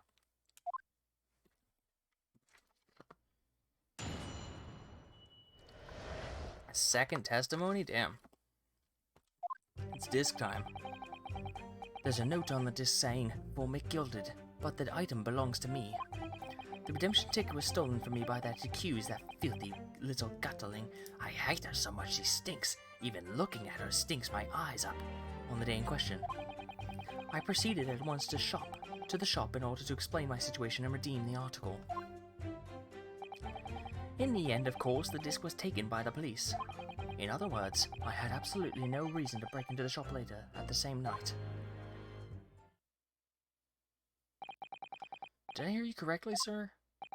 McGilded, you say? The famous London philanthropist? Yep, that one. That guy. I remember him. He's famous now. He's crispy. Who perished in this very courtroom 2 months ago after being acquitted of a distinctly messy murder? Yes, my lord. The one and the same. Good lord, Mr. Graydon. Are you saying that Mr. McGilded and yourself were acquainted? Yes, that's correct. I mean, they both had a cane, didn't they? Order. Well, I certainly didn't expect to hear that name uttered in my courtroom again. According to what Gina told us, the disc was placed in pawn on that fateful night 2 months ago. McGilded himself gave instructions to deposit it at the Windibanks. It's funny that Mr. Graydon here is claiming that this belongs to him then, isn't it? In all likelihood, he's lying. So he appeared that afternoon at Windibank in order to get his hands on McGilded's disc for some reason. Counsel, you will commence your cross-examination, please. Right into it, I love it.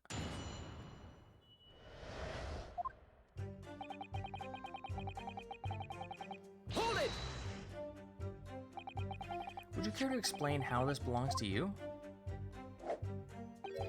As you will observe, a communications officer such as myself commands a fine salary. You are certainly exquisitely dressed, sir. So you see, I have little need to make use of the services provided by the pawnbrokery trade. However, I did once find myself in difficulties having misplaced my purse, whilst on an errand, which is why I pawned my fine black overcoat to the broker in question. You claim that that was your overcoat? Obviously, and in my haste, I clean forgot that the music box disc was inside its pocket. And yet, there is a note that reads, "Oh, McGilded." I am a collector of rare and unusual music box music. I first met McGilded at a gentleman's club in the city, and was interested to discover that he shared my penchant in that area. So the disc in question, it's a pre-production sample. I promised to let Mr. McGilded hear it. But then you forgot that it was in your pocket on the overcoat you were forced to pawn. Yes, exactly. Gina didn't mention any of that in her testimony 2 months ago, did she? No, because Mr. McGilded had threatened her to keep her mouth shut. Which means if we dig too deeply here, it's going to expose Gina's perjury. Oh dear, this is complicated, isn't it? Let's leave it alone for the time being. Let's back off. For no particular reason. Somebody else brings it up, is like, hey, why didn't you guys bring anything up here? We got evidence. Hold it! I don't know. So you're saying that Miss Lestrade lifted the ticket from your pocket or bag? That's right. Despite being mindful of danger when walking in this insalubrious areas as her kind frequent. Objection! Miss Lestrade did no such thing. Well, of course you would take that stance, but the girl is a regular offender. You came to the pawnbroker that day prepared with the information you needed to identify the defendant. You were looking for her. That's what brought you to Windibanks. To get your hand on McGilded's disc. Objection! I just want to get my hands on that disc, you know? McGilded's like, you know, it's got all those bubbly parts on it.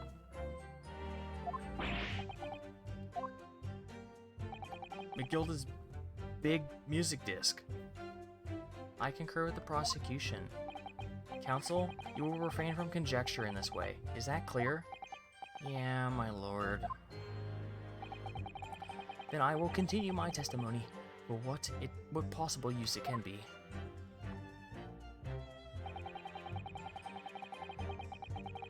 Hold it! I'm pressing you on everything, dude. I gotta find out everything. Have you ever been to Windibanks before? Only once, for the purpose of pawning something. But I, like many, enjoy browsing in such establishments. So when you noticed that the pickpocket had taken your ticket, you chased after her. Is that correct? Yes, that's right. I didn't notice it at first, of course, such is the art of a pickpurse. But when I did, I headed to the pawnbroker at once, in order to reclaim my coat before the thief could.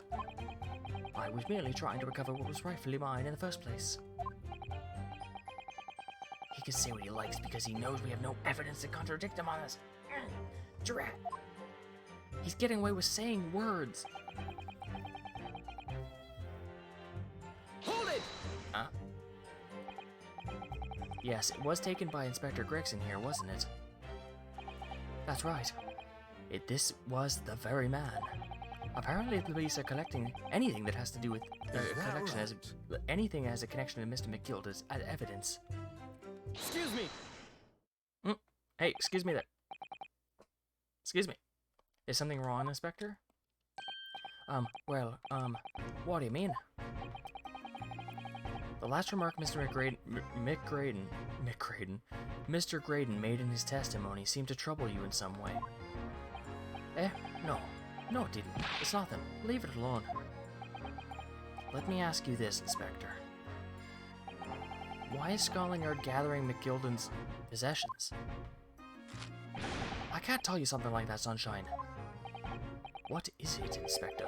Investigative secrets? Yes, exactly. You should know all about that. Magnus McGilded, who died so unexpectedly after his trial 2 months ago. A man renowned through the capital for his great contributions to public life, yet he had a dark side, too. Where are you going with this, Van Zieks? Cross my arms? I suppose the police are dealing with the aftermath of his nefarious activities, are they? That's enough. Coppers like me have duties to carry out that we're not at liberty to talk about. That's all you need to know. Duties conferred by Lord Strongheart, I presume. The Lord Chief Justice appears to have a great faith in you, Inspector. I squeeze my fish. The bottom line is, if you want to get any more out of me, you're gonna need Lord Strongheart's paw prints first. What's all this about? They love each other. Lovers quarrel. You love to see it. It inspires you, inspires the soul. Well, it would appear the inspector has revealed all he is at liberty to reveal. Mr. Graydon, let us return to your testimony. Gladly, my lord.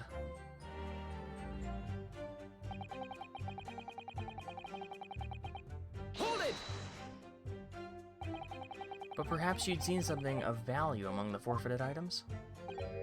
No, not at all. Oh. A valuer was brought in by the police to assess everything that was in the shop. Without exception, every article on the shelves was common or garden bric-a-brac. In that case, it's clear that you broke into the shop later that day in order to recover Mr. McGilded's discs. Have you not been listening, man? Even if I had wanted to recover the disc, you may recall that it has been seized by the police later that afternoon. It was no more in the shop that night than I. As I keep saying, I had no reason to break in. So there was nothing of McGilded's left in the shop that night? Nothing this man might have been after? I wonder if that's really true. Bruno, if you have some evidence, then let him have it. I'm dying to see what irritatingly absurd expression of his crumble. Oh, to see that irritating expression of his. McGilded slipped the disc into his coat pocket and had it deposited at Winterbank's. Then, when he realized he was going to be arrested, he threatened Gina and forced her to take the redemption ticket. There's no doubt about it. That witness is lying through his pearly white teeth. The police were obviously after anything left behind but McGilded as well. That's why Inspector Gregson ended up taking the disc into custody that day. But Gregsy's been very strange about all this. There must be a reason for that, I'm sure. I just don't know what it is.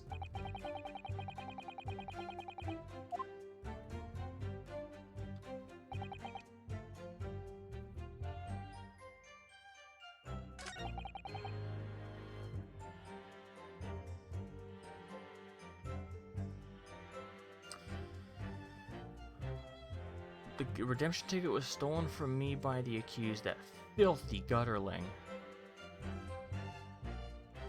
It's not impossible. I proceeded to the shop at once in order to explain my situation and redeem the article. Do I have anything that refutes that? The gun.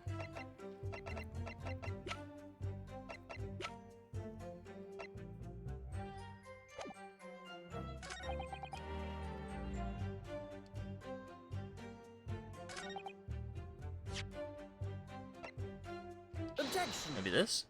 This has been sitting in my pocket since day one. This disc was deposited at Winterbank's on Magnus McGilded's instructions. You knew that, and you went there with the intention of obtaining it for yourself. Objection! Conjecture again. And in any case, the disc was taken into custody by the police that afternoon. The witness had no reason to visit the pawnbrokery again that night. Objection! Sorry, my learned friend. But that's not true. What? Mr. McGilda had another article in Pawn at Windibanks, as this, the second pawnbroker's ticket proves. Ah. There were 2 articles belonging to Mr. McGilda in the Windibanks pawnbrokery, and the reason you broke into the shop that night was to recover the second one, together with your 2 accomplices, the Skulkin brothers. Ugh. This is the second ticket, is it? What had the man deposited? The article description reads, 1 small box. A rather vague description, it seems to me. Are you suggesting that I broke into the pawnbrokery with these clowns in order to steal some trinket box? I can't believe it. I believe there are adequate grounds to suspect that you did. This is absurd. Why on earth would I do such a thing?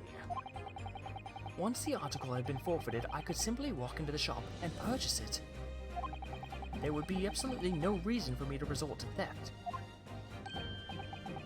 That's a good point. Indeed. The witness makes a solid argument. So that means, for some reason, this Graydon fellow feel he needed the small box that very night, does it? Objection! It's time to put an end to this nonsense, my lord. Could you be a little less cryptid, Lord Fanseeks? I do hate to ruin my learned friend's argument, but the truth is quite incontrovertible. On the night in question, no small box was taken from the Windibanks pawnbrokery. And rest assured, the prosecution can prove it. What? Now what do you got? What are you hiding from me? Well, my evidence is right out in front of everyone. What do you have now, huh? Yes, sir. What prints? These prints were taken from one of the detective security cameras. More? We already know about the red-handed recorders. You don't need to introduce them again. As previously explained, using this plan of a shop layout,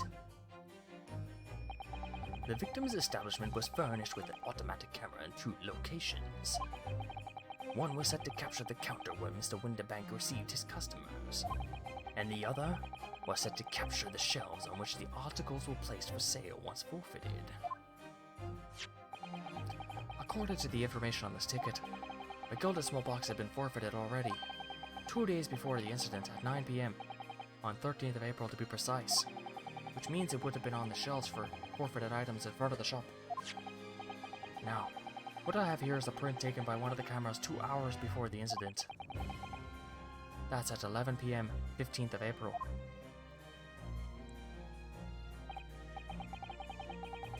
The victim certainly had a very full shop. It would have been the judge. That's not what we're looking for, though, dude. Wow, look at all the stuff. Thank you, judge. And then here we have another print. This one was taken about 2 hours after the incident. We're gonna have to use the stereoscopic 3D. I'm using my goggles. I'm trying to see if I can spot it.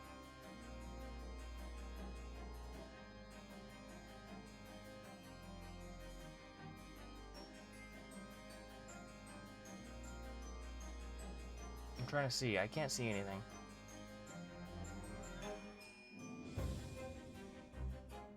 What I need here is the 3rd dimension. We need to tap into the 3rd dimension here. Dear me, it's starting to make my head ache. Obviously, at Scotland Yard, we consider theft as one of the possible motive for the case. Bottom right thing? I'm looking. I'm looking right now. Wait, no, it's not in the court record yet. I can't look. The little capsule. Okay. I'll look for it when I'm able to. We explored the possibility that something had been taken in addition to the victim's life. On the shelf? Okay. Bottom right thing, the little capsule arrival on the shelf. So your men have already compared these 2 prints thoroughly, Inspector? Yes, sir. on the shelf. Oh yeah, the cylinder. The cylinder looking thing. It's been moved for some reason.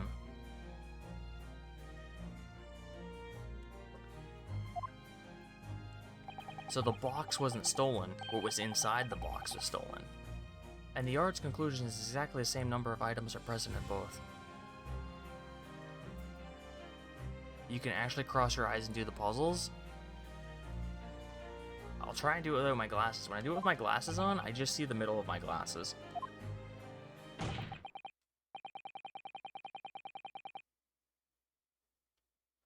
In other words, nothing was taken from the pawnbrokery on the night in question. And my learned friend's assertion is nothing more than a hopeful fantasy. Let me look at the pictures again. I want to solve the puzzle with my eyes. I don't believe it. If I could have just shown him that he'd stolen McGilded's pawned box.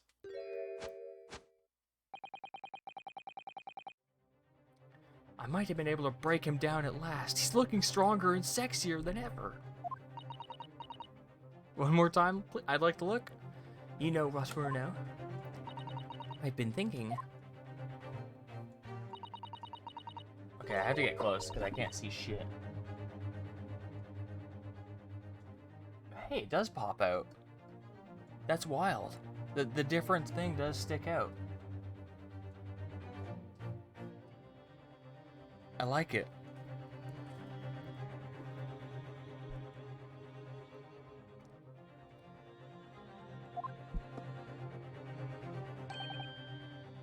The only thing that sticks out is that little jar. So, counsel, in light of the evidence put forward by the prosecution, what's your position? It seems that, in fact, on the night in question, nothing was stolen. Nothing.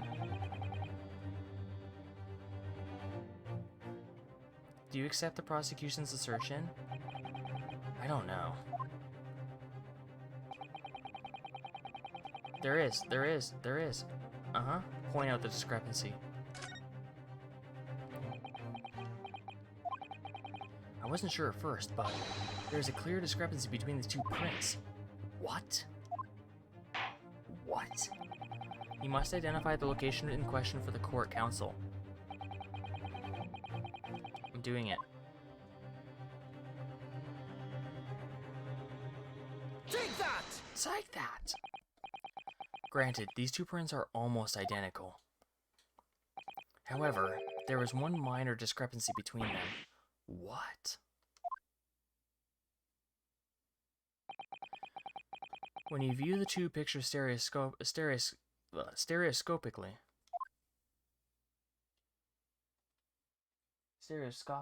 do you need your keyboard? Hold on, I gotta grab Chelsea's keyboard. One sec. One sec.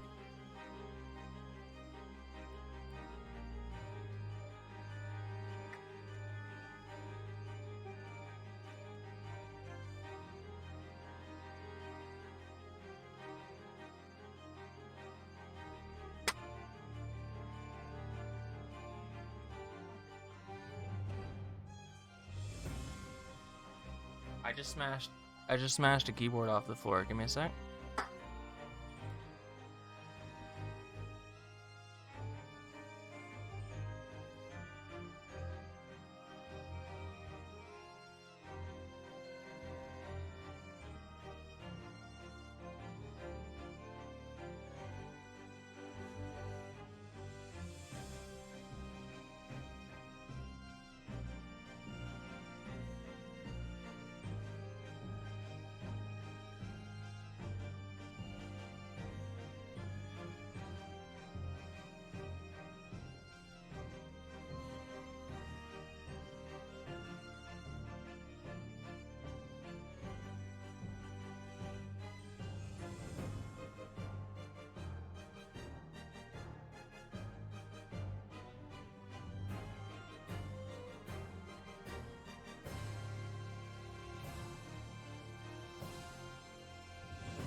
It's okay.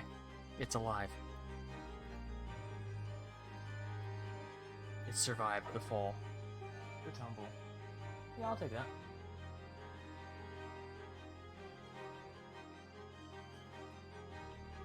How do I open this? Can you guys open this for me? Can you open this? You guys got a bottle cap opener? Let me try a comb. Is this gonna work? Use your teeth? No way. I don't think my teeth are healthy enough for that. Chelsea has a bottle cap opener, but she wants this. She brought it over being like, and I'm like, yeah, I'll take it. I'll take that. You can have it. It's okay. Actually,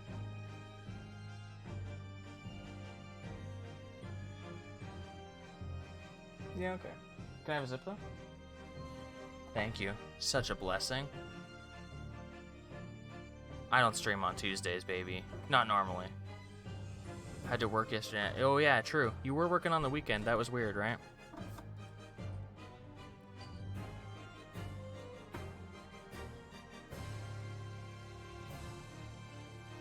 Yeah, your brain's funked. Your week is like shambled. It's all messed up, dude. You did miss a lot. You missed this sexy dancing blonde man. And I have a... Let's go big cam. Careful, Chels. Quebec Maple Coca-Cola. Let's take a sip. Thank you, Chelsea.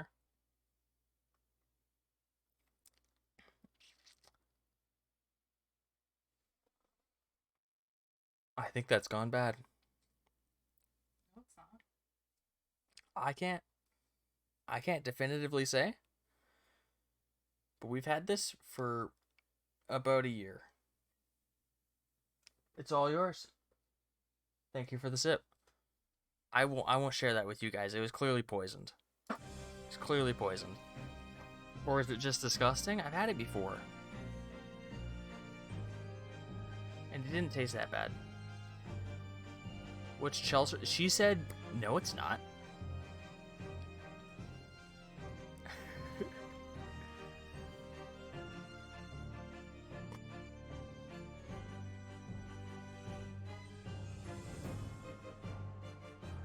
No, it ain't.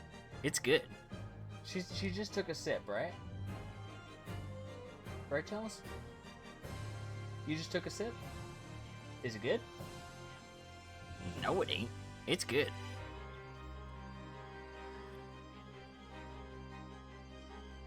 So,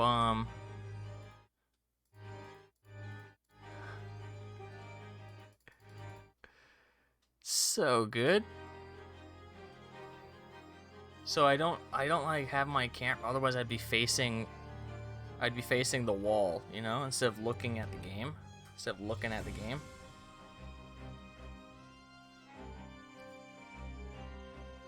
It's for aesthetics, Shane.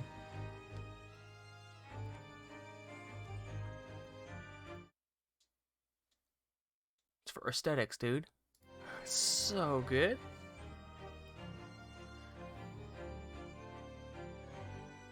The small box. So we learned about stereoscopic 3D.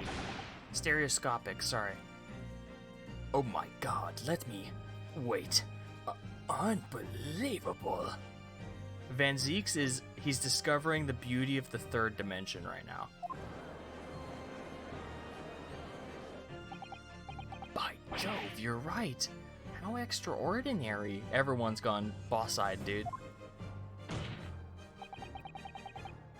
What this tells us is very simple. Mr. McGilda's small box was indeed not stolen from Mr. Windibanks on the night in question.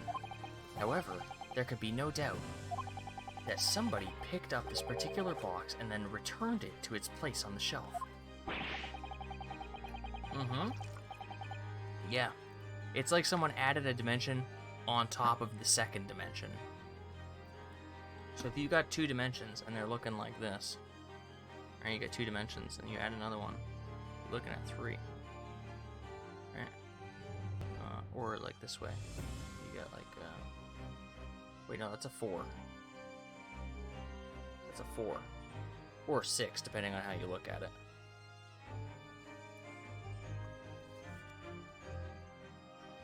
Call that cubed in the rocks business. The business of rocking. and rolling. Yes, the very same small box identified in the photographic prints. Objection! Mindless guesswork.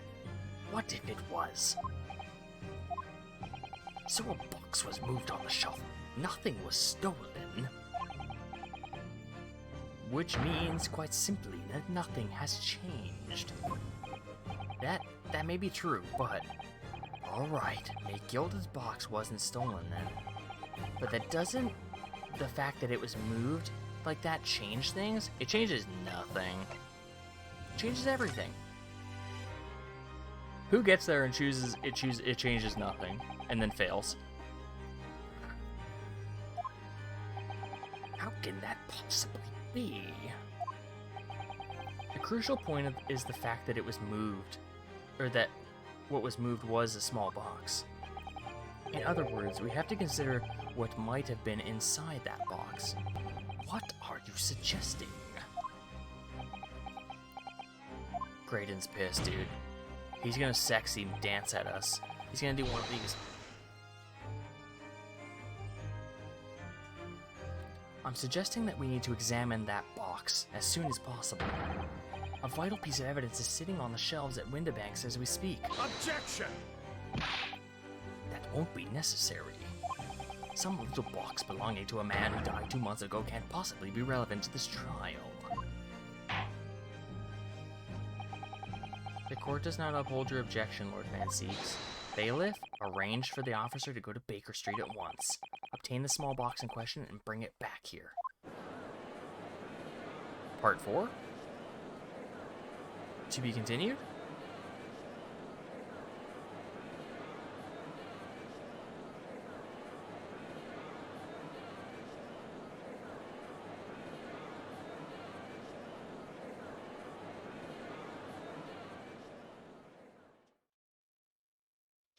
Oh, okay. We should have a report within the half an hour.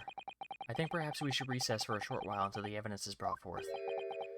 To be hoodwinked by such a farce. Disappointing. I beg your pardon, Lord Van Seeks? This is nothing but a smokescreen. A Nipponese specialty, it would seem. That's racially charged, for sure. What are you trying to say? My learned friend has persisted with the same line of reasoning from the very beginning. Van Zeeks? Beric Von Zeeks is extremely racy with all his comments. Pushing the boundaries. I mean, he calls you Nipponese. And he implies that everyone there is simple. Because they're Nipponese and not from the Great British lands. Yet common sense tells us that none of the articles have value enough to be worth stealing in the first place. Exactly. It would be beyond absurd to break into a place for the purpose of stealing such a commonplace property. Hold on, let me pull one out for the boys.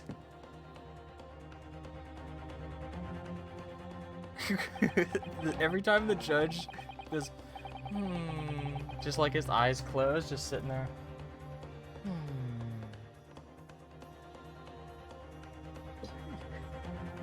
I love it. He's thinking. If your lordship recalls, Mr. McGilded perished 2 months ago, immediately after the conclusion of his trial. A trial in which he was found not guilty.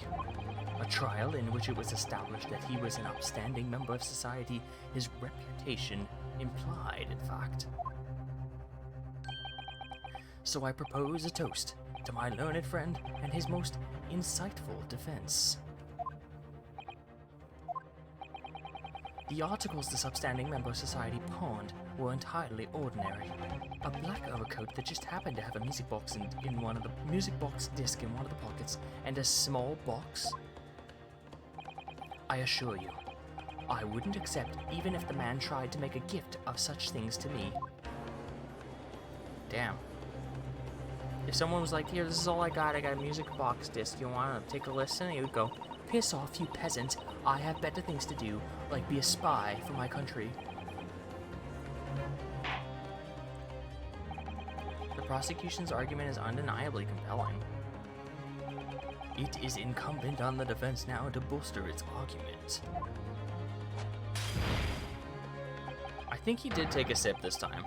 It wasn't a complete waste. To explain what possible significance the commonplace articles pawned on this fine citizen could have.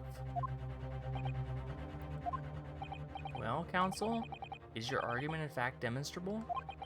Or are you able to show proof that the disc and box are in any tangible way related to this case? Well, yeah. What's the matter, Runo? We know that they're related, don't we? They're both vital pieces of evidence. Yeah, of course, you and I both know that, but we know McGilda's true character. We know the disc is significant, even if we don't know why. But if we explain that in a court at this point, we'll have to acknowledge that McGilda's acquittal 2 months ago was a mistake. That the defense's argument was flawed, based on false information. Oh no. And that would mean admitting that Gina committed perjury. Send Ginny to jail, just so we can send this guy to jail too. What, Ginny? Could it be that Van Zieks knows? He knows, dude. I cross my arms. Is that why he's doing this now? Because he anticipated everything? But maybe. This could be a great opportunity for us. Sorry? What do you mean, Iris? Well, what is it you always say, Runo? Sooner or later, the truth comes out, every time. Alright. The exact significance of the things that McGilda deposited with Mr. Windibank is something that only Gina can explain to the court. But if I put her on the stand to testify about that, it could critically damage our chances of winning this case. You have to do it, though. Put her on the stand. She knows stuff. She knows things. Put her on the stand, dude.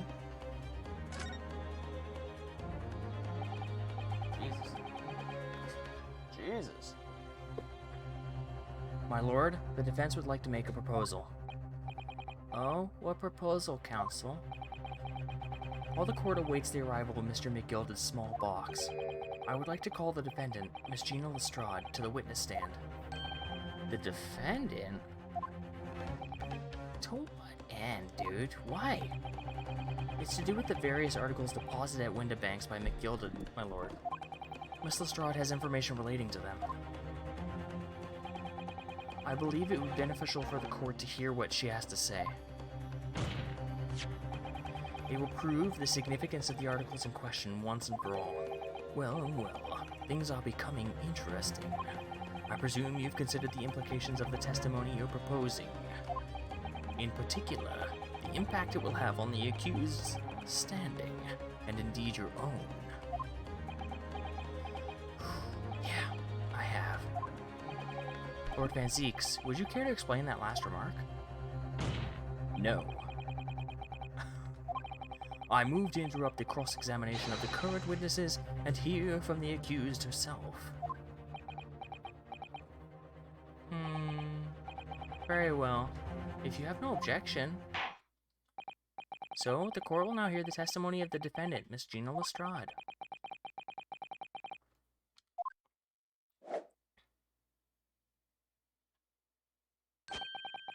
Then I shall bid you good day. Wait. You, sir, shall remain in the stand while Miss Lestrade testifies. As you wish. Alright then, Gina. It's time.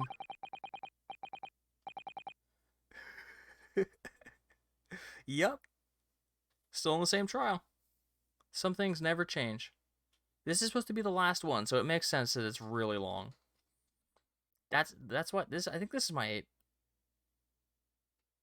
third, technically third stream of this trial. Like, it's really long. Good luck, Runo. It's a long-ass trial. But it's the finale of this game. We'll be done with the Greatest Attorney Adventures. Maybe we'll do Resolve. We'll see. We'll see. I want to see if this ends clean. maybe we'll do resolve like another time, not like immediately.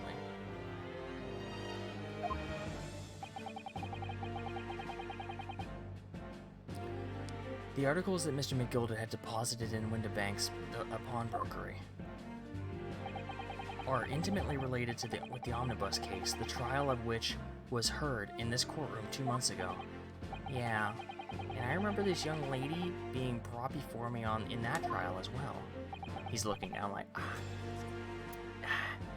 yeah, I remember her. Holy moly. That's right, my lord. Her testimony helped establish the innocence of the defendant, Mr. McGilded. The omnibus case was intriguing, to say the least. And now, here we are all again, the same players in that trial facing each other once more. A twist of fate, perhaps, my Nipponi's friend. I have a feeling we're gonna be friends at the end of this, like actual friends. He's not gonna insult me. He's gonna like give me a kiss on the hand and bid me adieu. Allow me to recap the events 2 months ago. An old brickmaker was stabbed to death in an omnibus running along London's winter streets. Apart from the victim, there was only one other person in the carriage, Mr. McGilded. Naturally, he was the prime suspect for the murder. But as the trial progressed, another possibility emerged. Graphic, just cover your eyes. If you see something you don't like, just cover your eyes. Any children in the house, cover your eyes right now, okay? With the body being dropped through the skylight into the carriage below. It was Miss Lestrade whose testimony brought that possibility to light. At the time of the incident, Miss Lestrade was concealed under a seat in the carriage, hoping to pick the pockets of unsuspecting passengers. Can the real children in the house please stand up? Please stand up. And show yourself out. It's that way. Then, immediately after the trial, having been acquitted of the murder, somebody cooked him alive like a chicken in an oven. Mr. McGilded died. He burned up, which usually kills someone. A mystery that remains unsolved even now, 2 months on. As indeed does the omnibus murder itself. Be that as it may, I recall neither the disc nor the small box being mentioned in the course of those proceedings. Miss Lestrade? What? Would you tell the court now, please, what really happened in the omnibus 2 months ago? I mean... I don't know what you mean. I already said all of what I know. And what about everything you told us yesterday from inside your prison cell? Please, Miss Lestrade, this is extremely important. But... Remember, little girl, if it transpires that you willingly withheld information in the trial 2 months ago, the Home Office will seek to prosecute you for perjury. And naturally, you will lose all credibility as a witness. Although, let's face facts, you have little credibility to lose. Ginny, don't listen to him. Please, you have to trust Runo now. Iris, we're on your side.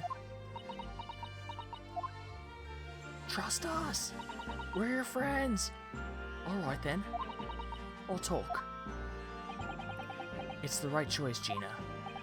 Well, it would seem that my learned friend is hell-bent on bringing the entire courtroom down about his ears. So be it. I must confess that I'm struggling to understand what's happening. What's going on? However, it would appear that Mr. McGilded pawned the articles and that extraordinary case of the omnibus. Harbor secrets. Oh, but the pawned item and the secrets of the omnibus. Harbor secrets of which have been hitherto unaware. So, Miss Lestrade, you will now give your testimony before the court about the events 2 months ago. You will reveal the truth, a commodity sorely lacking in your original statements. This is it then. Everything's going to come out. Like Van Ziek said. This could bring the whole courtroom down about my ears, but as a lawyer, I'm prepared to take that risk. I'm risking it. Truth is, that brickmaker cove in the cabin of the omnibus the whole time. When the Irishman dragged me out from under the seat, I saw that disc on the floor. All of a sudden, I heard a scream from me overhead, and that pair on the roof deck went to call the slops. That's when McGilder slipped a diver some tin, and to run to the pawn shop roundabout. He threatened me not to snitch, not to say nothing to no one, or what I seen or what I heard. Good grief, this is outrageous. You just told the court bears almost no resemblance to your testimony 2 months ago. As you say, my lord.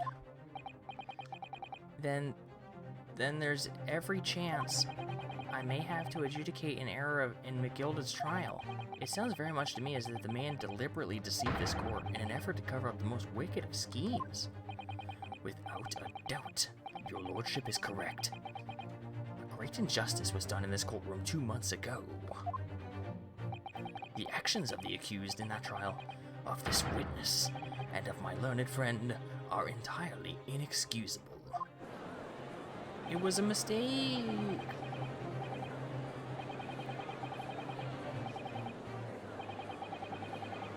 Don't forget that lawyer from the east. You're wrong. The lot of you. Mr. Naruto, the lawyer, he didn't know nothing about it.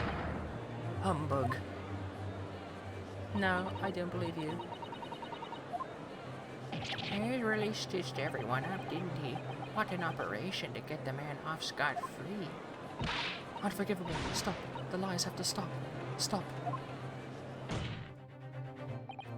Yes, the defense made a terrible error in judgment, and I intend to take full responsibility and suffer whatever consequences are deemed appropriate. However, it's imperative that the court allows this witness to elaborate on her testimony, because the true significance of McGilda's pawned items articles must be brought to light. Very well, my learned student friend. Learned student friend? Given the depths of the calamity you have just plunged yourself into, this may be worth hearing.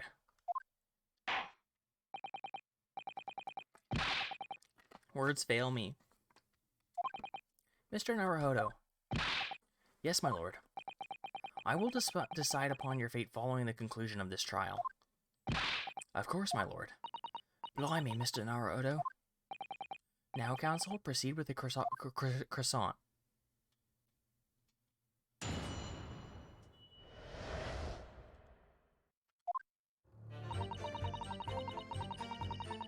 Hold it! Cross counter! And you were hiding in the cabin at that time as well, weren't you, Miss Lestrade? If I remember rightly, in the storage compartment underneath one of the seats. Yeah, that's right. It was pitch black under there, so you can't say nothing at all. Cross counter. Now, in your testimony 2 months ago, I feel certain that you claimed Mr. McGilda was the sole passenger, did you not? False testimony, my lord. That's what he told me I had to say. But it's important you tell us the truth now. Were Mr. McGilda and the victim acquaintances? I don't know. But I did hear them talking a lot. What were they talking about? Well, I couldn't hear too well, but if I had to say, I think it was about money or something. They kept talking about buying and not buying. Ah, perhaps business dealings of some kind? Well, anyway, it got louder and louder. It started to sound like a proper fight. I was pretty scared by then. I hardly dared to breathe. Then, all of a sudden, I heard a noise like someone keeling over on the floor. It was blooming loud and all. And I believe you let out an involuntary scream? Yeah, that's what gave me away.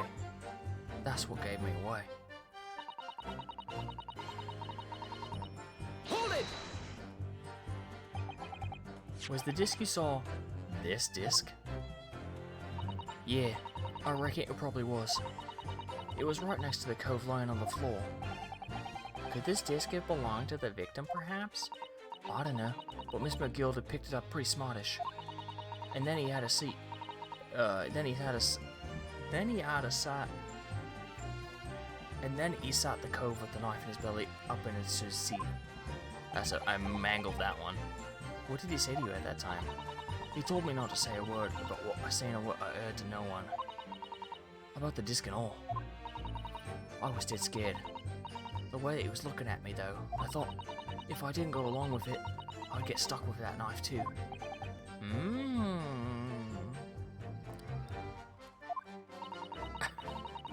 Then he asked me to started asking me loads of questions, like what my name was, where I lived, and all that, and he asked me if I'd been a diver too. But after a while, what happened in the carriage was noticed. Yeah, that's right. First there was a kind of rapping noise, like shh, shh, you know, like a beatboxing or something. Up top, they were slamming beats. Hold it!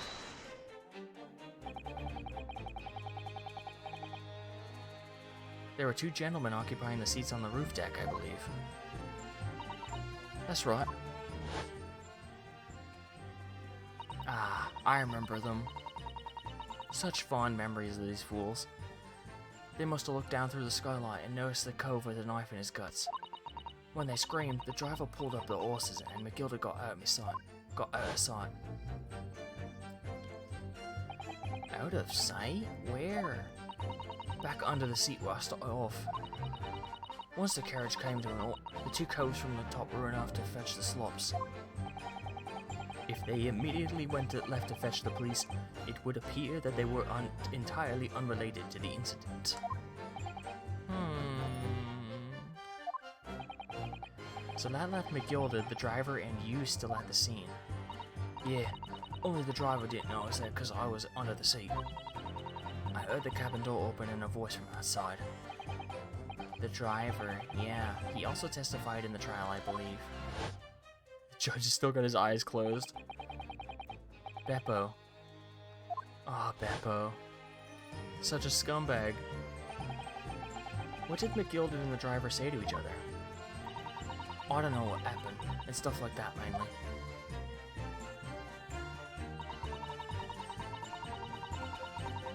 Hold it! That pawn shop obviously being Windibank's on Baker Street. Just a moment, counsel. Do you mean to tell me that driver gave false testimony in that trial as well? Perhaps the excursion to the pawnbrokery slipped his mind while he was in the stand.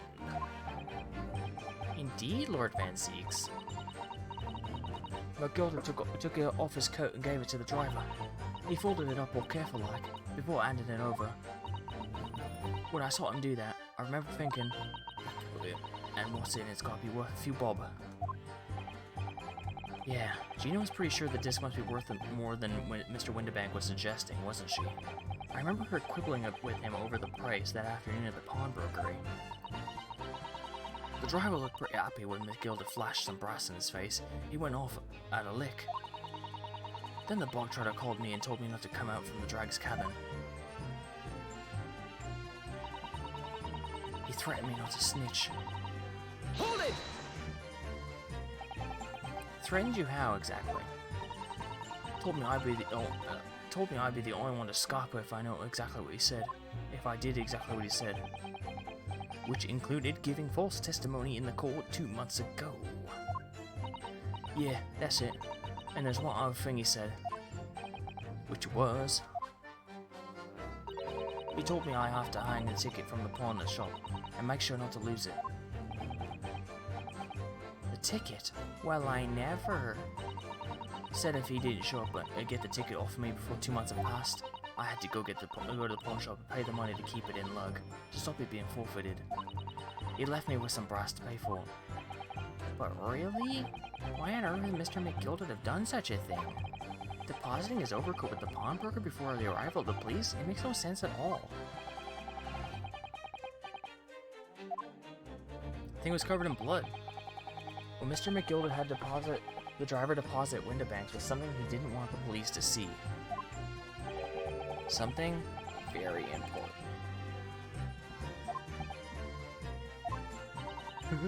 I love when Ryunosuke seems so smug, dude. Leans on Kazuma's sword, just like a little...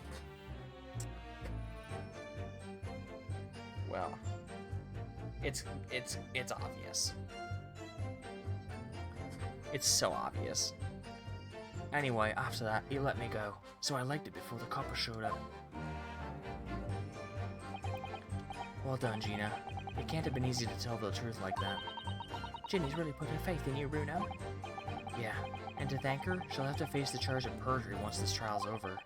So I need to use the time we have now to get as much information out of her as possible. It's time to really go for it. Press her on every statement. I did. I suppose I should. Oh, and another thing. What's that? Take a look at those two. Isn't it strange that they've been whispering to each other the entire time? Yeah, that is a little strange. It looks like they're having a secret discussion about something. I'm not sure I'm completely comfortable with that. I wonder if there's anything I can do about it.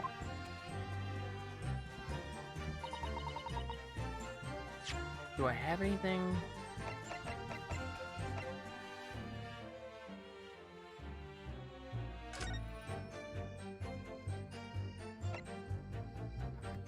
Conviction was assured that 3 eyewitnesses.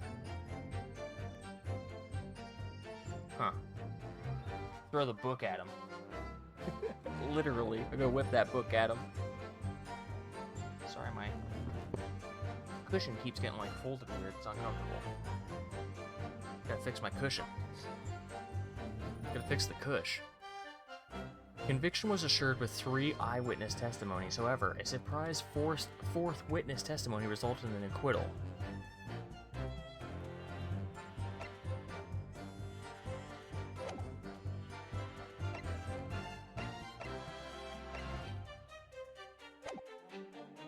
Which thing can I throw the book at him for, though?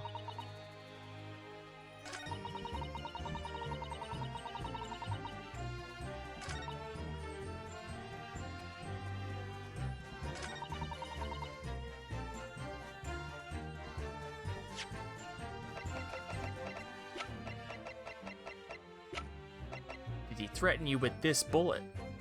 This one here, this bullet. Did he threaten you with this?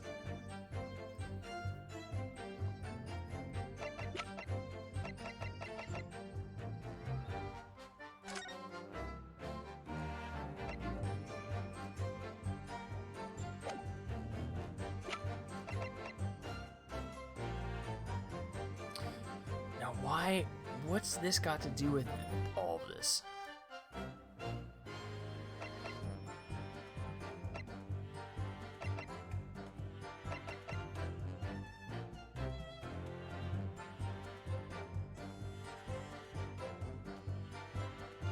Objection! No. That's a bad one. Bad one. I thought that I would get something out of her because, you know, the surprise witness. Let's save it. Oh my god. This is like the end of the trial too. There's gonna be something here. It's gonna be one of those things where you have to chain them.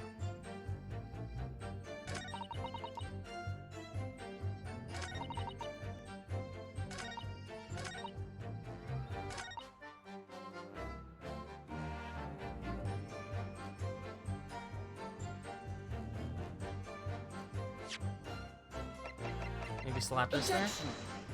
Nope, don't like that. Stop picking on me, Judge. He's damning me.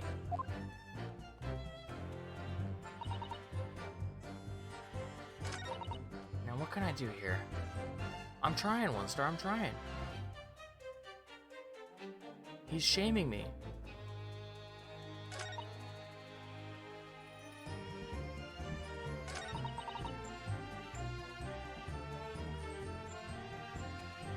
The heck? I don't know. I'm trying to figure out what to present here. Slip the driver some tin.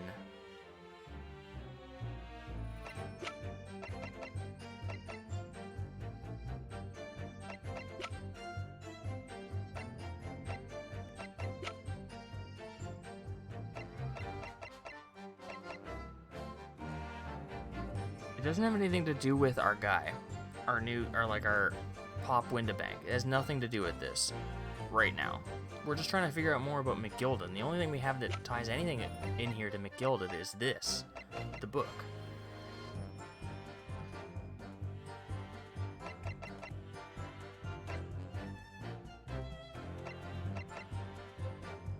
Or this, I guess? Oh. Hold it! Wait, no, I didn't want to do that. I didn't want to do that.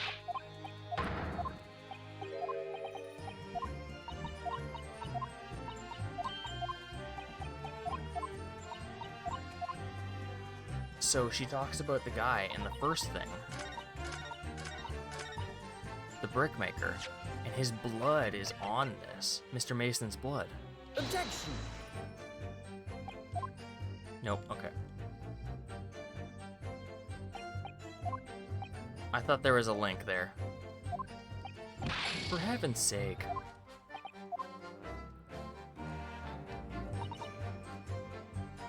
I'm trying to take this seriously.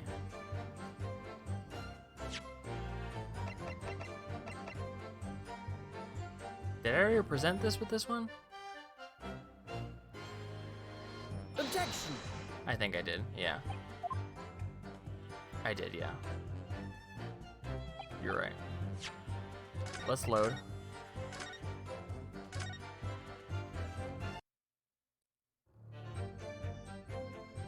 Okay. Slip the driver.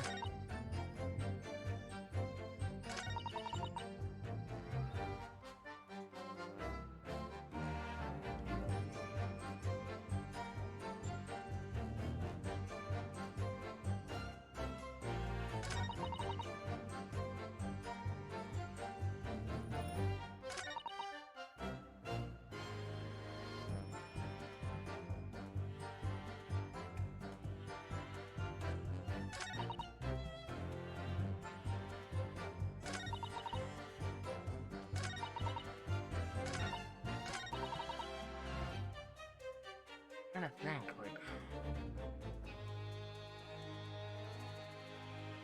I feel like if there's a time for it to be one of those things where it's you gotta press her on this and then press her on another one, it's now. And I hate these.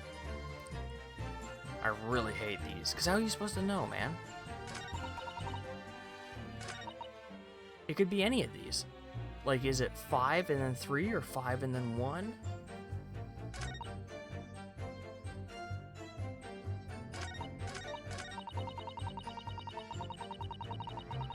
Hold it! I'm gonna try this one and then 2. I'm getting instincts on 2. 5 and 2.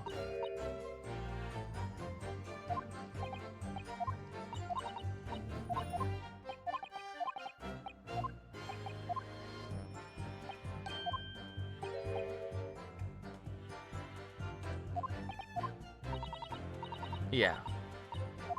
Instinters.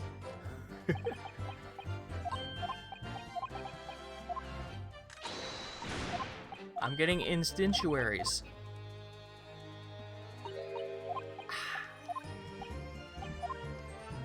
Jill's having a refreshing beverage. I can hear her.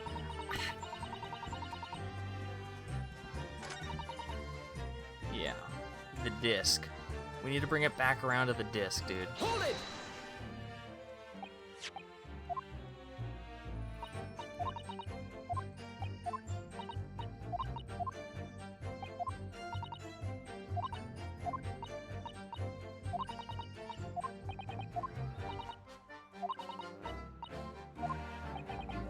I wonder if I'm just supposed to yell at them. Be like, hey, what are these guys doing?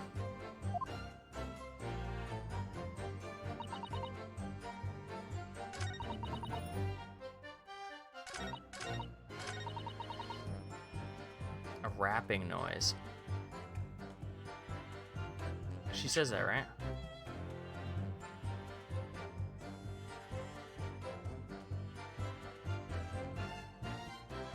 First, there was a kind of rapping noise.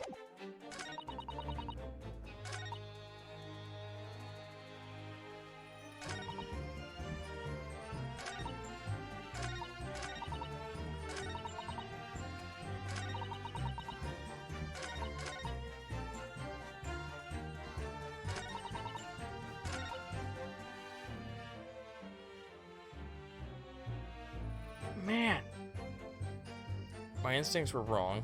That's nice to know. What can I possibly show them?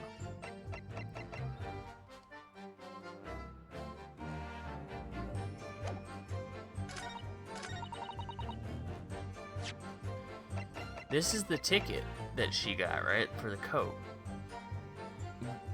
It has Mr. Mason's blood on it. She didn't say anything? Objection! No, okay. Not relevant.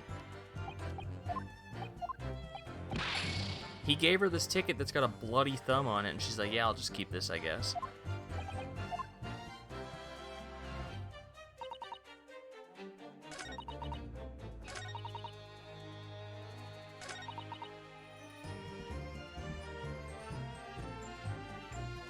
Hold it!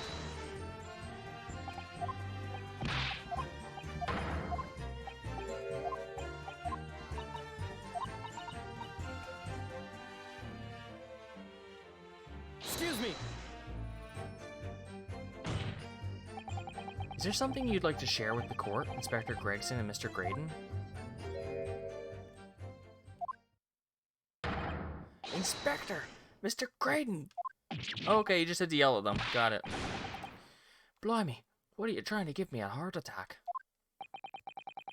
You've been whispering to each other for quite some time now. Tell us, what is the discussion about? Discussion? With this fella. Pull the other one. They're flirting? We'll just say that. That's okay. They can just say, we're doing our thing. We're doing our thing. And I'll be like, oh, sorry. No worries. But now they're making it like a big deal. They're blowing this out of proportion, not me. Do you think I've got anything to talk about with a shady gent like this? And I have nothing to say to this uncouth detective, after he deprived me of the disc that was so rightfully mine. What year you think it is? They can say it. This is a very accepting court of law. We love love here. That's all. Except for Barrack Von Zeeks, you know he would call it out. But they've clearly been talking the entire time I've been cross-examining Gina. It's as if they've been negotiating.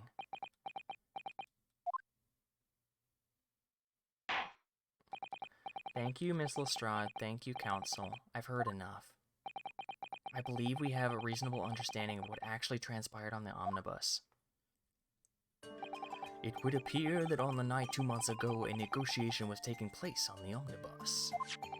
A negotiation concerning this disc, however, matters did not run smoothly. When the parties involved began to quarrel over a price, McGilded took what he wanted by force, at the expense of the other man's life. Which proves my point.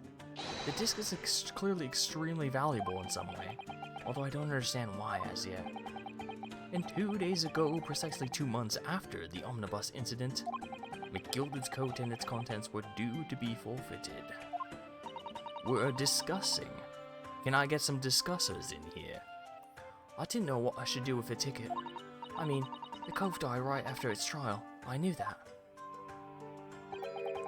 So you decided you would try to claim the articles as your own. Well, why not, eh? They were only going to be forfeited. Why shouldn't I have them? Anyway, you can't blame me for thinking about it. Thinking about no crime. Thinking ain't no crime. Miss Lestrade, it would appear Mr. McGilded was, prepared to kill in order to take possession of this disc. Do you know why that would be? Eh? I ain't got no clue.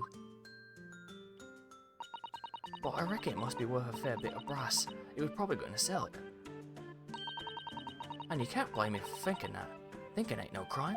She's so proud of it, too. Thinking ain't no crime.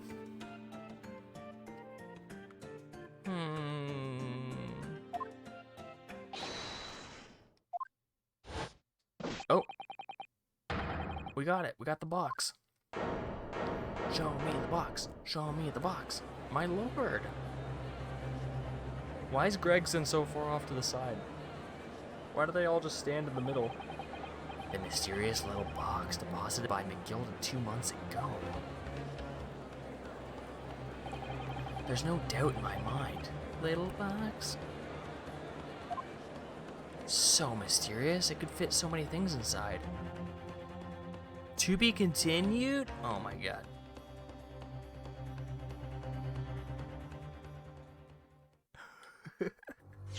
Part 4. I'm sorry? The game just baited us.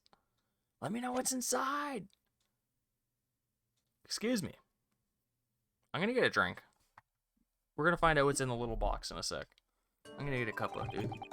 I'm freaking thirsty. My throat hurts. So this is the article in question, is it? The small box deposited with the pawnbroker by Mr. McGilded 2 months ago from the Maple Coca-Cola. And on the night of Mr. Windibank's murder, the only item on the shelves that was touched by whoever broke into the shop. Quick, quick, let us open it and see what's inside. Iris just wants to snap this shit open. It's gonna play the music disc. Oh yeah. Oh yeah. Oh yeah.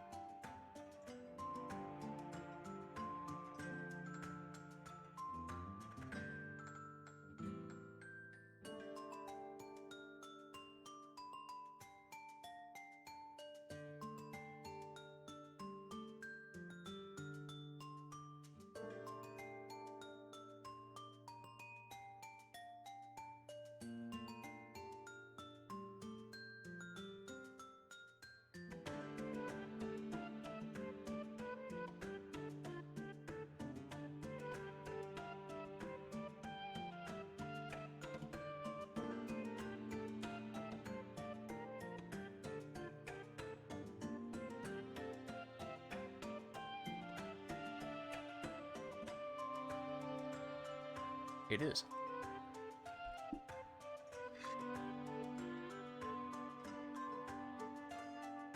Escaflowne. We got Escaflowne in here. Ooh, it's backwards. Now it's not. Escaflowne.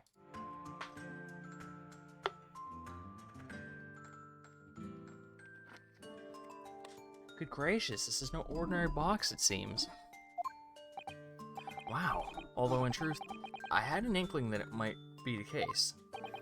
It would appear that the box houses a miniature music box movement. Graydon's pissed, dude. Then, is it too much to expect? I think it would be reasonable to assume that this is a device for playback of this disc, my lord. Play the disc, play the disc. And it's like secret spy messages, isn't it? That's my guess. So, here we have the means to play back Mr. McGild's disc. Disappointed. I got the burpees. At Windibank's at much the same time. Not strictly correct, my lord. It was not McGilded's disc. It was for McGilded. It was the disc of his victim in the omnibus. But why? For heaven's sake. Are we to understand that the brickmaker was trying to sell this music box disc to Mr. McGilded?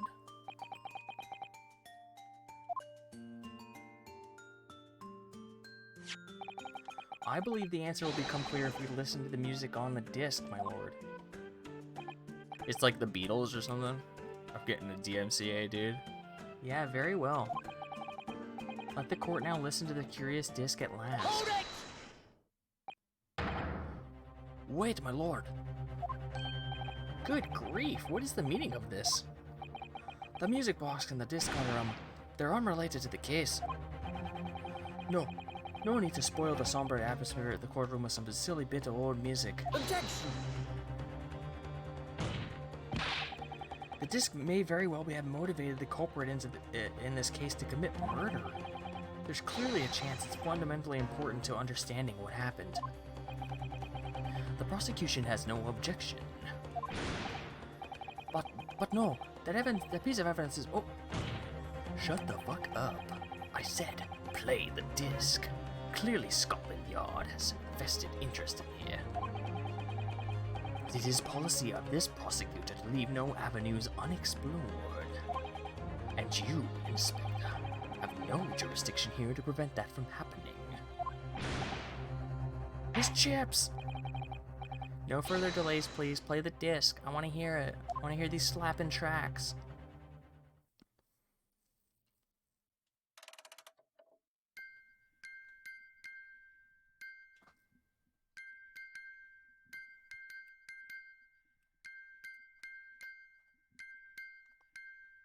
Ellipses.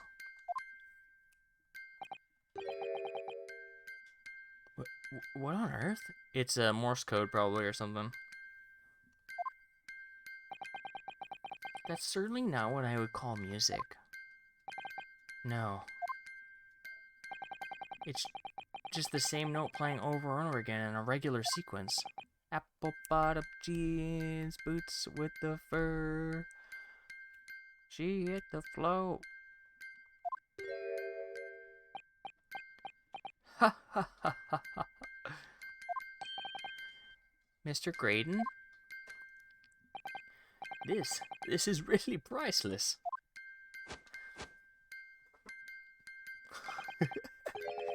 He's jamming.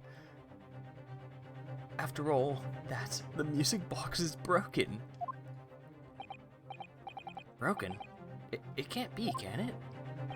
Well, obviously. In fact, I wouldn't be surprised if the officer who sent to fetch it didn't drop it on the way back to the courtroom. Don't talk about my officers like that. Well, with much regret, I feel the court must accept this music box offers very little in the way of clues. No, we need... You're right. We need to talk to the crazy Russian juror, dude. Oh, no, we need to talk to the... Beep, beep, beep, beep, beep, beep, beep, beep, beep.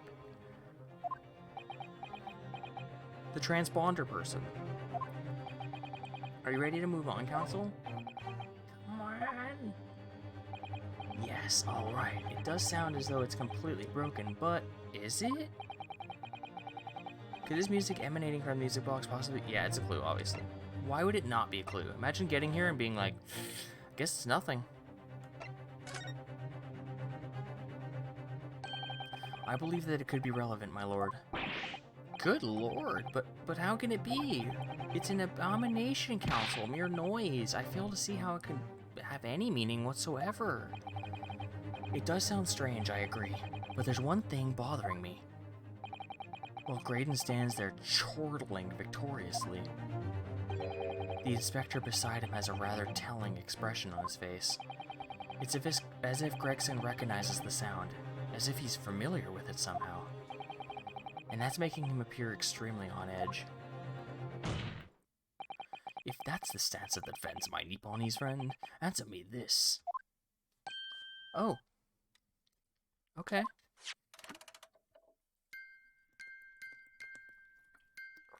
Play it back, baby.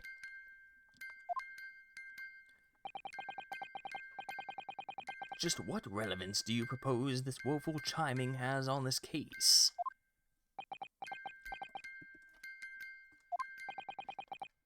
It's the defense's belief that the sound emanating from this music box is not supposed to be music, an unusual genre, not going to appear in the common nomenclature for something going on several decades, maybe even longer, a couple centuries.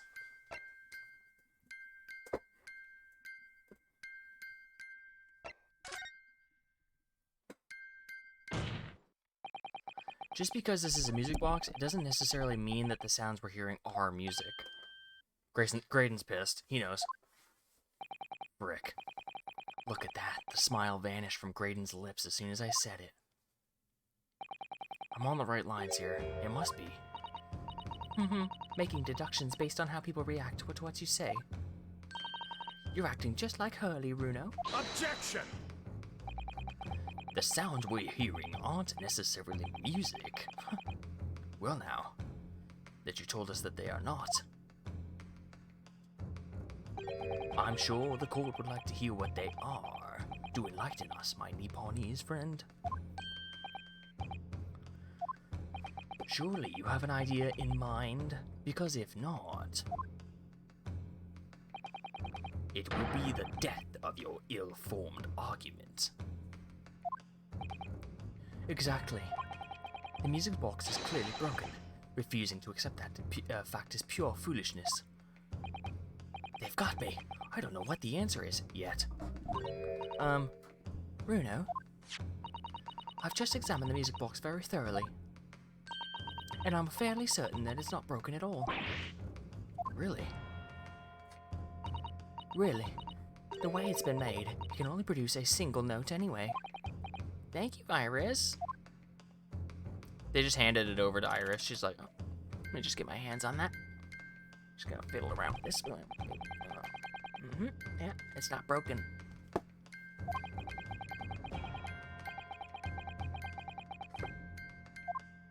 I know what it is. I know what it is.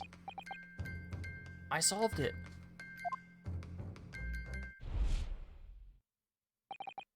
Ah. Could it be? Is that what these sounds are? Something's just struck me, Runo. I feel recently, in the past few hours even, I've heard another sound very much like the one in this music box makes. Yes, it's a familiar sound. Actually, Iris, I was just thinking the exact same thing. I'm gonna have to press the defense for an answer. If your assertion is that the sound produced by this music box is not in fact music at all, then what in the devil is it? Please don't say something unholy. All the evidence we've seen so far, all the testimony we've heard, it's all pointing to a single answer now. Well, out with it, man. The prosecution demands that my learned Nipponese friend presents proof now. Tangible proof of this latest wild speculation. Alright then. Alright. Could this be the best? This could be the best chance. And if I'm right, I'm going to join all the dots together. The evidence that explains the true nature of the sounds of this music box is the dots and the dashes. It's the envelope, or the newspaper, the spy music, right? Take that! Today's paper council? The headline is Pawnbroker Perishes in Pick Purse Plunder. Hardly supportive of your cause. No, my lord. I was hoping you'd look a little further down the page. Further down? Ministry mole classified secrets may have been leaked overseas from Ministry of Justice. Yeah, this is a very serious matter, being investigated at the highest level, I understand. I have heard that international transmissions along supposedly secured lines are somehow being intercepted and leaked to various other countries. And presumably those transmissions are in the form of wired telegrams. Wired telegrams. Of course. Juror number 5, your input please. Stop. Oh, me, sir? Whatever is the matter? You told the court before that you worked at the same communication station as Mr. Graydon, didn't you not? Yes, that's correct. And that particular station where you work deals with government communications and newspaper reports. Oh, yes, we're not your run-of-the-mill communication station at all. Our work is extremely important. Then tell me, is this not a very familiar sound?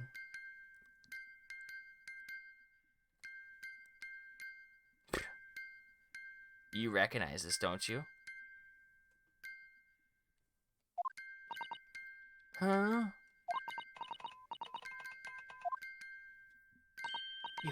You don't mean to say it is... That's right, madam. It bears more than a passing resemblance to the sound made by your telegraph machine as you tap it. I believe it's called a Morse code. But I don't believe it. Now, correct me if I'm wrong, but when it comes to the leaking telegrams from the government departments, there could be nobody more perfectly placed than a highly skilled communications officer. Morse coders! Are you suggesting that the music box disc contains stolen government secrets in Morse code? No, I'm not saying that. Order, everyone!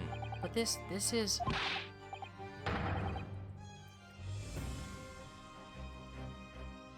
high treason. Too much no vocabulary. What is treason? And what is capital punishment? The sort of words I'd half expect you to know. For our sovereign government's confidential information, hostile nations would surely pay almost any price. Yeah. And on that night 2 months ago, that was the very negotiation that was taking place inside the omnibus. But in the end, Mr. McGilded perished, and all important disc lay unclaimed in the pawnbrokery. My word. In which case, whoever stole that information in the first place must surely have been beside himself with worry. Because if the disc were to be discovered before it found its way out of the country, it would reveal an act of high treason punishable by death. So the culprit had no choice but to retrieve it. And in order to do that, he would have to gain entry to the pawnbrokery illegally in the middle of the night. Because the article left behind by Mr. McGilded would incriminate him too much if it got into the wrong hands. Isn't that right, Mr. Grayton? Now look at his arm. Look at his arm. Check it out. You think I've been stealing government secrets? Preposterous. Absolutely preposterous. So, in response to the defense's accusation, you claim complete innocence, do you? Well, of course I do. I've had to stand here in silence while that pretentious foreign lawyer has been prattling away. Objection! Is Van Zeeks going to stand up for us? Then by all means, counter the charges, sir. Van Zeeks. The prosecution demands the witness testifies in response to the accusations brought by the defense. Delighted, I'm sure. What side is this guy on? I can't get a hold of him. He's too slippery. The witness is reminded that the crime under scrutiny in the trial is the murder of the pawnbroker, Mr. Windibank. That being the most litigious offense for the law of this land sanctions a capital punishment. That being a most litigious offense for which the law of this land sanctions a capital punishment. But the heinous act of high treason is no less serious a crime. I urge you to bear that in mind as you testify, Mr. Graydon. So then, let us proceed.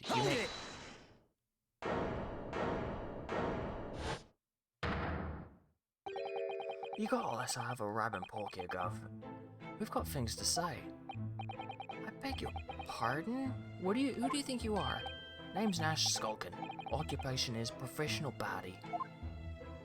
Name's Ringo Skulkin, but we ain't baddies enough to sell a motherland. That's right. What they call the Free Skulkin Brothers.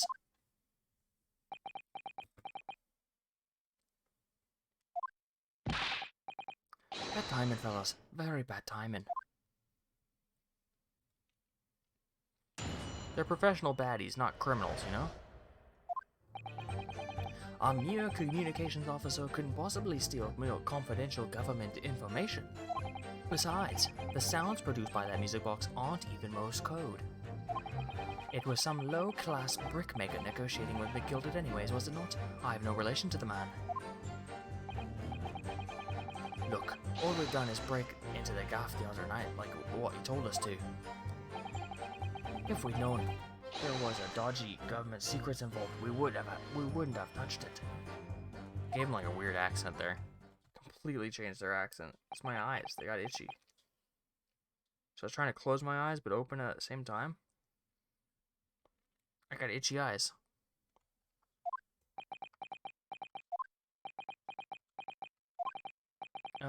Mr. and Mr. Skulkin? Oh yeah, you were here to see Luigi and Mario. What Mr. Do, Governor? What's up? Do I take it now that you've admitted to the crime, that on the night in question you did indeed gain entry to the premises illegally? I hate it? Govs, you don't like them?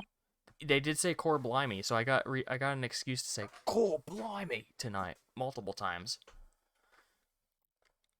Core blimey.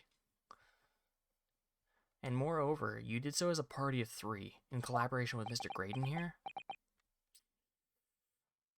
Ah, yeah. We did, Gov. We did. I thought it was Chelsea. Chair turning was, yeah. Who is that? Who is this? Who's that? It's a ghost. Quiet down, please. What say you to that, Mr. Graydon? I have no idea what these 2 ruffians are referring to. You little rotter, getting us all mixed up in this monkey business. We never said nothing about government secrets. It was supposed to be a straight-up job. And what about the geezer whose shop it was, eh? Poor bloke didn't have to die, did he?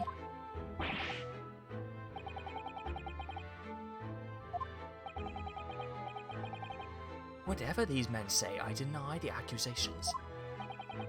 Sneaking up in a hoodie. Indeed. Well, I certainly wasn't expecting this little music box to become so significant to the proceedings. However, as it has, I will admit it to the court record as evidence. I wonder if there's anything on it. Let's take a look. Cleaning my glasses, I got something on them. Hold on. Got some yuccas on there, dude. Yucca pucka.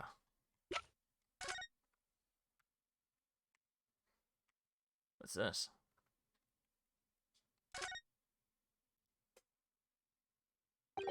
Oh, what is it, Runo? I've just noticed something about this music box. It looks like the bottom of it opens up as well. Ah, you're right. Well, come on then. What are you waiting for? Let's open it up. All right then. Here goes.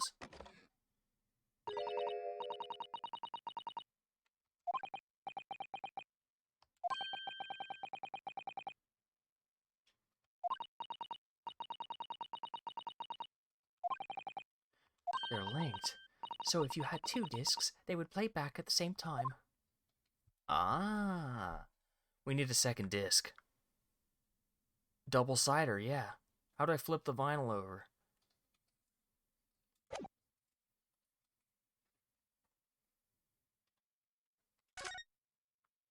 It didn't get added to the thing. I'm gonna pop it open again. I'm gonna examine it when it opens.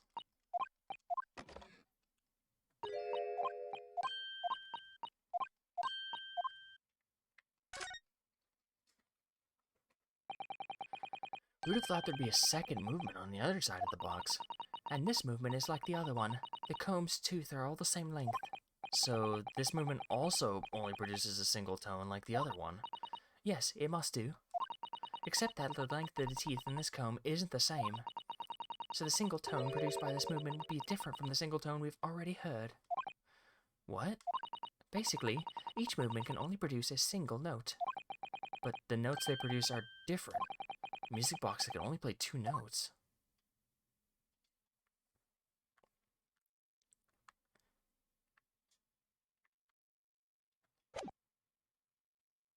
Okay, yeah, now I know that got added, so I'm going to assume that if I show this to someone, it'll do something.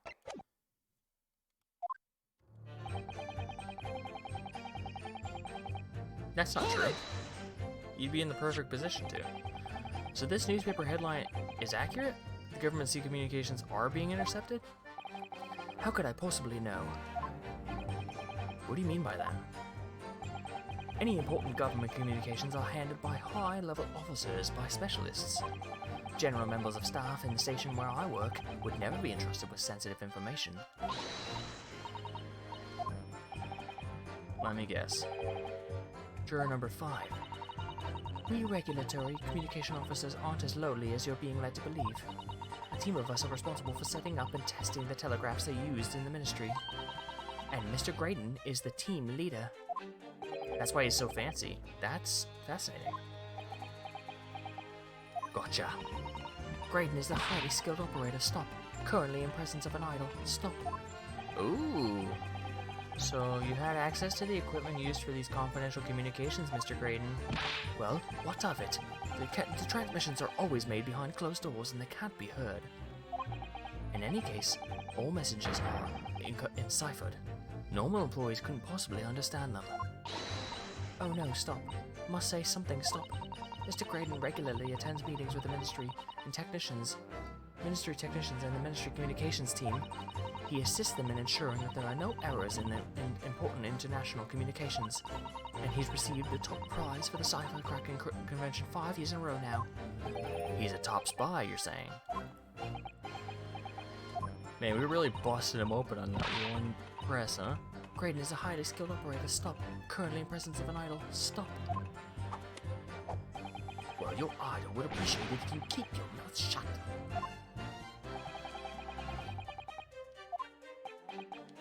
I tell you, this lawyer's accusations are completely unfounded.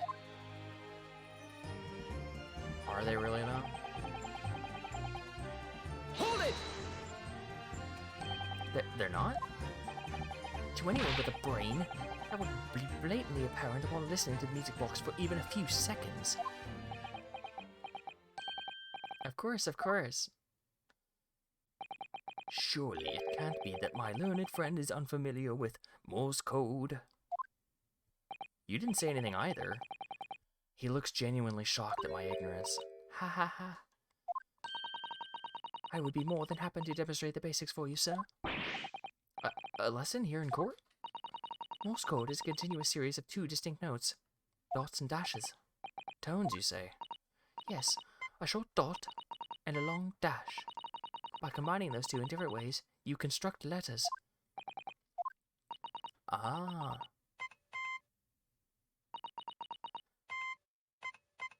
Okay. So there's 2 discs. One plays dots and one plays dashes. That's what I'm thinking. Is that crazy?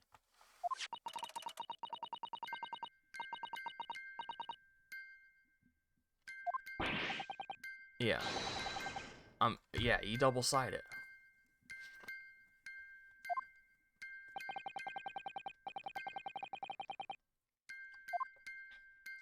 It's fucking nuts. My brain is going nuts right now. So your assertion is fundamentally flawed. This is not Morse code. No. Really? You shouldn't be so surprised. What did I tell you?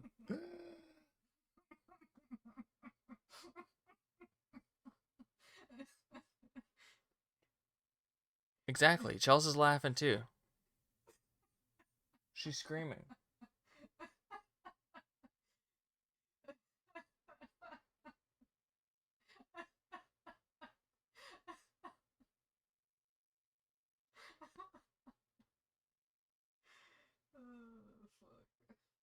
I don't think I've ever found something so funny in my life. Not very often in these cases we're ahead of the case. Usually we get down to the show evidence and are like, yeah. Most of the time it ends up being like, I mean, this kind of lines up, like, I guess. But now we're like ahead. We know we're looking for either a second disc. Chelf was briefly blessed in these moments, yeah. Chels laughs like that all the time at gamer moments.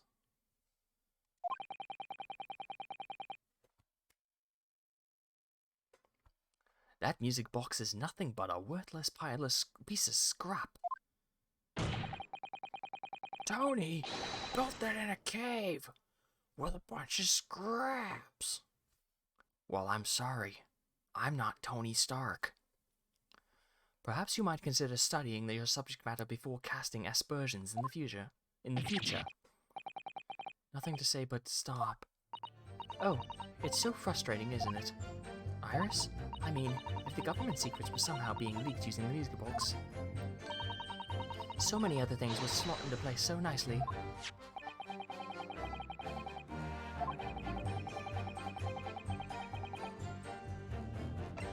Give it a try. There's still every possibility that this music box was an instrument in leaking government secrets. That's the belief of the defense, at least. Objection! Does it please you in some way, my Nipponies friend, to repeat the same line of argument ad infinitum?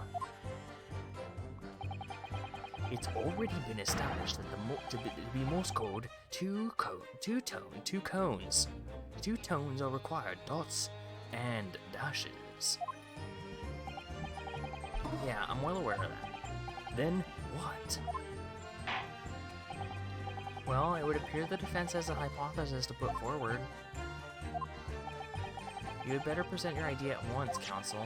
How do you propose that this music box, which appears to produce only a single tone, could be used to cipher secret messages into Morse code? I figured it out.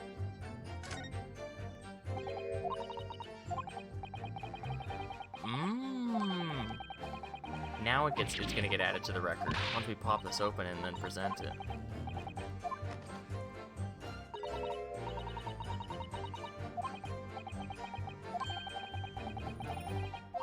Play the disc, play the disc.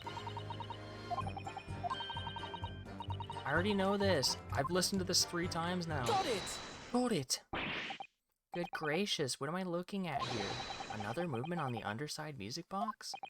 What? It appears, my lord, that the 2 movements are linked together. In other words, you can put 2 discs in this music box, and the sounds of both will play at the same time. Good heavens! As the court has heard, Morse code comprises of two tones, a short dot and a long dash. Dashing.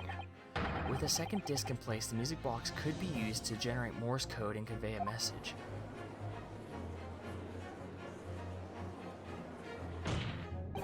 This is beyond a joke. I'm sorry? This poor excuse for a lawyer has absolutely no evidence to support his claims. Nothing.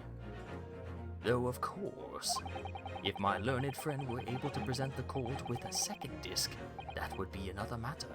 Well, I can't at the moment.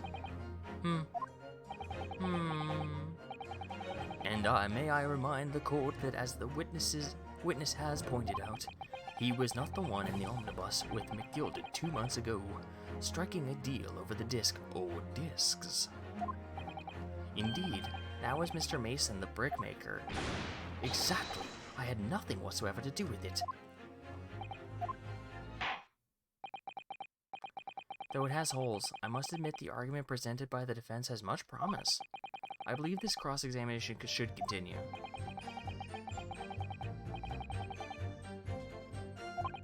But I haven't found it yet. Oh dear, it looks like you need to give your argument more strength, Bruno. You will reiterate your testimony if you please, Mr. Graydon. If I must, though I must... No, I maintain exactly what I did at the start of this pointless cross-examination.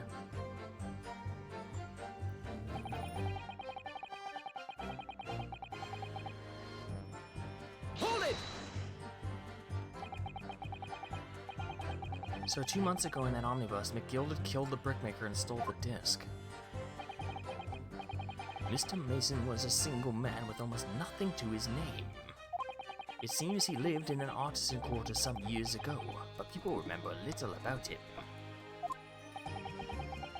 That doesn't make much sense though, does it? How would a humble brickmaker come to acquire secret government information? How indeed? There must have been somebody else involved behind the scenes of all this. Somebody who acquired the disc and gave it to Mr. Mason, in order to take it to the meeting with Mr. McGilded to negotiate a deal. Dear me. You may have it in for me, sir, but I assure you, I have far more class than that. An old brickmaker from an artisan quarter and this well-to-do communications officer. If only I could find some evidence to link the two of them together. See, now we're at the point where it's like, give us evidence, and I have no idea. I gotta look through the stuff. Let's find out what we can. If you have nothing more to add to that note, let us return to the witness testimony. I'm gonna press him on the rest of the stuff first, though. Look, all we've done is to break into the gaff the other night and do what he told us to. Hold it! Like, Mr. Graydon told you to do, you mean? Yeah, that's it, yeah. Who else, eh? Silly me thought he was just popping off for a minute, popping over the natter all over these years, but the rotter had a dodgy job for us. Hey, Ash? Ellipses. Let me stop you there, Mr. Skulkin. After all them years, you say? Do you mean to tell me that Mr. Graydon is an acquaintance of yours? We're the social kind of baddies, you know? Sure, let's say Graydon's an old China. Oh, Excuse me! excuse me. Could be the last excuse me of the night. Is something wrong, Mr. Skulkin? Eh? No, the other Mr. Skulkin. What? Who, me? When your brother was testifying just now, he said something that caused you to react. Oh, I was just remembering the old days, in fact. We used to have a right old laugh. Together. Away back then. Together? With Mr. Graydon, you mean? Yeah, with Ash, I mean. You look at him now in his fancy whistle and flute, and you wouldn't have had him even. But when he was younger, he was from a poor part of town, just like us. Is that so? But he always was a leery one. He had brains, he had the savvy. Always coming up with smart ideas. Like what would never have gone through our heads. Core blimey. Gore blimey. Ain't that the truth? Remember Milverton and Skulkin's milk run? That was a corker, eh? Save it until after the trial. Your reminiscing has no place in this courtroom. And neither does your fruit. Oi, the geezers asked us a question, didn't he? And we was answering. Yeah, we ain't done nothing wrong. I mean, they're right.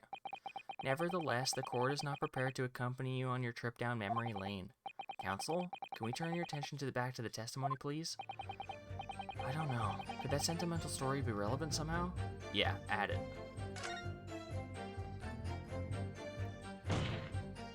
My lord? Yeah, counsel?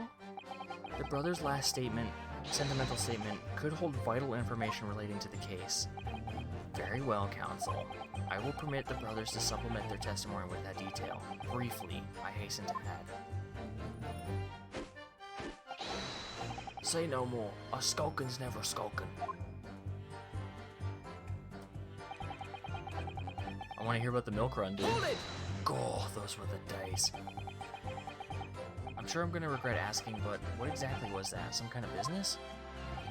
Just a little scheme we had going back when we was youngsters. A bit of fun, really. Delivering fresh milk to the locals, that's what it was all about. That sounds alarmingly legitimate. There must be a catch. I suppose since we're here, I should ask them to elaborate, but on what? The business model. So, how did your little business work exactly? Well, every morning down the way, the milkman would come with his cart to deliver milk, you see. If you stuck your empties outside front your door, he would leave them for you again, right? So, we swooped in on the action, got people to sign up with us.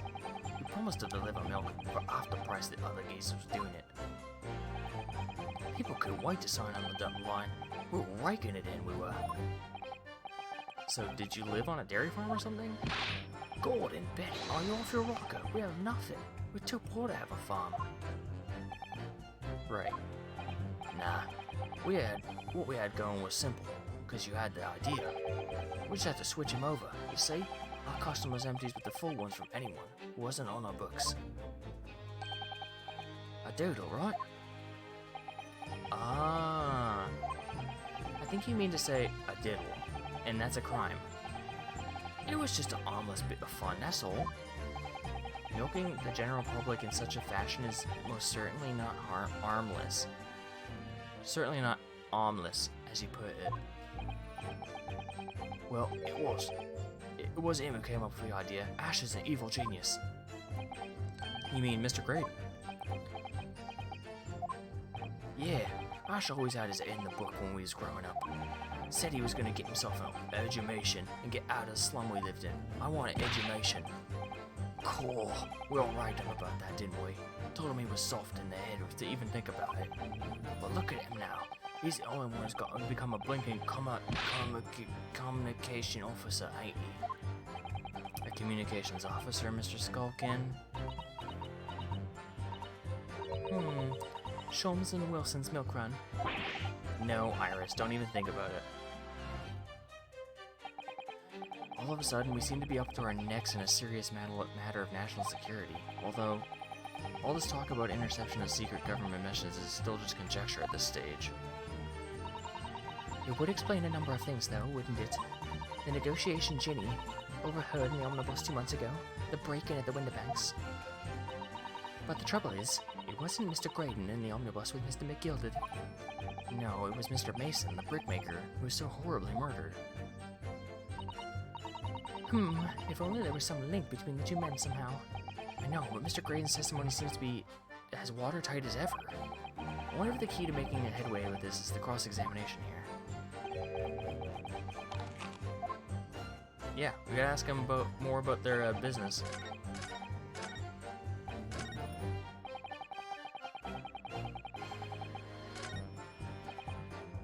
Hold it! More. Tell me the other stuff.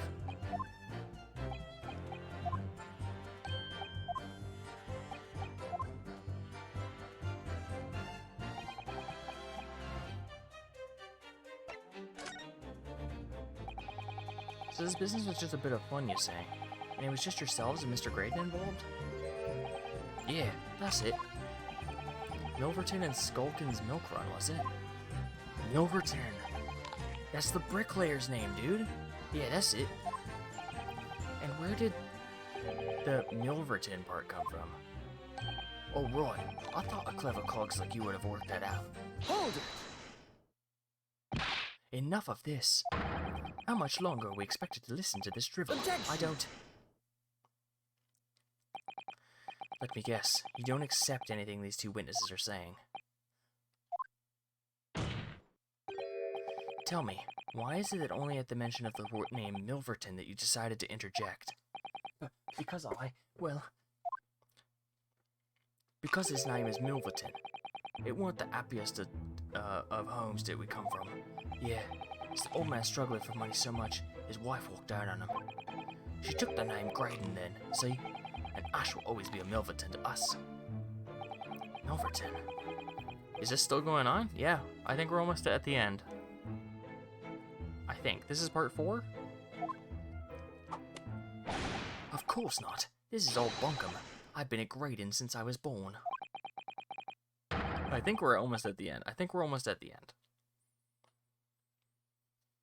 Do you really think you can rely on the testimony of these two thieves, You're a communications officer attached to the Silver Service. As such, your personal details will have been thoroughly checked at the time of your employment. It would be a very simple matter indeed to subpoena those records, Mr. Graydon. What do you need 10k points for? Then you can do your master plan. What's your master plan?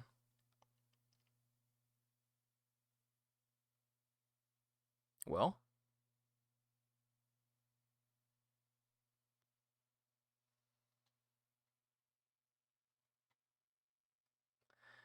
to join the stream 1 minute in 1 day and end it with popcorn? Well, I have to get the popcorn first. So I'd have to buy the popcorn, it would have to get in, and then I would have to eat it. So if you're like, okay, end what you're playing, just eat popcorn now. You still have to wait like 20 minutes for the popcorn to get here. And then I would just sit here. We could watch it like a YouTube video or something. We could just listen to something on loop for half an hour while I eat. We'll do React content? Okay.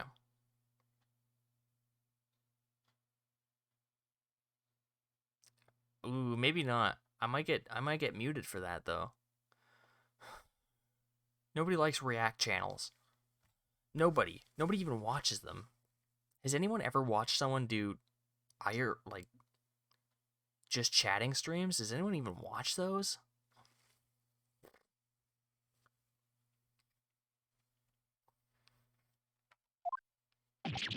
Yeah, exactly. No one even looks at those. Vomit. It's all about, what's the big thing right now? Hassan gets 100,000 viewers watching YouTube videos? Yeah, but that's like... Hassan's like an edgelord, though. He's edgy. He says things. He's not afraid to talk about controversial topics, you know? And he's like a millionaire. So people check in on the millionaire. They go, what are you doing? It's just like Snoop. Snoop streams Madden or whatever, gets pissed off and leaves for 18 hours, and there's like thousands of people watching. Why? Because it's Snoop Dogg. They gotta see what the millionaire's up to. What are they doing over there? Just like real life, yeah. Like, oh, what's going on in Snoop's house? It's just a chair? Holy shit, that's a millionaire's chair. I'm gonna watch this for the rest of my day. Snoop could show up at any second.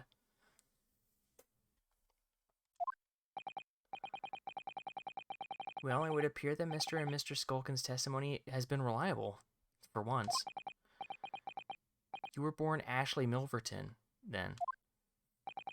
Is that correct?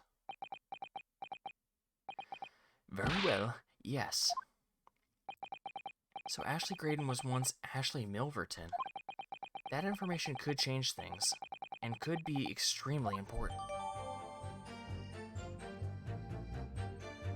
It is important. The bricklayer's name is Milverton.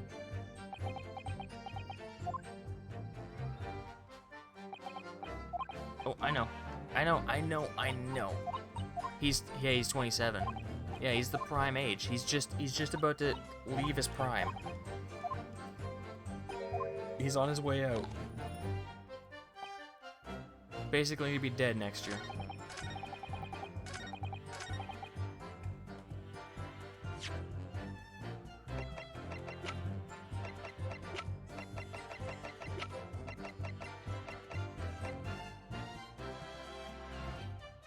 Objection! The book! We're gonna throw the book at him! People who are older than me are R-worded. What's that mean? Like restricted? Yeah, they're restricted from living their life because they're probably like over 27, you know? Life gets more restricted as you pass 27. Things become like out of bounds for you. Mr. Ashley Milverton. Tell me why did you try to hide your former name from the court? Because I haven't gone by that name for years. It means nothing to me. No, I don't think that's the real explanation at all. The truth is, you had a reason to hide that name. What? Explain yourself, please, counsel. I have here the notes from the omnibus case, my lord. And as we all know, the victim, the man we now know, was understood to have been negotiating with Mr. McGilded. Yeah, Mr. Mason, the brickmaker? That's right. Only Mason wasn't his surname at all. It was his given name. His full name was Mason Milverton. Milverton? Do you mean to say that? Say it's alive. Mr. Ashley Milverton. Is it not the case that the brickmaker, Mr. Milverton, Mr. Mason Milverton, was your father? Ugh, I don't. As I believe I mentioned earlier, your family history will have been thoroughly checked when you joined the civil service. And it really would take no time at all for the court to subpoena those records. Grr. The silver fox over there. 27. Grr. The truth is that you've been illegally acquiring highly confidential government information. Are you keeping yourself safe in here? Yeah. Everyone's keeping everyone safe. We're all looking out for each other. I got Shane, Shane's got me. One star's here, he's got arms on everyone's shoulder. There's more than 2 people here, so it's really weird. He's got arms on everyone's shoulders. Like every shoulder too, so he's got like 2 arms on my shoulder, 2 arms on Shane's shoulders, 2 arms on Subtitle's shoulders, 2 arms on your shoulders right now, Tycho.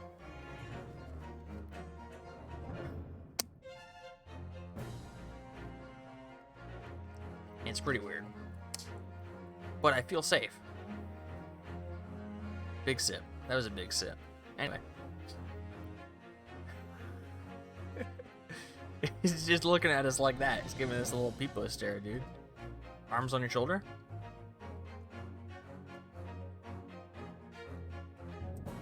And selling it to Mr. McGilded in collaboration with your father. Oh my god. I've been off with being overworked. That's true. Ah, let's fucking go! The new facts and evidence unveiled by the cross-examination of the witness all come together to reveal the truth. The truth, you say? That you collaborated with your father, Mr. Mason Milverton, in illegal dealings with Magnus McGilded. By dint of this music box, you mean, Counsel? Just play Apex. Just pex it up. The randoms run away. Yeah, because they don't know who you are. You're a stranger. Stranger danger. Yeah, stealing information being sent in secret government communications and selling it on to Mr. McGilded. Mr. Graydon concocted this elaborate scheme using 2 music box discs to encode the information. As presumably a safety measure against information falling into the wrong hands. And a very effective one. I shouldn't have given the scheme any credence whatsoever. Play with Mr. Sonos did ask. Play with Sonos. He asked to play with you guys, and you just ignored him. You did? Oh, okay, that's good. I didn't know that. He's in Cali? That's true, it's a different time zone. It's 3 hours behind, dude. He's living in the past. But the deal with Mr. McGilded went sour, and the brickmaker met his end. Yeah, but before he was arrested, McGilded managed to temporarily dispose of the stolen disc at the pawnbroker. Then, having learned of the situation, you appeared at the Windibanks 2 days ago, in an attempt to recover 2 articles McGilded had placed in pawn there. Just read your book more fast. No, he's doing a paper now. He's not reading a book. He closed the book. The book's closed. Now he's writing a book. A small book. A short story, if you will. But that attempt failed. One of the discs was seized by the police, and the other you never found. So that same night, you enlisted the help of the Skulkin brothers and broke into the pawnbrokery. This time, to determine the second disc, or to determine to recover the second disc. Are you suggesting that the second disc was inside the music box? Eh? We never knew nothing about that. On the night that Mr. Windibank was killed,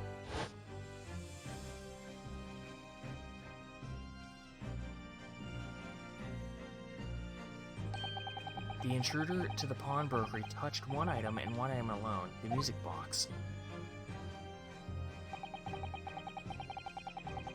It's rather ingeniously demonstrated by the 2 prints from the security camera, indeed.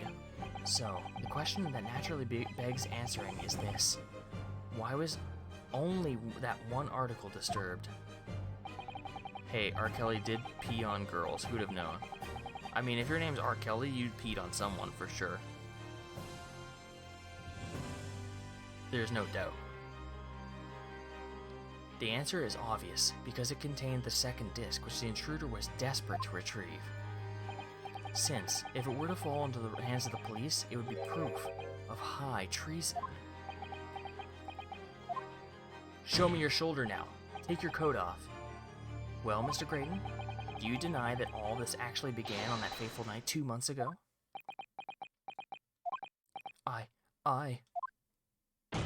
I refuse to accept any of this nonsense. He's bleeding.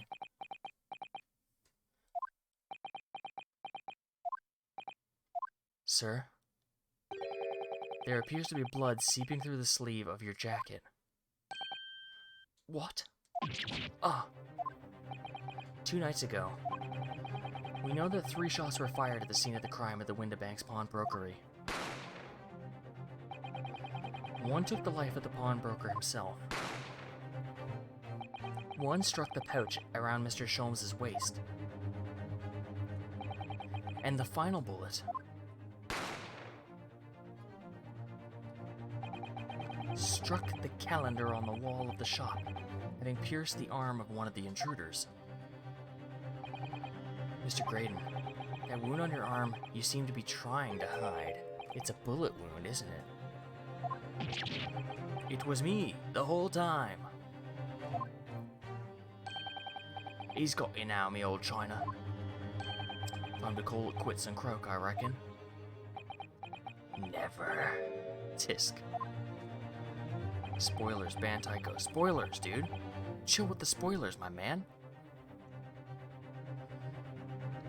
Don't acknowledge my presence there under any circumstances whatsoever. Those were my terms, remember? And I paid you handsomely to comply. Clearly, I was a fool to think I could trust some common back slum thieves. Quick mod me so I can ban myself. If I mod you, you're gonna ban me. I know it. I can feel it, dude. You got daggers searing, ready to brand me. Fine, I admit it. I was there in the Windibanks that night. I paid this pair 10 guineas to accompany me. Yeah, I know. I tried, but it said I don't have permission. It's because Tycho's gonna pay to win. I'll give him mod, and he'll just like he'll inject another $20 into Twitch's wallet, and it'll give him more power than me in my own channel. And as you've noticed, I've sustained an injury in the course of my adventures. That's why it's called the Great Ace Attorney Adventures, dude. That's also true.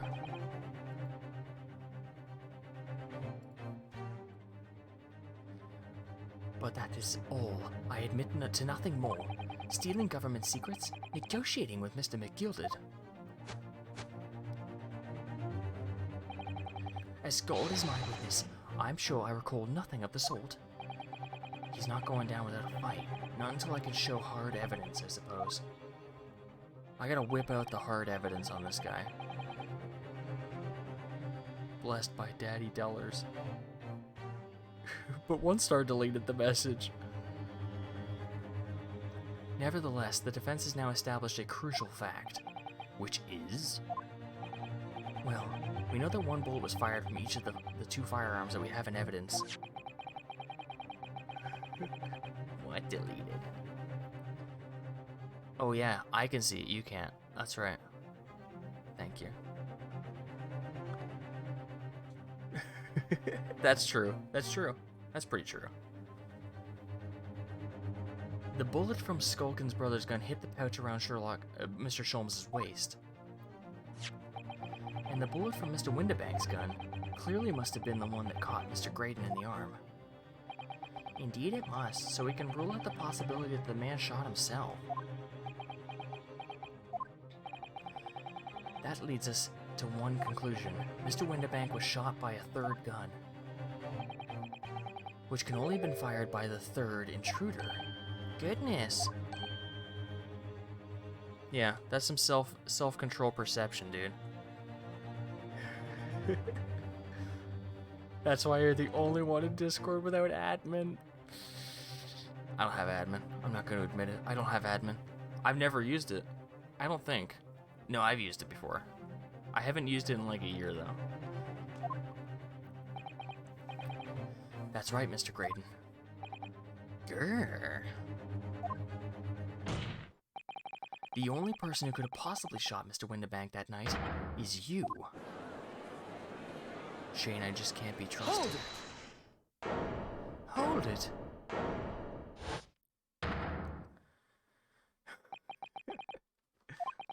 You little upstart. You've made a grave mistake when you summoned me here.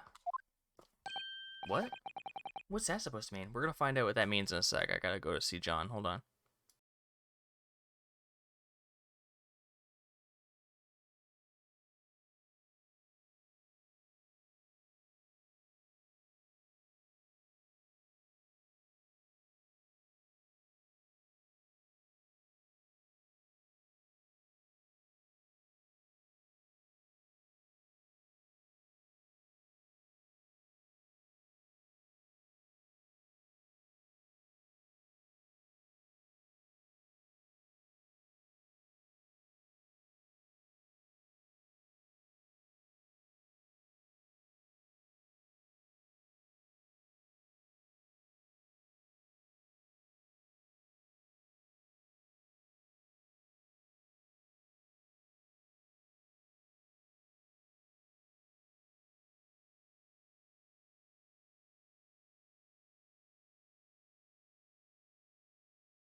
Say it again, my Johnny. Yes, as you rightly say, I was there at the pawnbroker's. I did my best to hide the fact naturally. I had no intention of ruining the distinguished career I built myself at the communication station. But did the thought never cross your mind? Did you never consider the possibility? What? What do you mean? What thought? What possibility? The possibility that if I were there at the scene, I may have witnessed the crucial moment. You see. Look at that smirk. This makes me a key witness in this case. Now I have my hands firmly around the neck of your client. What? Are you suggesting? I saw it all. I saw the very moment the pickpocketed girl pointed the gun at the poor defenseless pawnbroker and shot him. Man. He did it. He definitely did it. He's a little slime ball. He's too sexy to be innocent. Order. Well, it would seem we're finally entering the last act of this theatrical trial. Mr. Great. Yes? I trust you are fully aware of the implications here. If it is shown that your claim is false, you will have incriminated yourself as the killer. Oh, I understand fully. Okay, let's rip them apart.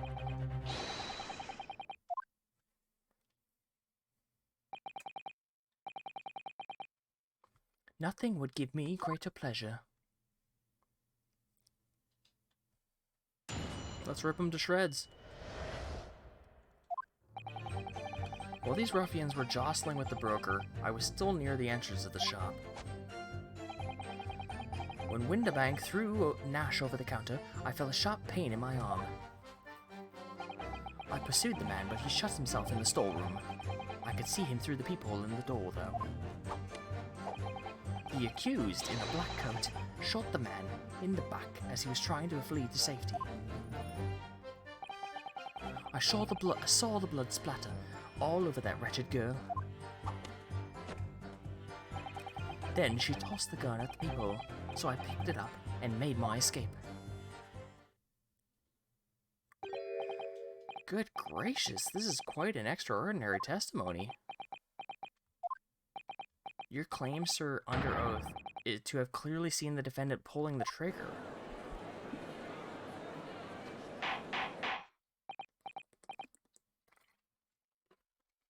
Telling lies. Order. It wasn't my intention to testify this way. But neither is it my intention to be found guilty of a murder I did not commit. For you see, my hand has been forced. I tell the truth now as an act of self-preservation. The truth? Until now, the prosecution was completely unaware of these details. Yes, well, sorry about that. Having shot me in the arm, the pawnbroker was shot in the back by the accused. As I had said, she was showered in his blood. You said the blood splattered all over the accursed's coat. Are you sure on that point? Oh yes, quite sure. All of the black overcoat the pickpocketed girl was wearing at the time. Really? If her coat could somehow be shown to harbor vestiges of blood, that would be conclusive evidence here.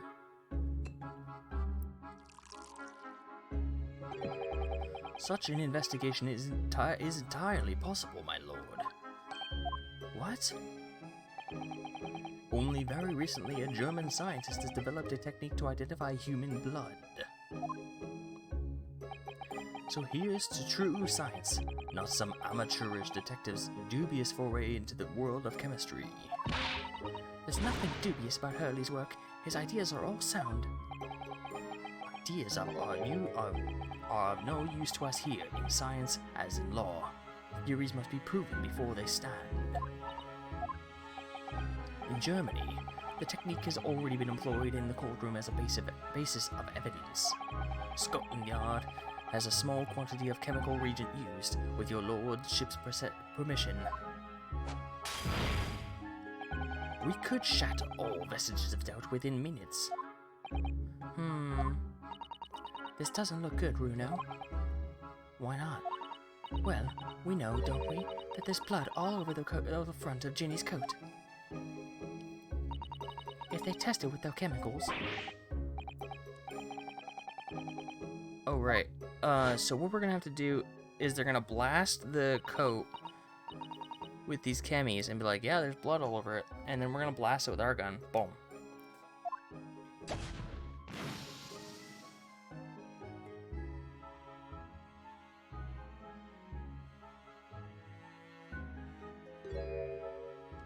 Is that his blood?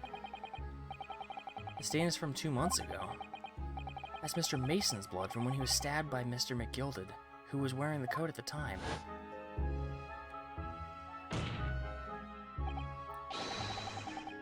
My lord, the defense objects to the test proposed by the prosecution. No.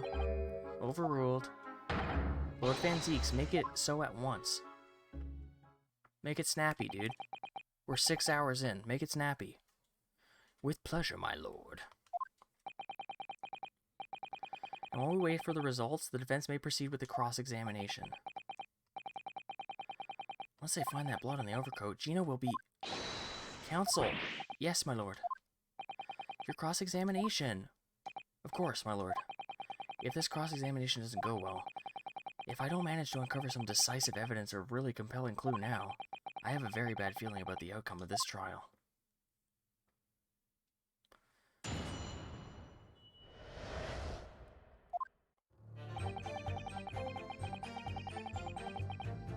I'm gonna save here.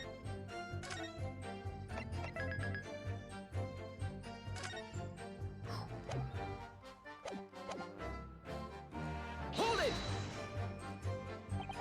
Mr. Windibank emerged from the storeroom, I believe. Ringo and Nash were scouring the counter when he suddenly appeared and flew at them. He already had the revolver in his hand. Fortunately, I wasn't too close. I've never been so scared in my life. Yeah, we're just regular mild-mannered burglars, that's all. We don't like no violence. Says the pair who carry a gun. It's a last resort. What do you mean when you say you were near the entrance of the shop? I was in the doorway, running my eyes over shelves of forfeited items. Looking for the music box, of course. The broker went for Nash in the first place. Then Ringo joined in, making it 2 against 1, so I assumed they could handle the situation. But I was wrong. I was trying to help me little bruv, but the old geezer chucked me over the bloomin' counter.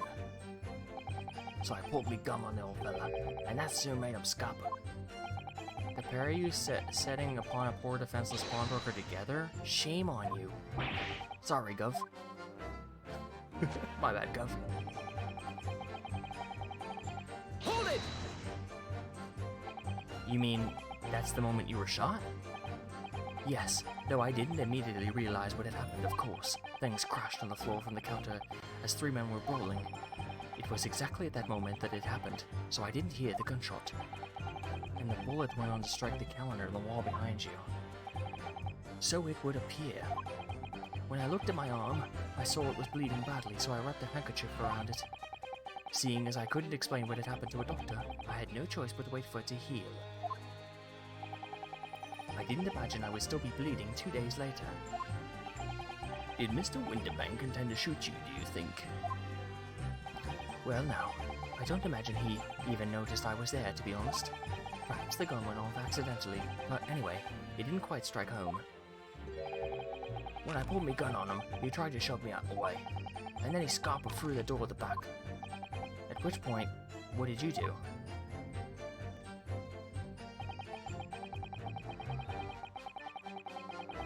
Hold it!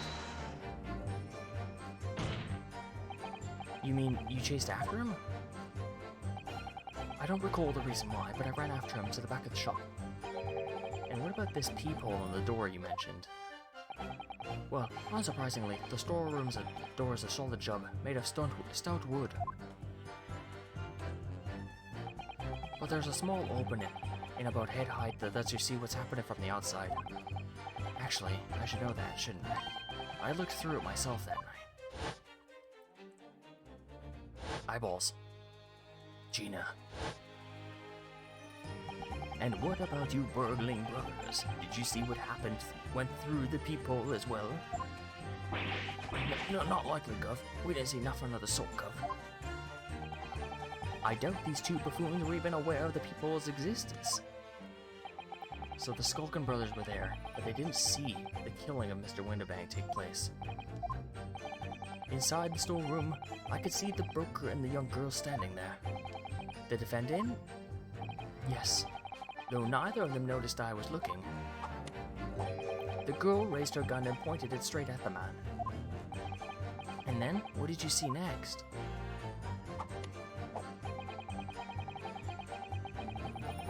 Hold it!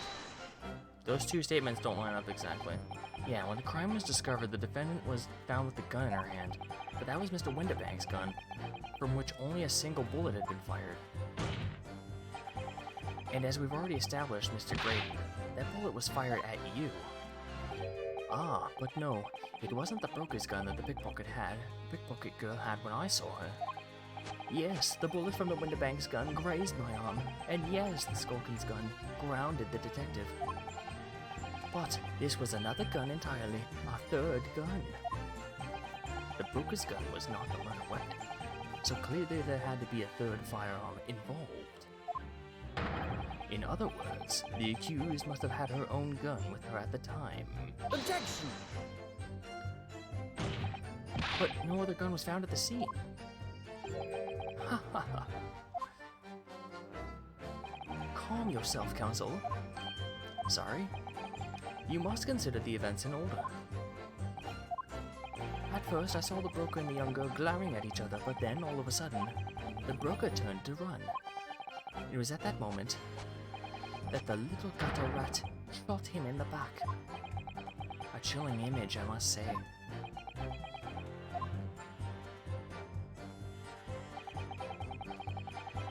Hold it! All over her. Yes, through the people, I saw it clearly. Of course, the stains are invisible now. What with the coat being such a dark color. But I assure you, the garment is still sullied with the victim's blood. Well, it is sullied with blood, that's for sure.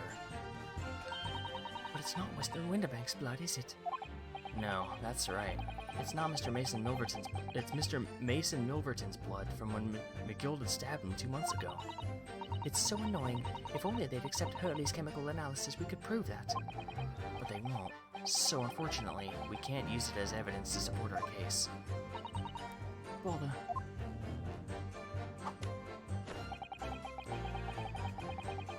Then she tossed the gun at the peephole.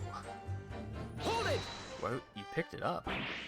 Did I hear you correctly? She threw the gun out of the room? That's right. After the broker fell to the floor, she started walking over. Over where exactly? In the direction of the storeroom door to where I was watching. Of course, I quickly retreated, and then the girl dropped the gun through the peephole onto the floor on my side of the door. But why on earth would she do such a thing? I couldn't tell you. Perhaps she was hoping to distance herself from the murder weapon. Without thinking, I went and picked it up. I suppose I was worried about just leaving it there, in case there were more tragedies took place. So it was you, in fact, who took the third gun from the scene of the crime? Yes, it was yours truly. I left to clear up to my lackeys and left. Clear up? We made a bit of mess around the counter, so Mr. Whistle and Blue here told us to tidy up. He thinks he's a bloomin' mum or something sometimes. Well, I was paying you enough, by God. Tell me, Mr. Graydon, when you left the pawnbrokery that night, was it by any chance with the second disc in your jacket pocket? You little toe rag! What's going on Excuse here? me! Excuse me. Gentlemen.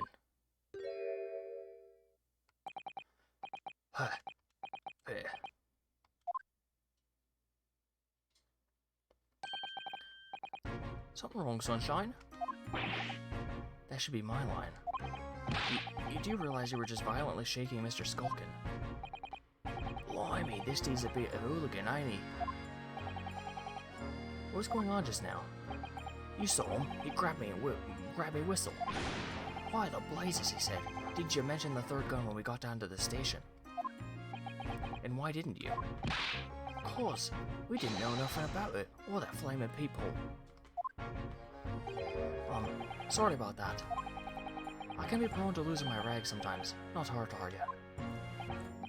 God blimey. See the ways he's looking at me? I'm telling you, this dude gives me the willies. That was strange. The inspector doesn't normally get quite as worked up as that. He wouldn't normally grab someone. No, that wasn't like Rexy at all. He's normally very all sweetness and light, no matter what I say to him.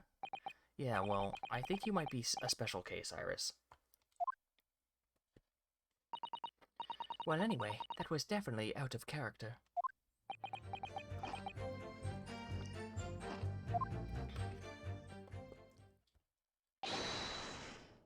Great.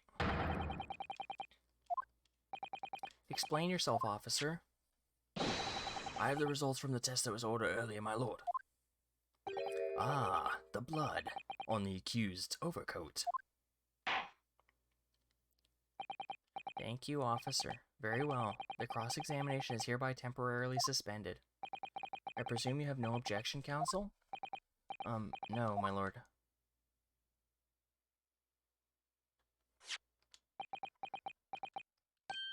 Well, there you have it. The report, please, Inspector. Yes, sir. Traces of human blood were found on the overcoat of the defendant, Miss Gina Lestrade. From the extent of the stains, it would appear that they were a result of splattering found on the gunshot wound, and a report. That's not right. That's not right at all. Don't dance like that. Stop dancing. See? What did I tell you? Objection! No, the blood on the coat is not Mr. Windibank's. What on earth makes you say that, counsel? The coat originally belonged to Magnus McGilded. Just before his coat was deposited at Windibank's, Mr. McGilded had fatally stabbed Mr. Mason Milverton. So the blood on the overcoat is the blood of the brickmaker from the omnibus case. Objection! Well, the dead cannot speak. Isn't that right, my Nipponese friend? Sorry? 2 months ago in this very courtroom, did you not argue fervently for Miss Gilded's innocence? And yet now that the man is dead, you brand him as a murderer? Your conduct shatters any respect shred of respect you may have earned yourself in this country. But that was... I call it a bloody disgrace. Treachery. That's what it is. Now, how to determine whether blood on the code is 2 months old or not? Not even a stereoscope could help answer that problem, or help that answer to that problem pop out. It can't be done. But you used Mr. Sholmes' specialty. Oh, Mr. Sholmes is a detective, not a chemist. Would you put such faith in a chemical formula devised by me, for example, when I'm a communications officer? I held the Perotsky for saving starving boy, and then he ran away crying. Herlock Sholmes is barely more than a figment of a public's imagination. His name carries no weight in this courtroom, no weight at all. How could you say that? Victory is sweet indeed. This proves my testimony is the whole truth from start to finish. How do you arrive at such a conclusion, sir? As the witness said, the accused's coat was spattered with blood of the victim. The only way Mr. Graydon could have possibly known that fact is if he saw it happen. In other words, his testimony is solid, and the conclusion is singular. It was the accused who shot the victim in this case. That is the whole truth. Damn. This really just keeps going. Been a long battle, this one, but this old wardhouse has something to say now, if you please. Mr. Foreman? Ugh. Summation examination again? Guilty. Guilty. Guilty. Guilty. Guilty.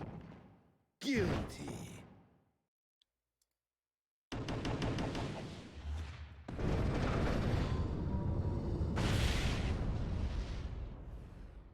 Man. Just keeps going. This shit's insane.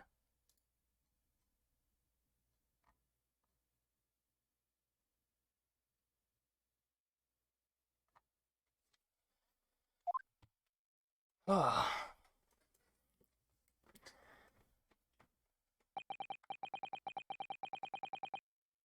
The defense has consistently failed to uppick this witness's testimony.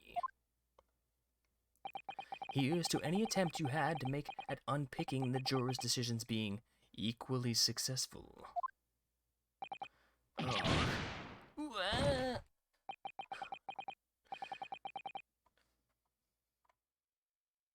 Okay. I don't believe it. After I've come so far. How is it all unraveling on me so fast?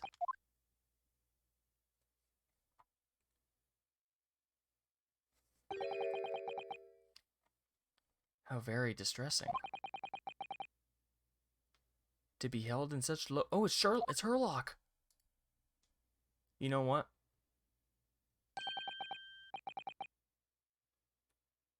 Oh, he was in disguise. Officer? You've delivered the report now. Go away now. Shoo. It occurs to me with some regularity, Mr. Naruhodo, that scientific truths are determined not by science, but by none other than the human mind. I know that voice. Am I going mad?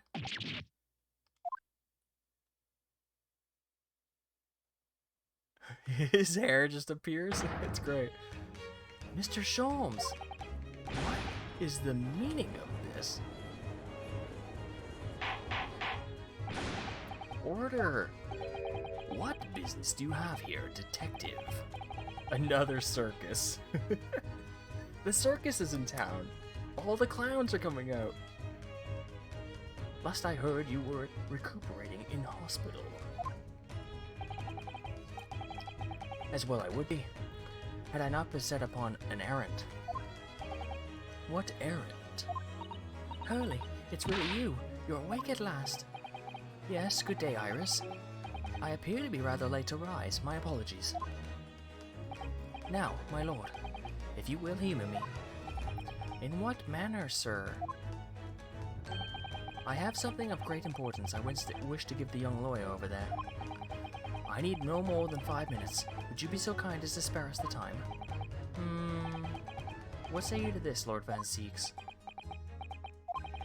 This trial has taken many hours of the court's time, having spent so long already. Exactly. Haven't spent so long already. We don't want to go wasting any more precious time. As I was saying, having spent so long already, it would seem churlish to deny the defense a mere 5 minutes more. Yeah? Very well then. Counsel, you have 5 minutes.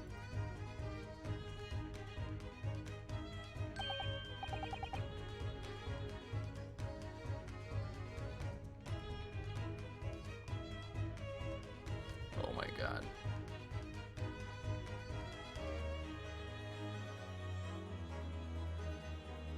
Oh my god.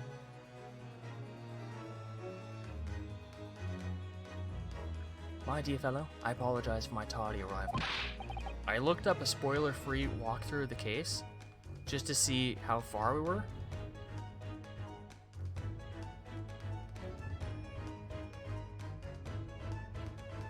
Not looking good. We're already at 6:40. We'll go for another 20 minutes. We'll see how it goes. I gotta work tomorrow. I don't have to work super early, but I do have to be up for work. Mr. Sholmes, are you alright? Same, yeah. Alright, I'm all wrong. Sorry, I've only just managed to summon the strength to stand, man. I menaced to ask the judge for 5 minutes. But I fear that may even prove too much for me. Pray forgive, I should pass out. Let's make this discussion as short as possible. Hurley, this place is full of idiots. None of them can see how wonderful your chemical blood analysis is. Ah, well, that concoction of mine was really just a bit of sport to assist me with my investigations. I never took the trouble to refine it for appraisal by the scientific community, an oversight on my part. Right. Oh, right. Modesty? Surely not. But enough of that. I'm here to give you this. My dear fellow. I've given like a weird... Accents are getting mixed up now. 7 hours in. What's that? And I have a lavender furoshiki wrapping. A leaving present from Miss Susato. Miss Susato? If possible, matters would be settled without me giving you this. Those were her instructions when she asked me to do her this favor. I don't understand.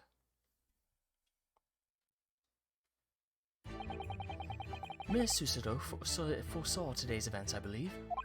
She knew that the culprit would attempt to escape justice by both devious and underhanded means. And that you, Mr. Naruhodo, fighting fairly as you want to do, would find yourself in considerable peril. The very moment of crisis, you were to be given this small parcel. Those were the dear lady's instructions. A leaving present from Susato-san? Whatever could it be? It's like a packed lunch. The weird cat gun? What is this? Oh, it's the machine I made. Ah.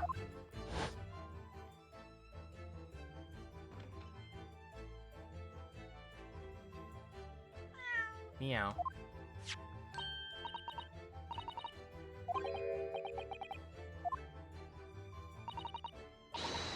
Cat flapper-mat.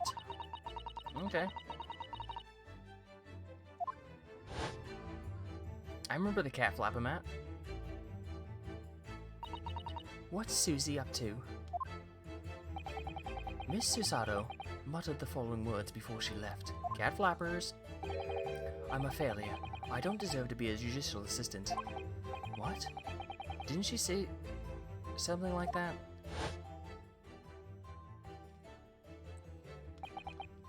You really are the best. Actually, I'm terrible.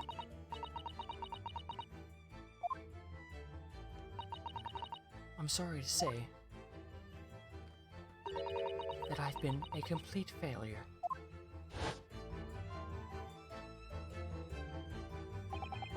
Failures? Whatever does she mean by that, Mr. Sholmes? That night, when you left Winterbanks in pursuit of the thieves, Mr. Sato made use of this contraption for a certain purpose. That is your answer, dear fellow. Not at all cryptic, then. Shizusa-san used this cat flap-o-matic that night, but why?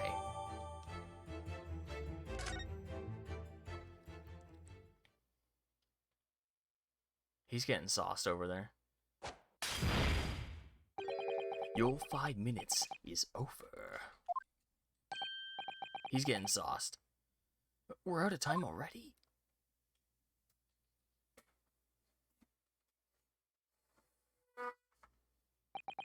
I'm grateful to you for affording us that brief recess, Mr. Reaper.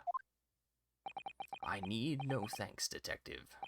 After all, the die is cast. Is it really? The jurors are unanimous in their leanings. No doubt my learned friend will consider a summation examination. But any attempt to alter the verdict now would be utterly futile. I wonder... Mr. Naruhodo? Yes? The rest is down to you, dear fellow. What is your plan? The rest is down to me. I need to be careful here. If I make a wrong move, the trial will end badly. My lord, the defense requests...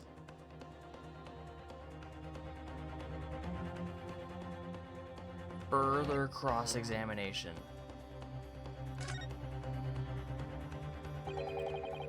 Objection! The jurors have spoken. Protocol dictates that you may not have a cross-examine a new witness now. Objection! It's not a new witness, it's the old witness. Rather, to continue with the one of an existing witness. What? It would appear that a rather important detail has escaped your attention, Mr. Reaper.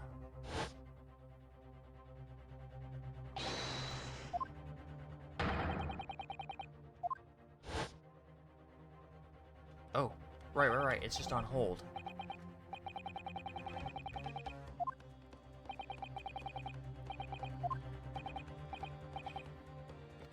I remember.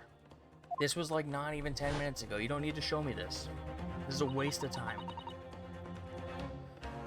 So nobody can say anything, then. If Runo asks to resume his cross-examination of Mr. Graydon, the court is obliged to allow it. Fillers! This is absurd. We're getting anime fillers. I would remind those present that this is my courtroom. I concur that the defense is entirely within its right to request the continuation of the cross-examination. However, I will not permit any unremittent protraction of these proceedings. Therefore, I have decided to afford the defense one final opportunity to conclude the cross-examination. I adjourn this court to the beach. Let's go.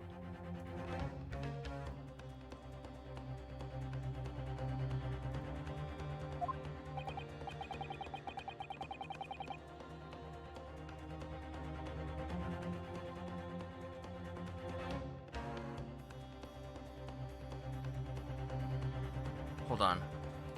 I was just trying to see how far this is down the list. Special episode of Court of Lai. I want to see the judge on the beach.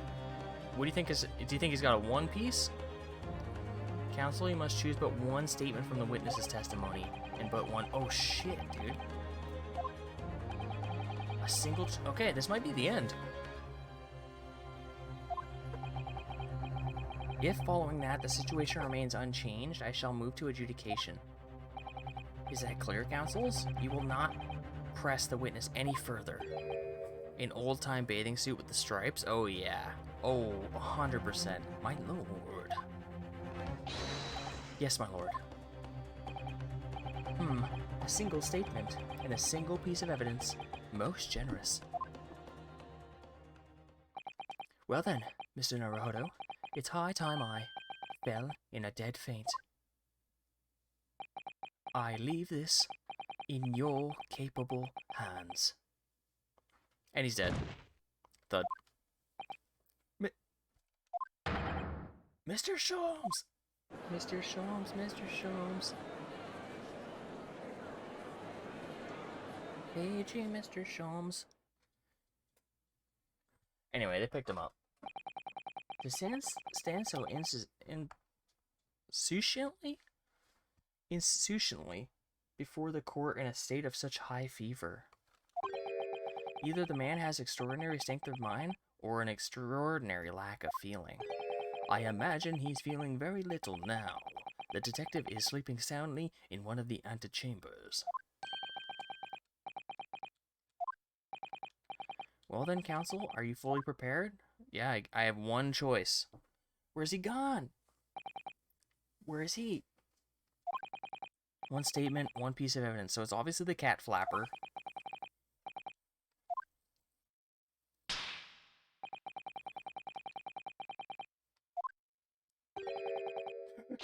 He's just posing. This is going to decide the entire outcome of the trial. Very well then, under the terms I have outlined, you may resume cross-examination.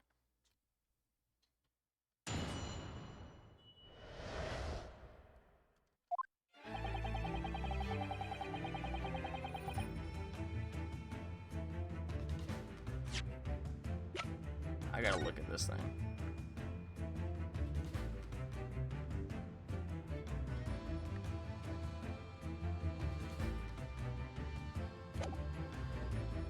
Allows cats to come and go freely.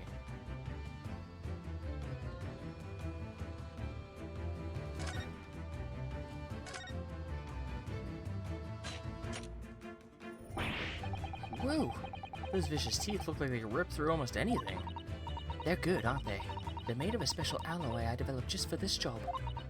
The cutter rotates in 10 times per second, so it can get through any kind of door in no time at all. And what are those two parts at the top there? Those are for attaching hinges to a section of the door that gets cut out. Right, of course. Nothing can match this machine for power. I can make mincemeat of even the toughest of doors.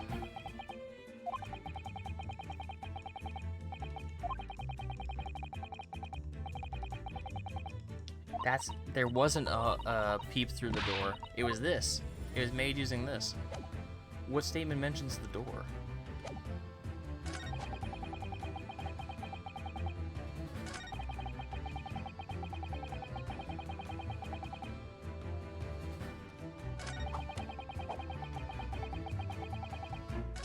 Is it this one? This could end it, so I just wanna... I'm gonna save. I don't know what's gonna happen if I get it wrong. I only get one chance, right?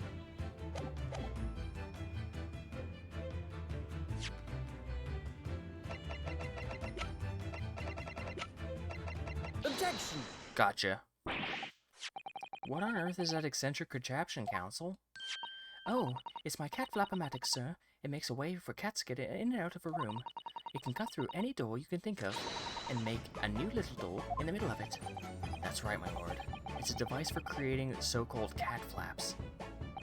Small doors for cats to come and go as they please, without their owners to having to open... Oh, I'm sure we can all work out that for ourselves. Ah! But that cat lover's contrivance has no possible relevance on this case. Oh, really? Of course it doesn't. To start with, there was no cat flap in the pawnbroker's door. Not being a keeper of cats myself, I'm afraid I fail to see why this has to do with the matter at hand. Perhaps it would help what I described as if it functions another way, though.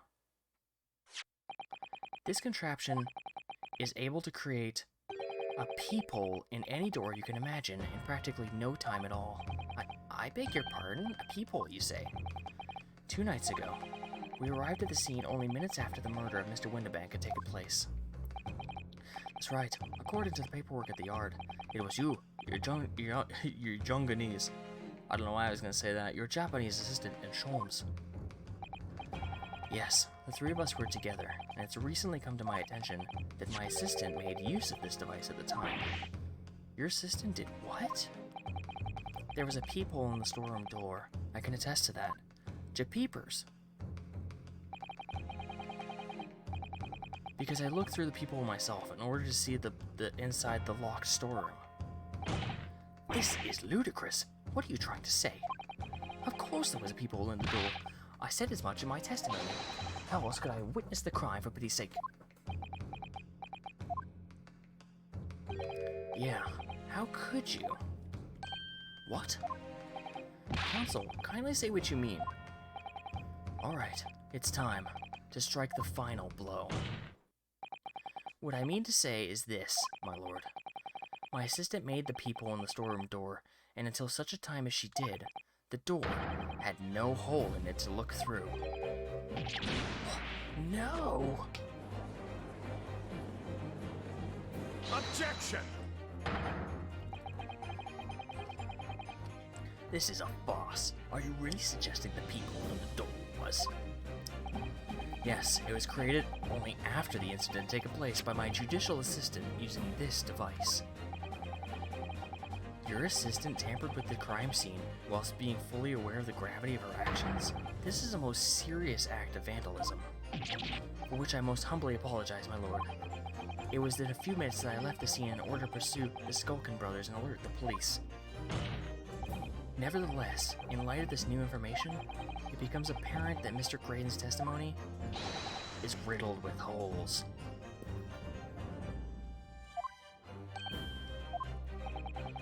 Riddled with cat holes. The majority of Mr. Graydon's testimony appears to incriminate the defendant is based upon what he witnessed through the peephole in the storeroom door. Yes, that filthy girl shooting the man in the back. Cat holes, like...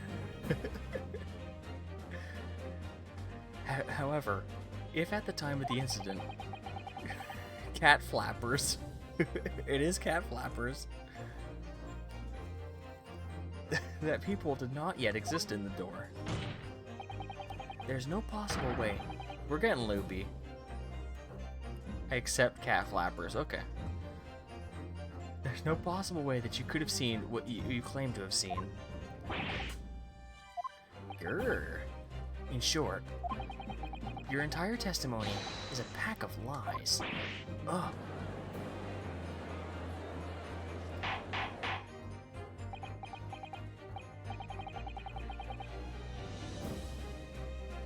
Order. Is there any credence to the revelation? Objection!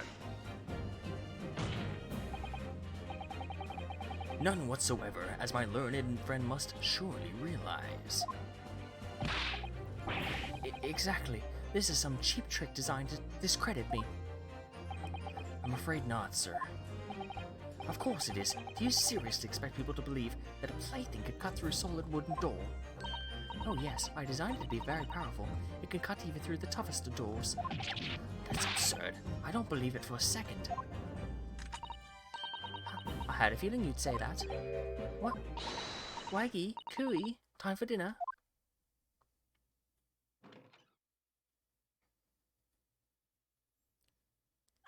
You can't just... Well? Young lady, this is the Old Bailey. One does not make cat flaps in the oak paneling in the Old Bailey. I'm not done yet, don't worry. This doesn't mean the people in the storeroom at the Windbanks was made by your machine. There's no way you could prove that it was. No, but it's easy. What? The cat flaps in my cat flap-o-matic crates are all fixed size, and the dimensions of the people of the window banks are exact match.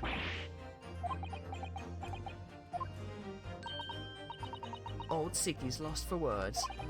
Excellent work, Iris, thank you. And now it's my learned student's friend's turn to be lost for words, I feel. I believe your judicial assistant has already left the country for your Eastern Island home. Well, yeah, that's true. Then you may have some difficulty in establishing all of the facts. For the sake of argument, let us assume that people has dimensions that are a perfect fit for this contraption. In that case, when was the people cut? The prosecution demands proof of your answer. What is the purpose of your line of inquiry, Lord Van Seeks? It's very simple, my lord.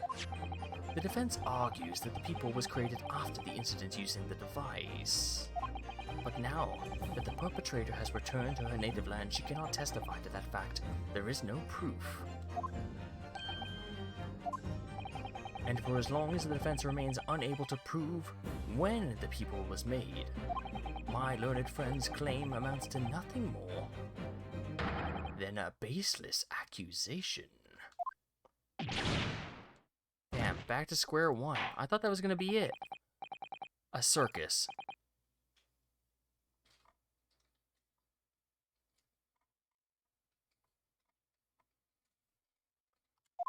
Man. It sucks, because there's gonna be like an hour left. It's like, what, do I just play another hour sometime? Don't give up now, Runo. This is the time to create your own opening and force your way through. That's a crime, Iris. I don't know if I can do this, but I do know one thing. Susato-san is the greatest judicial assistant in the world. Very well. The counsel for the defense will present the evidence to support the claim made. They'll drag this out One Piece style. Maybe. I feel like there's gonna be like an hour. I know I already pushed it. Let's go. It's 12:38. 20 more. 20 more. 1 o'clock. Nice and clean. 1 o'clock. Instead of ending at 12:38. It's a weird time. That's too weird. I did say 20 more, 40 more ago. No. It's been 20 minutes. I said 20 more at 6:40. And it's 7 o'clock. It's been 20 minutes.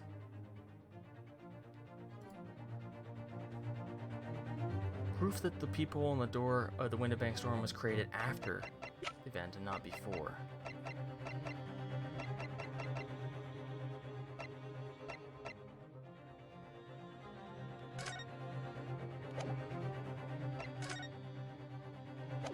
There it is.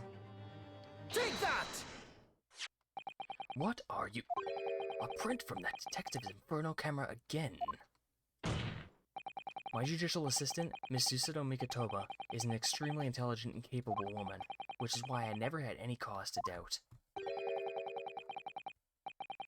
The cat flap, yeah, we're loopy now. That she would have considered this scenario and made sure I had the necessary proof. And the necessary proof is this photographic print, counsel? This print shows a scene in the shop moments after the defendant entered the premises. Agreed. And it also shows the accused mercilessly wielding a gun in the direction of the defenseless broker. But more to the point, it pictures the storeroom door in the background. Let me see that print again. Show me that. Bring that shit back up here. I don't believe it. It really is quite remarkable. The door to the storeroom is completely devoid of a peephole of any description. No flappers. You couldn't possibly have witnessed the crime as you claim to have done, because at the time it happened, there was no peephole in the door. Ugh. In other words, your testimony is a catalog of lies. Urgh. Grrr. He's spinning out of control. He's losing it.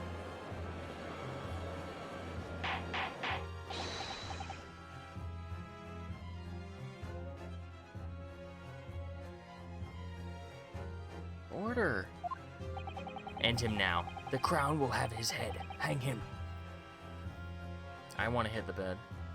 I am satisfied the defense has substantiated its claim beyond reasonable doubt. This witness's testimony is entirely fallacious. Damn it! That's not the only thing we know beyond all reasonable doubt. My learned friend's assistant's guilt can no longer be denied. The woman tampered with a crime scene. But more importantly, Good lord, there's more? Lord Van Seeks? The defense may have established a reprehensible instance of perjury, but that is no proof that this man is the victim's killer. Yes, that's right. What? I was there at the scene. It's all true. And I was shot in the arm. That's true, but that's all. Yes, in fact, you look at the circumstances, and I am the victim here. Oh, please. I don't believe this. But they're right. As it stands now, I don't have any definitive proof that he is the culprit. I know, dude. Still, he can't worm his way out of it now. You know what they say. There's no point in locking the cat's door after the cat has bolted. Do they say that? Isn't that right, Runo? As Hurley always says. One lie begets another. No, wait, that might have been a line I wrote for him in one of my stories. Well, no matter who said it first, you're right. Oh, that was me speaking. Mr. Graydon, not only did you give false testimony to the court, but the lies you told make no sense. Make no sense? What do you mean by such remarks? What you said in your testimony reveals that you know something you shouldn't have known. In other words, there's a fundamental inconsistency in your statements. What? Objection! It's the blood. It's the blood on the coat. He wouldn't know. This is provocative talk, counsel. Won't you enlighten the court? Explain this alleged inconsistency. Iris was right. One lie begets another. The inconsistency was revealed by the lies in the witnesses' statements. They should know that Mr. Graydon had knowledge of something he shouldn't have known about, namely... The blood on the coat, the blood on the coat! Quick! The bloodstain that were present on Miss Lestrade's coat. That's right. The victim's blood splattered all over when she shot him. But how could you possibly have known that?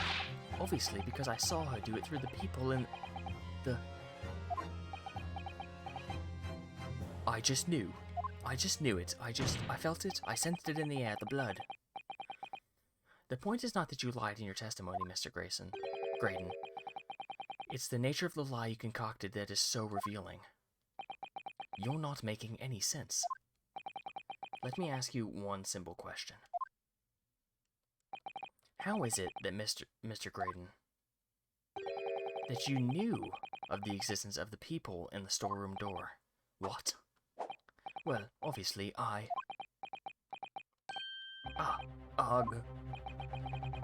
Has the cat got your tongue, witness? The people on the door was made after the incident occurred, and once I returned to the shop having failed to catch the two burglars, Scotland Yard investigators arrived immediately. Since that time, the police had been at the window banks constantly, carrying out their investigation. Isn't that right, Inspector Gregson? Well, yes, of course. The place is chock full of pawned articles, and my lads had to go thoroughly examine them all. So I had to order the officers working around the clock shifts, so we get through it all. And consequently, there is no way that you, Mr. Graydon, could have access to the shop. Therefore, you shouldn't have known nothing. You should have known nothing about the people in the storeroom door.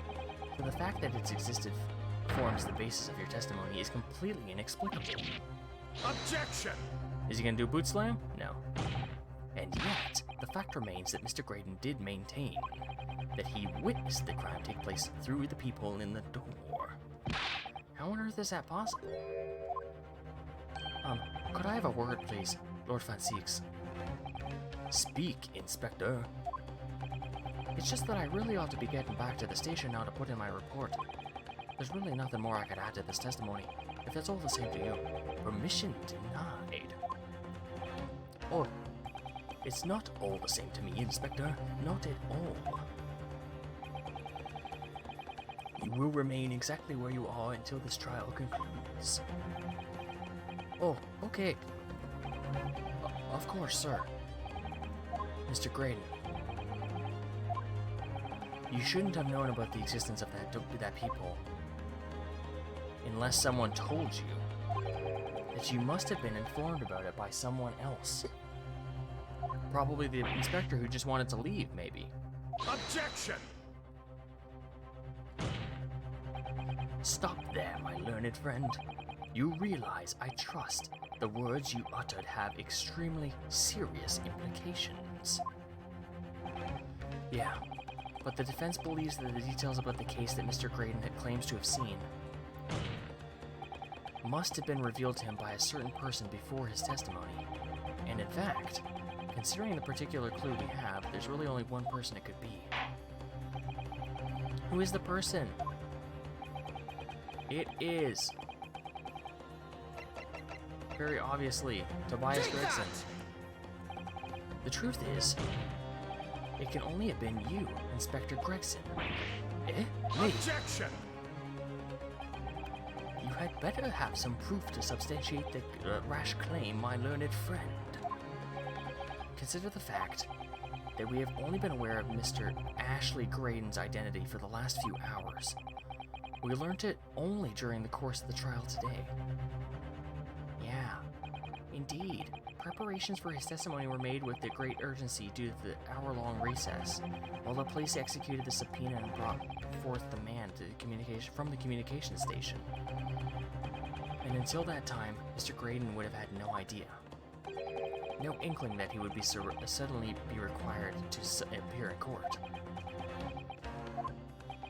Are you suggesting that until such a time that he was summoned? Yes, my lord. Until then, it was reasonable to assume that he knew nothing of the people. It was only once Mr. Graydon... Oh, and they were talking! You're suggesting to the court that it was while this trial was in progress that he received the information, so that he could commit perjury in order to save his skin. Exactly. And the only person with the knowledge of this investigation that he had any contact with is you, Inspector Gregson. This is a bloomin' outrage. Why would I be giving away details of our investigation to this fella, eh? I was summoned to his lordship's chambers during the recess in the case. In any case, had you forgotten? Quite true. I had a number of questions regarding the events that transpired at the pawnbrokery. Which means that the first time these two laid eyes on one another was after proceedings resumed following the recess. Since then, they've been in full view of the stand, where such wait, I know this already. They were talking. Oh, I just remembered something, Bruno. What is it, Iris? There was one time before, wasn't there? I think that I know this. This is filler. This happened 20 minutes ago. I don't need to... Flashback. Do you remember?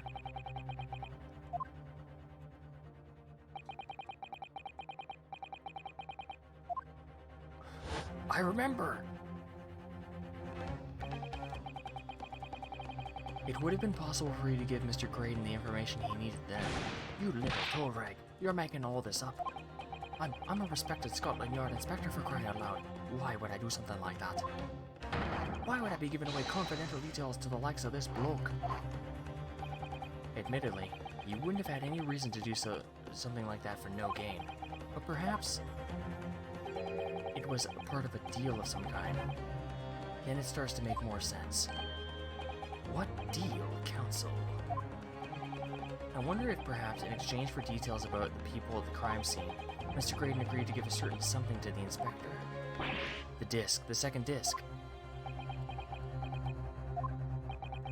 I'm sure I need not remind the inspector that if found to be true, striking a deal of any kind with the witness would be considered a gross case of malfeasance.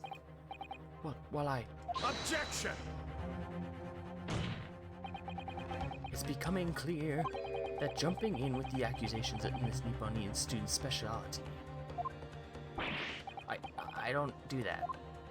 But with the stakes so high, the prosecution is not prepared to listen to the baseless charges.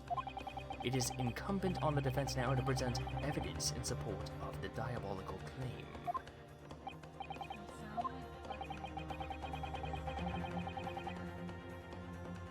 bags.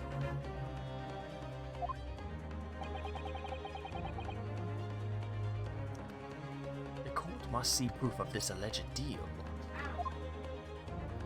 Ow! Fucking... Okay.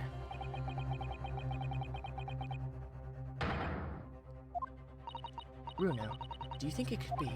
Yeah, I do. It's the discus, dude. The discus. The discus. I must press you for an answer now, counsel. What evidence explains the nature of the alleged deal? Is it the...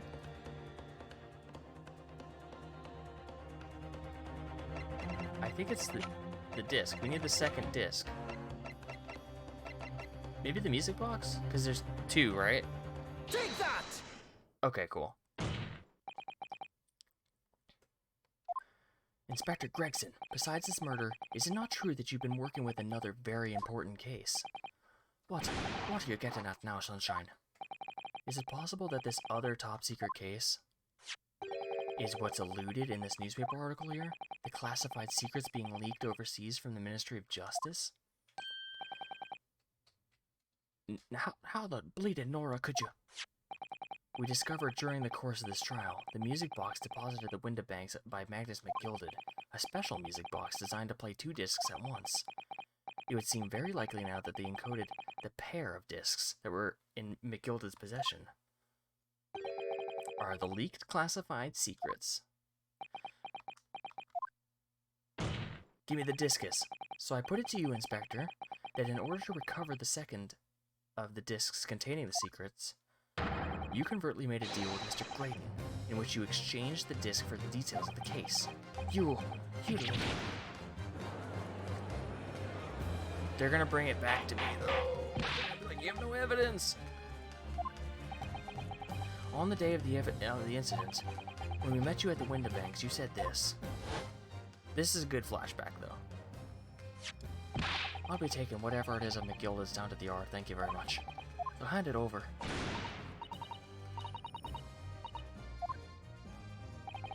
I'm sorry, miss, but anything belonging to McGilded has been taken in as evidence now. Because he's selling secrets. Scotland Yard already knew at that time, isn't that right? That Magnus McGilded was involved in the stealing of government secrets.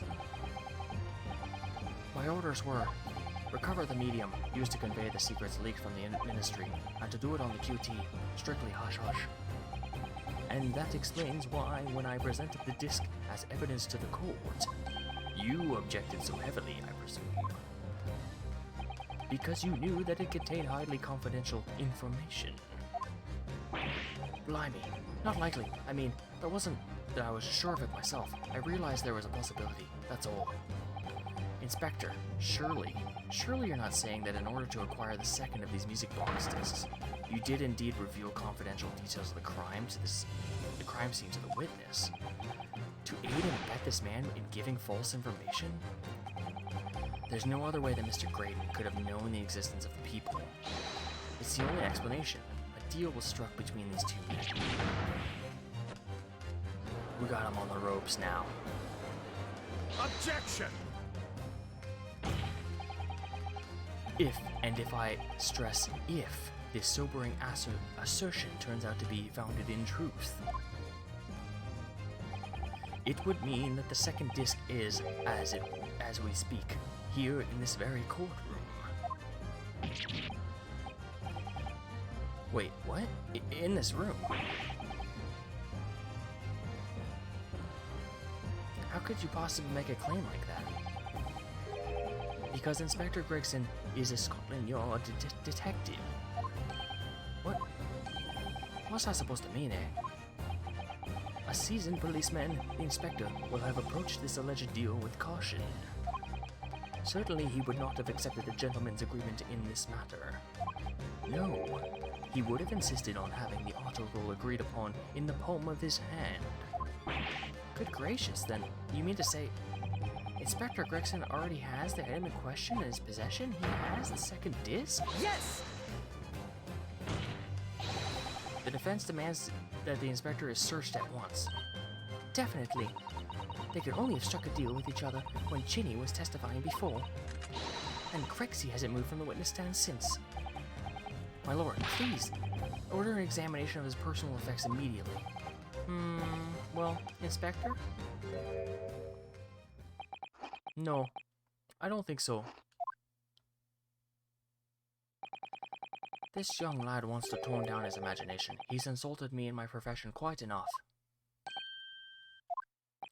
However, if it'll put his matter to bed and dispel any doubts about my involvement, I'll happily submit to a body search. He's going to agree to it? I presume you're aware that you're on the precipice of which you teether now, my learned student friend. You've made a most serious allegation against Scotland Yard here. If, following the search of the inspector's personal effects, no disc is found, you will be deemed unfit for court service, and this trial will end. And my country's government will formally demand that you and yours are severely reprimanded. That sounds serious. It is. To have a visiting student make such a defamatory remarks about our country's most senior police force is not something Her Majesty's government will be able to overlook. You're just threatening Runo because you're scared. The accusation is beyond serious. You must prepare for grave consequences. It's true. I can't imagine Gregson would have accepted the gentleman's agreement for something so critical. This must have physically changed hands, which means the inspector must have it, should have it. But somehow, something doesn't feel quite right here. Very well, counsel. You know the implications, so let me ask you one final time. Yes, my lord? Do you still persist in formally requesting a search of the inspector's personal? Yeah. Yeah, why not?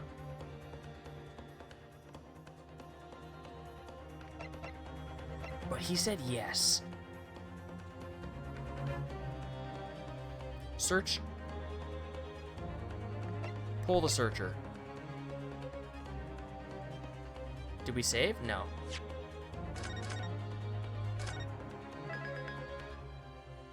Good thoughts, Shane. Good thoughts. Good instinct. Search someone else. Search Graydon, dude. Yes, the defense formally demands the search be conducted. Well, don't say you weren't warned. But your typical Nipponi stubbornness may well land you in hot water this time. Perhaps the lesson will do you some good.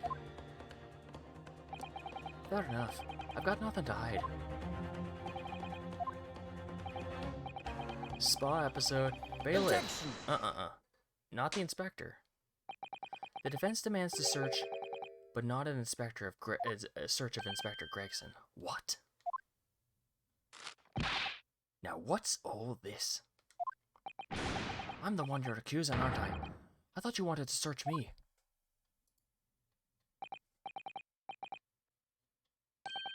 No, not Inspector. Not you. Someone else. What's the meaning of all this, eh? Lost at it, eh? Have you, sunshine? The court shouldn't have been put up with this nonsense. You're completely irrational.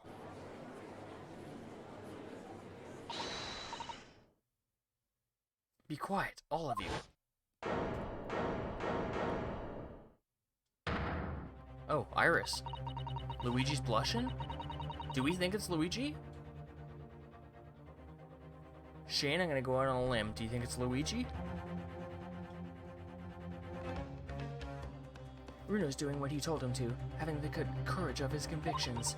So you should respect that and listen to what he has to say in good faith. I don't know what to think. That's good instincts. We'll follow it. I'm gonna follow your instincts, because that's the British way. Ellipses. Well said, young lady.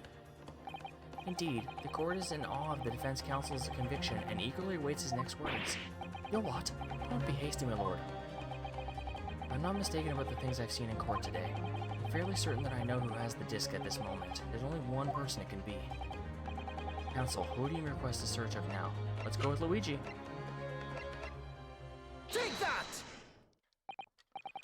Of, my lord, Mr. Nash Skulkin. Well, I never. Eh? Blimey, me? Him? It was the right call, Shane. I think.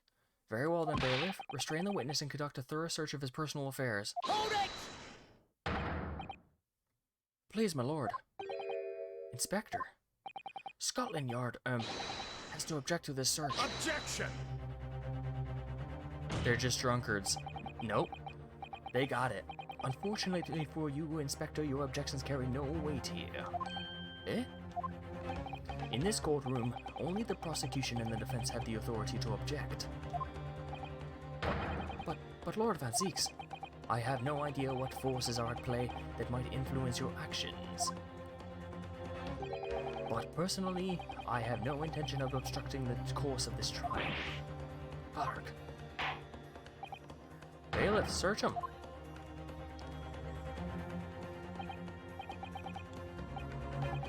Or are they? Nothing about no disc. He's sweating too. Cut it out. He's got it. Here, my lord. In the witness's pocket. I found this. Play the disc. Play the disc. Another music box disc. I don't know nothing about it, nothing.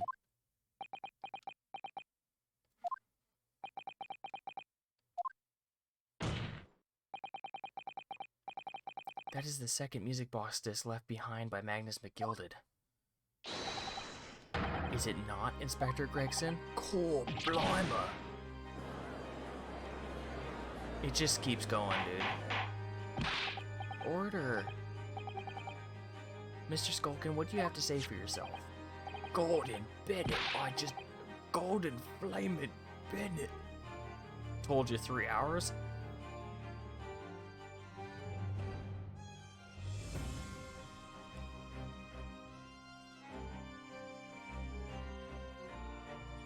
But now we're so much closer. I swear I didn't know nothing about that disc, honest to God. I will pause and we will continue. But it's gonna be like, I swear it's gonna be like an hour stream. Maybe I'll do it. You know what? So on Friday, I'm gonna be doing Outlast at 6. I'll start at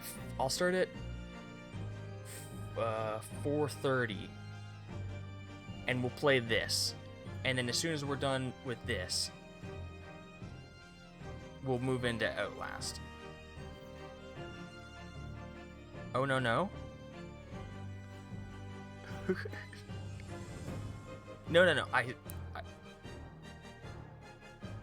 I get, you know? Yeah, but Outlast, it's just the DLC. It's just the DLC, just Whistleblower, which is only like 2 hours.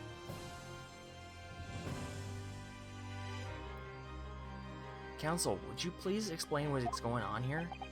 The alleged deal that was struck by this witness and this detective, no? Without question, my lord. Itchy neck, dude.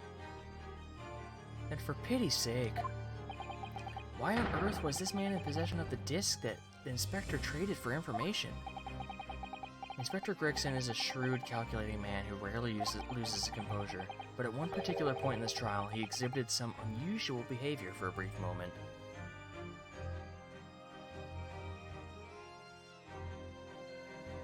I don't think it's going to be 4 minutes. I'll tell you. Here, I'll look at the guide.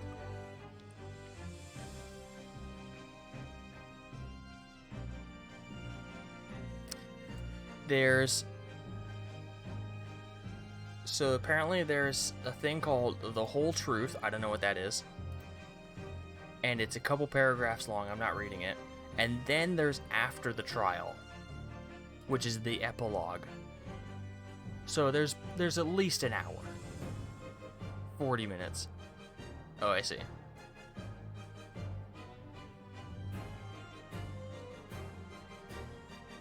So now this goes pretty much directly into the other thing, The Whole Truth. and then it goes into the epilogue. So it's gonna be like a minute. I'm not gonna finish this today. I have to be in bed by 2. So much longer than we think. I have to be in bed by 2 to get up at 10. So I have to end it very briefly, or very soon, very shortly. But at one particular point in this trial, oh yeah, I gotta end myself now. I want to know what the unusual behavior was. Like, I don't remember. I don't remember him looking at Luigi. It was, yes, during my cross-examination with Mr. Graydon. Oh, it's when he grabbed him. Okay, I know.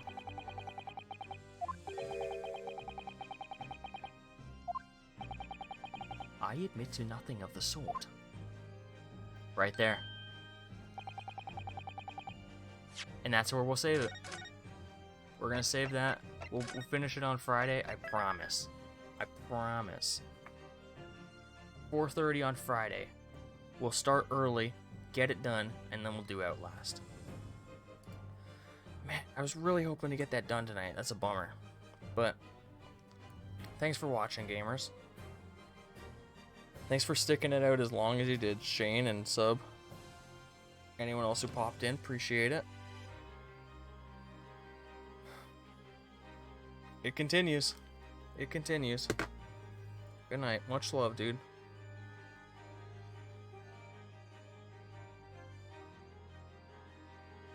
Hold on a sec.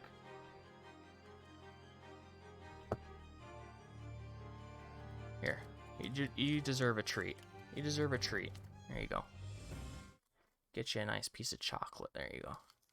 Help yourself. One before bed. There you go. Alright. Enjoy this. Good night.